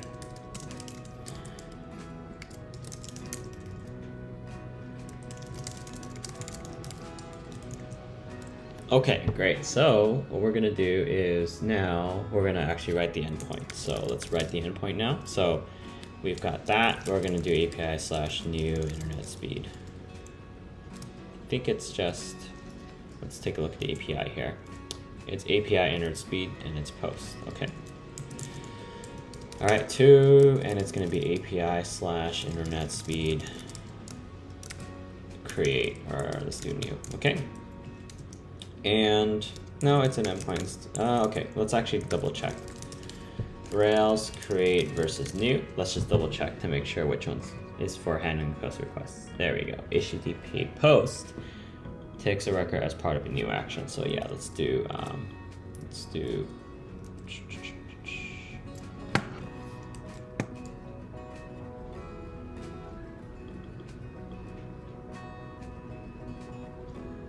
which it does by calling the new action within the controller, which creates a new unsafe record and renders the form. HTTP post takes a record created as part of the new action and passes it to the create action within the controller, which then attempts to save. This is still not, I can't read this. Like, I'm not very good at comprehending this right now. Let's see. A get is intended to render a form. Okay, so I don't want that. I want create. Create as an action. Okay, so let's do create. Yeah, okay, let's use that. And we're gonna go to the controller, API controller. We're gonna add a internet speeds controller. Okay. We're gonna call internet speeds, sure. Okay, class internet speeds controller. Well, it's just one speed. So let's actually rename it to internet speed.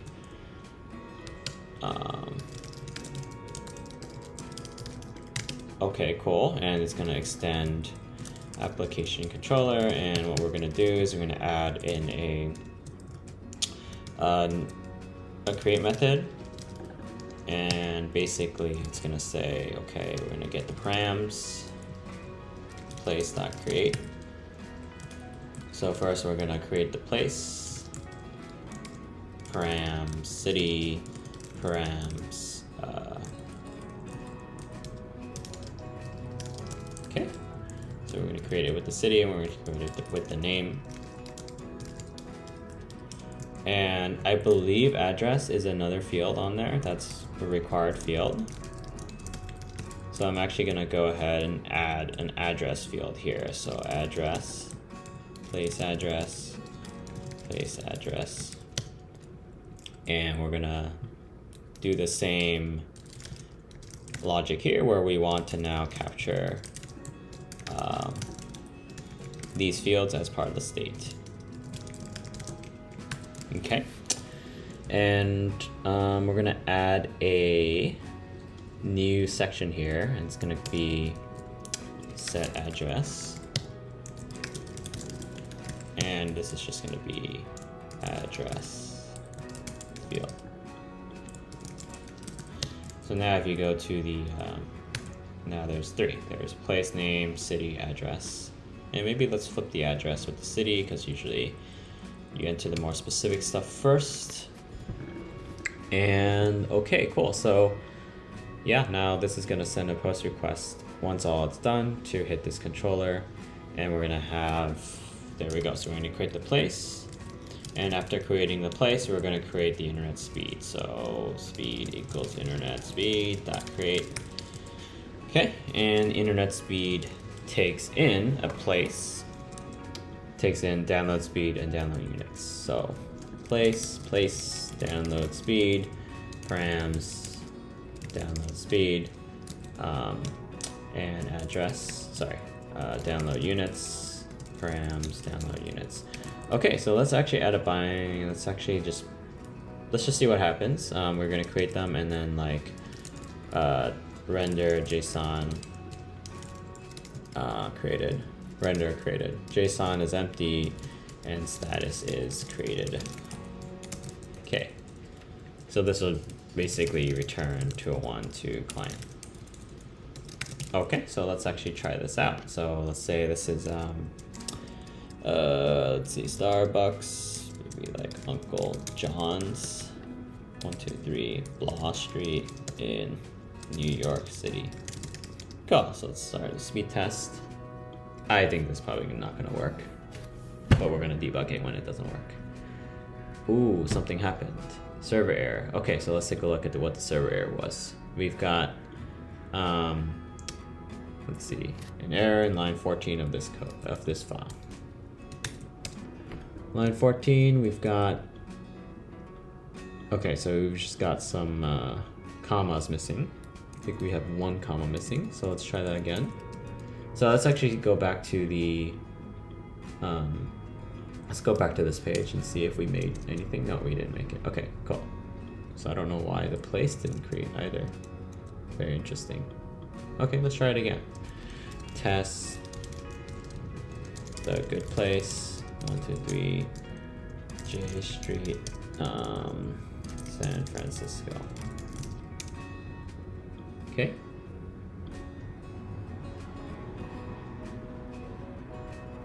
All right, so let's take a look at this. We just had an error in terms of defining the controller, so internet speed controller to define that, but didn't. Okay, so we're missing a module. API. Okay. Moodle.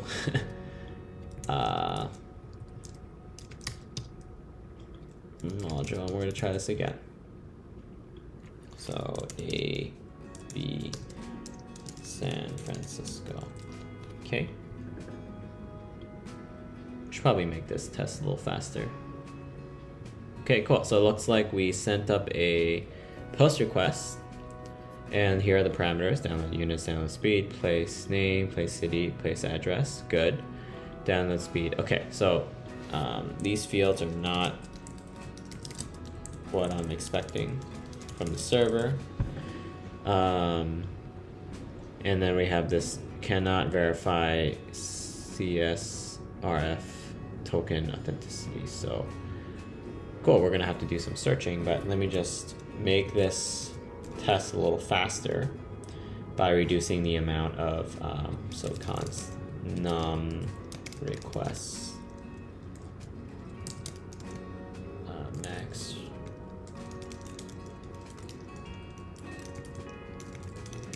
okay, max requests for speed tests. And let's just make it like, you hit the server twice and you're good to go. So A, B, C, let's try it again. Okay, so we have completed 200. So that's something else. Don't worry too much about that. Okay, so unreprocessable entity. Cannot verify CSRF. Okay, so let's actually Google this, and we're going to use this and combine it with fetch Rails and see what's going on. All right, so Rails can't verify, blah, blah, blah. Okay, so cross-site has malicious. Okay, so we could do something like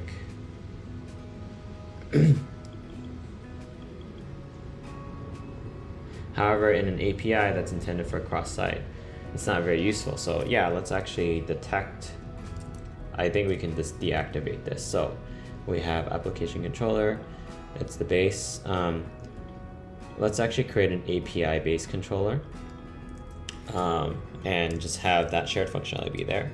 So so API controller, base controller. Let's just call it that. So module API class base controller, and this extends application controller, but we can disable CSRF, and now we're gonna actually extend the base controller for both these APIs. So let's actually give that a shot. So ABC.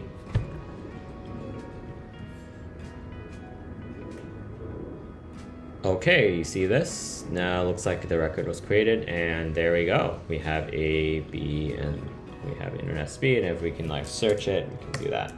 So let's add a new log. It's called like home USA, because I want to be vague. And now we have, you know, a measurement of this is my internet speed at home, download speed.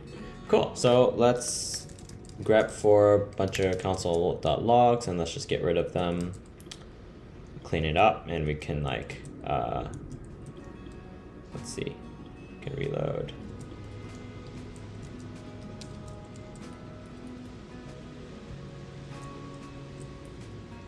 There's a network error. Oh, no, I think you just keep it there. Load the screen. If there's a server error, we're gonna basically try again. And yeah, so this basically will do, let's just try this again. So like, if the place I'm at right now is like, you know, Cafe C, and you know, if it's in Boston, you know, like, I don't know, 1 Amherst Street, and I can do my speed test, assuming I'm there. And yeah, there we go. So now I just have a list of places and cities and kind of just like what the speed test is. So I'm gonna change this back to 5 or maybe even 10. I'm actually gonna also pull out this this ping interval. So yeah, ping interval, speed test ping interval. I think of this as like business requirements that I may change or I may tinker with. Let's call this ping interval milliseconds.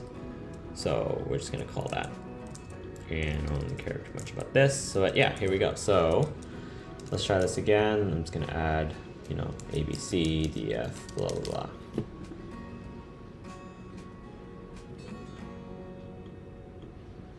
Okay, there we go. So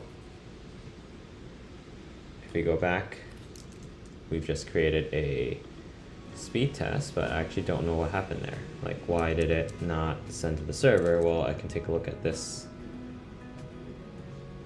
Oh, looks like there was an internal server error. Cannot verify again. Wait, what? That is so weird. Let's try that again. Let's actually try that again. A, B, D, F.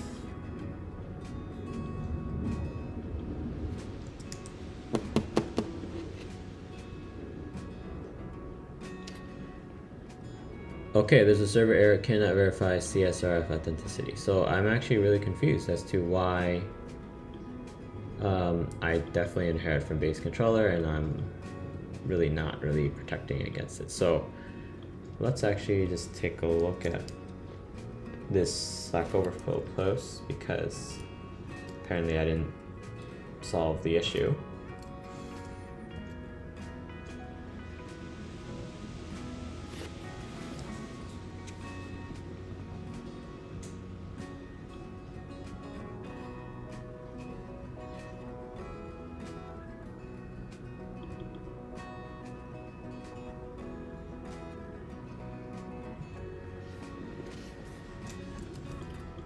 Let's try this.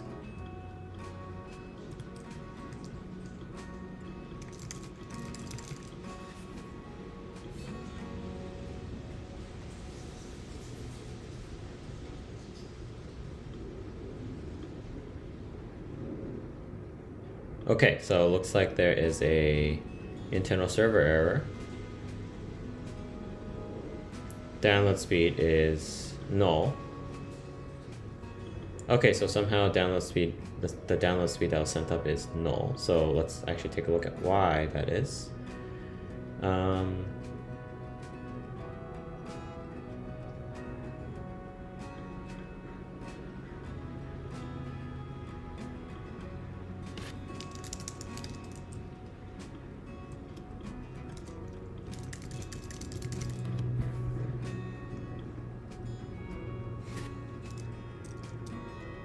Okay, so we have data.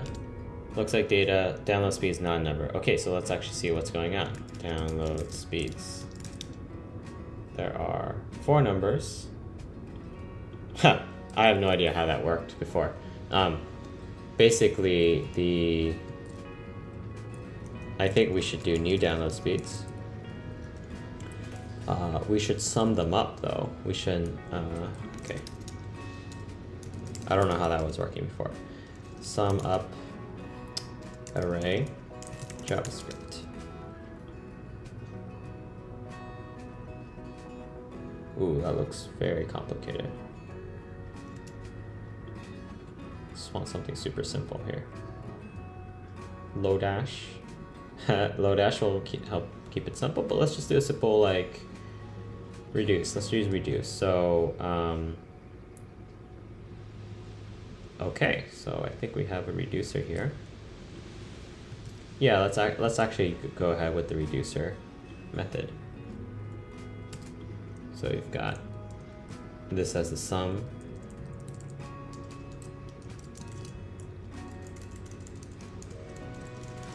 So we've summed them up, and then we're going to divide by the download speed length. Okay, cool. So let's try this again without the debugger now.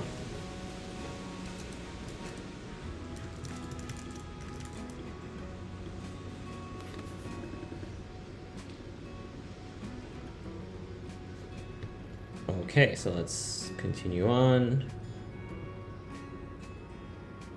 Looks like there's another internal server error. It looks like download speed is still null. So let's actually take a look at what the issue is for real.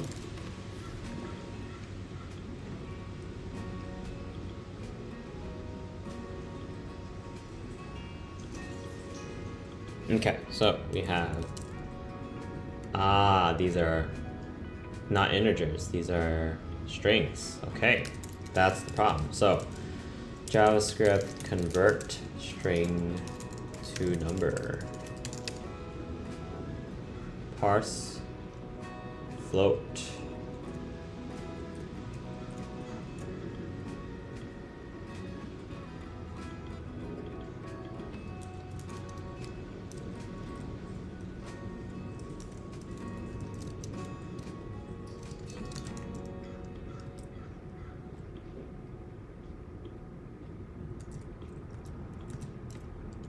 There we go. So that should work now.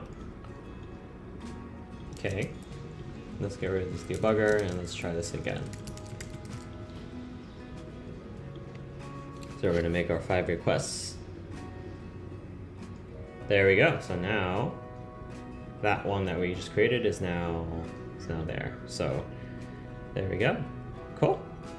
All right. So let's we can add a test next, but let's just save our progress. And yeah, let's do that. So get add app controllers, API base, get app controller API enter. Okay, so this basically implements functionality to capture new internet speeds. User enters place name, address, and city, then clicks the start speed test button. This will trigger a speed test that downloads an image 5 times and logs the internet speed. Logs the speed. The speed is then sent up to the server, which registers both basically like place info plus speed, average speed, is then uploaded to the server via a post internet request, which creates both the place and the speed, average speed, and units. Next up, we'll either work, I have a bunch of ideas, like we'll work on like refining these features and making it, you know, more resilient. So I'll just expand on what I mean by that on Trello. So let's push this up. Cool. So let's just do some quick scoping here, and let's actually take a look at that. So we did implement that. So we should add end-to-end tests, or like system tests, and this is like ensure that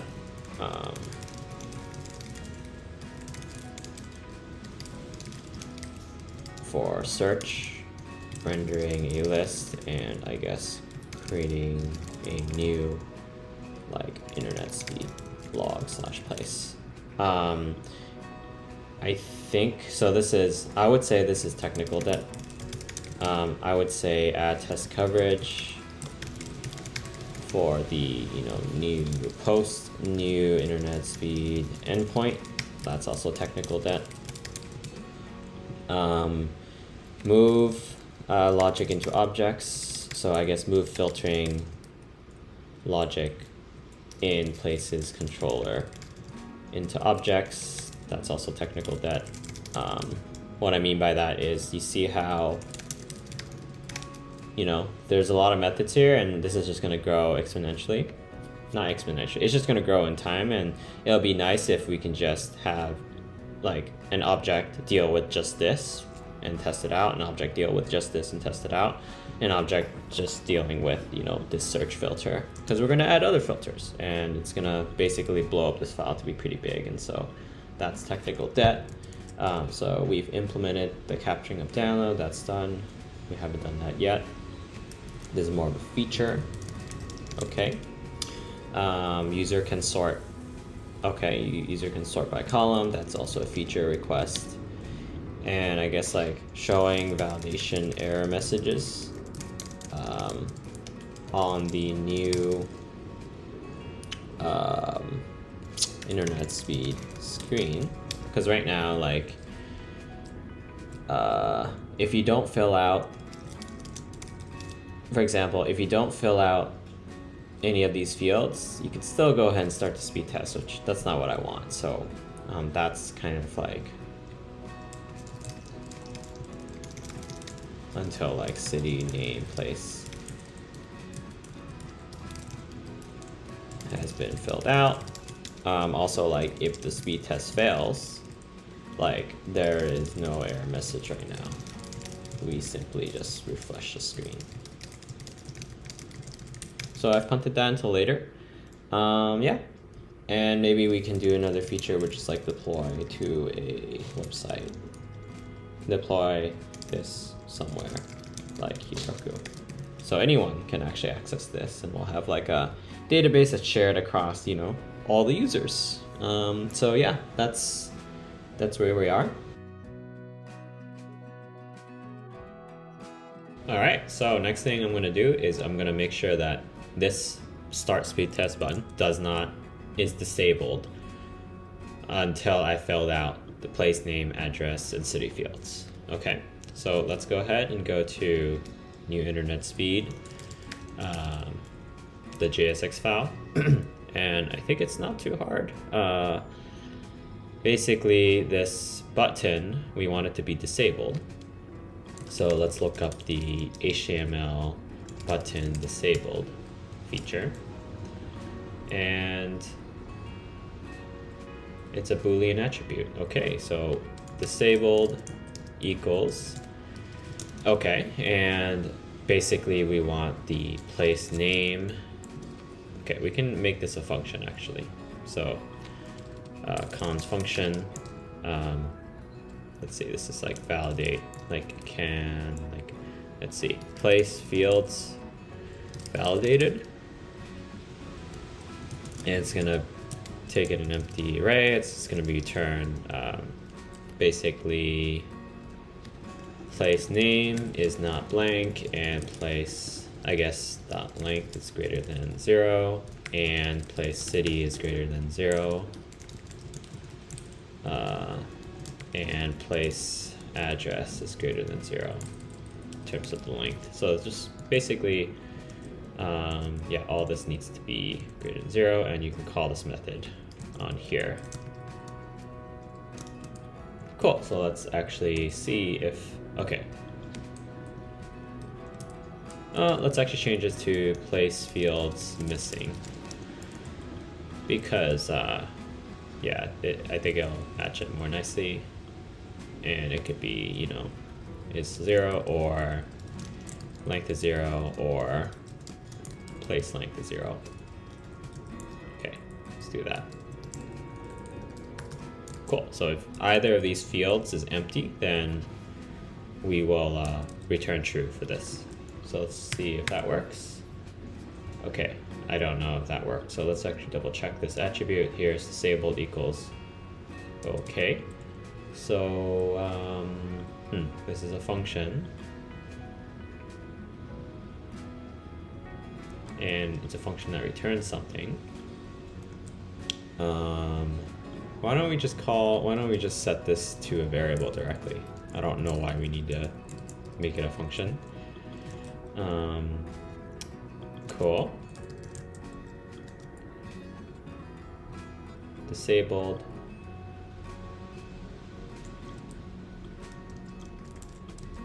Interesting. Okay, let's debug this now. So debugger, I just want to see, let's just log this.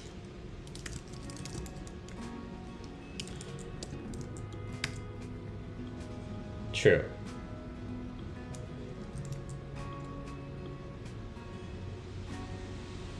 Okay, let's actually do react disabled button.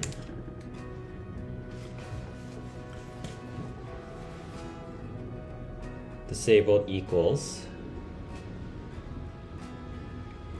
That's exactly what I'm doing here.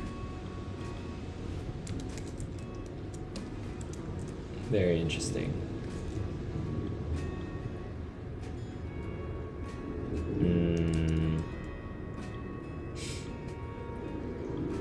Oh, okay, cool. I think it's just a fake.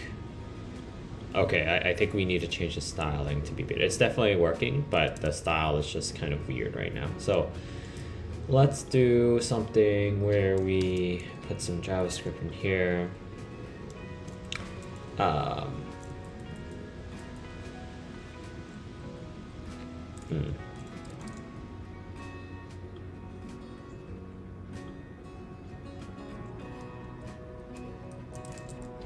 Button class.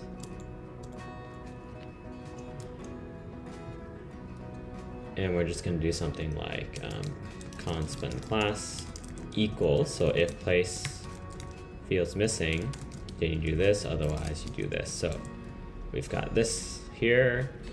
I think we should change this to something else.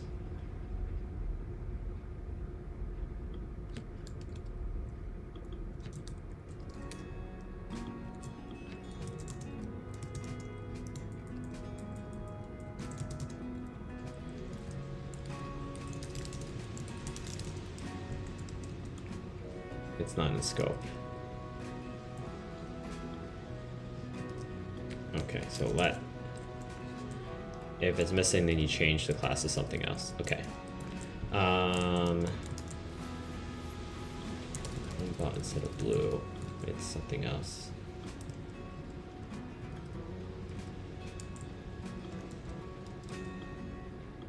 Blue 500. Ah, it's white. Okay. What about gray?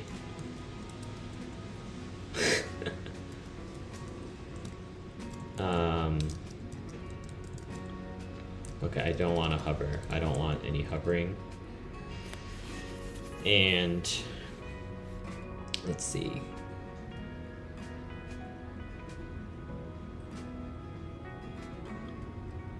Okay, let's actually take a look at disabled button style Tailwind CSS. Let's just take a look at that.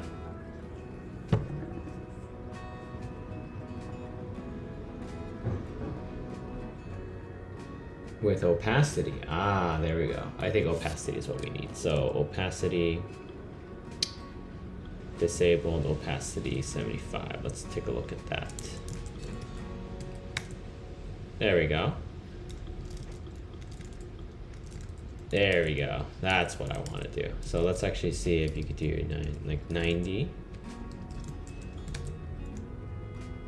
No, that's still pretty dark. Let's do 50. Ah, there we go. So that makes it pretty visual. Let's do 25. Let's see what that looks like. Okay, there. That's definitely what we want. There we go. So we've got this working. And let's just actually do this. Like Santa Cruz Boardwalk. Address is like Santa Cruz Avenue. City, Santa Cruz. Wow, a lot of Santa Cruzes. Now you can actually start the speed test. Cool. So now if you search Santa Cruz,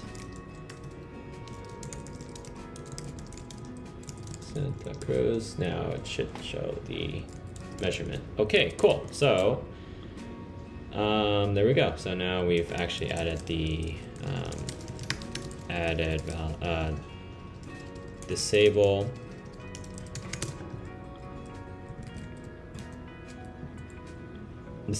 the start speed test button until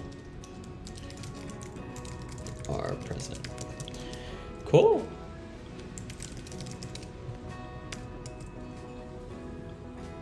So that's done. Let's work on deploying this. So we're going to set up a Heroku account. We're going to, let's outline this. So we're going to deploy to Heroku. So set up Heroku account, set up an app on Heroku, set up databases, deploy. And yeah, basically what we'll see, like deploy and QA. Let's just see how this works. Okay, so let's create a new account. AJ engineer.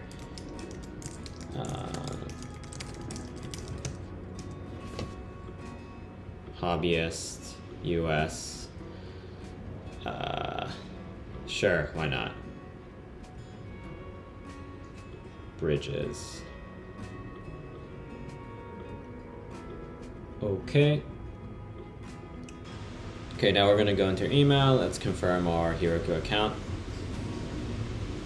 Cool. And we're gonna set up password. All right. So that's gonna be my Heroku is being set up now. Let's look up some docs on how to deploy. No, okay. All right, here we go. So let's create an app. This is called the public internet app. And let's do something like this. Let's get the Heroku CLI. Let's log in. So we've got log in Heroku. Cool. So now I'm logged in, and I'm going to follow some instructions to deploy it. All right, so I already have a Git repo, so I'm going to follow this last command here. Now that I've set it to remote, now I can push. So let's do git Heroku push main.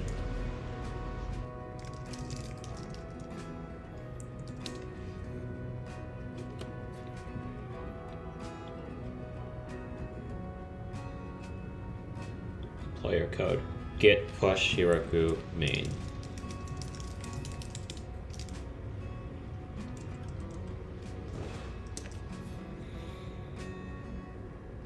Your bundle only supports platforms,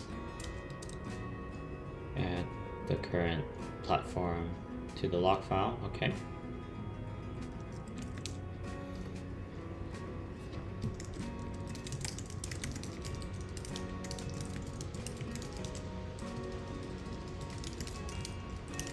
Okay.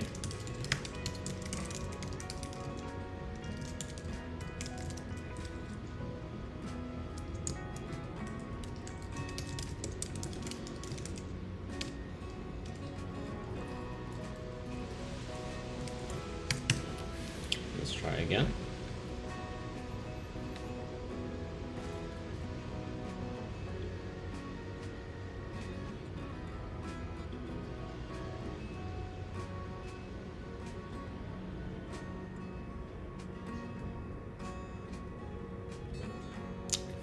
Not sure if all this is going to work right now because I still have to set up my database and a few other things. So yeah, let's see what it does.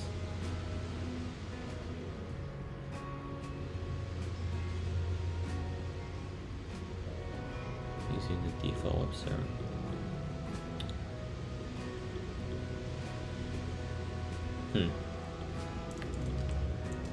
Okay, well, let's check out. So we've deployed something. Let's just see what's there. We don't really have a database. Oh, we do have a Postgres database, so that's already automatically set up. That's great. Let's see what happens if we go to the site.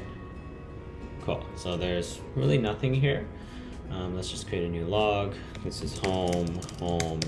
City is, you know, like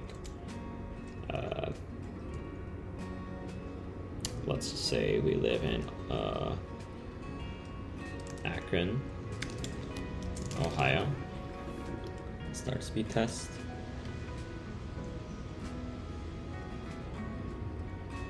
Okay, cool. So something didn't go right. Let's take a look at the console. Let's take a look at our logs now. So we could do Heroku logs -a public -internet, and we could just do tail. Looks like there's a status 500,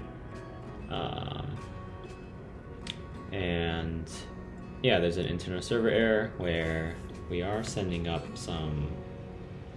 the right things, but let's just see that let's just check if the database is up. So public internet, so you can do Heroku console -a public internet.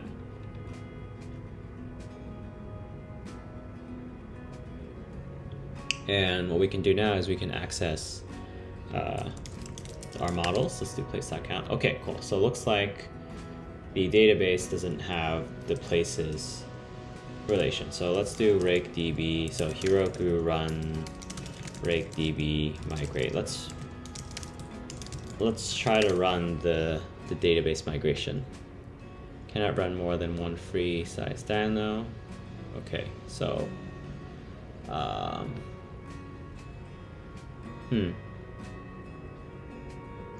oh, okay. So I think you should get out of the console before I can run this this schema migration. So let's try this out.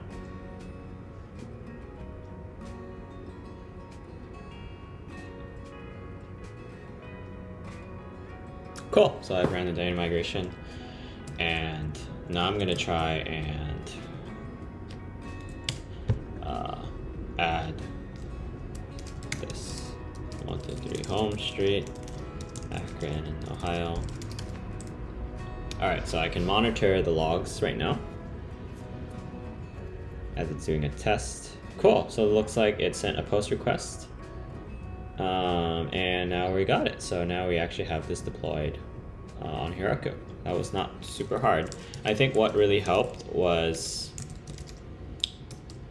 the fact that the Rails new app already like has a lot of this functionality that ships out of the box. So all we need to do is just push the Heroku without that much setup. So yeah, there we go. All right, if you made it this far and you like these kinds of videos, please subscribe and leave a comment. I would love to make more of these videos. I have a lot of side projects. I have a lot of ideas I want to implement, and it'll be good if I can talk through it with you all. Yeah, thanks for watching.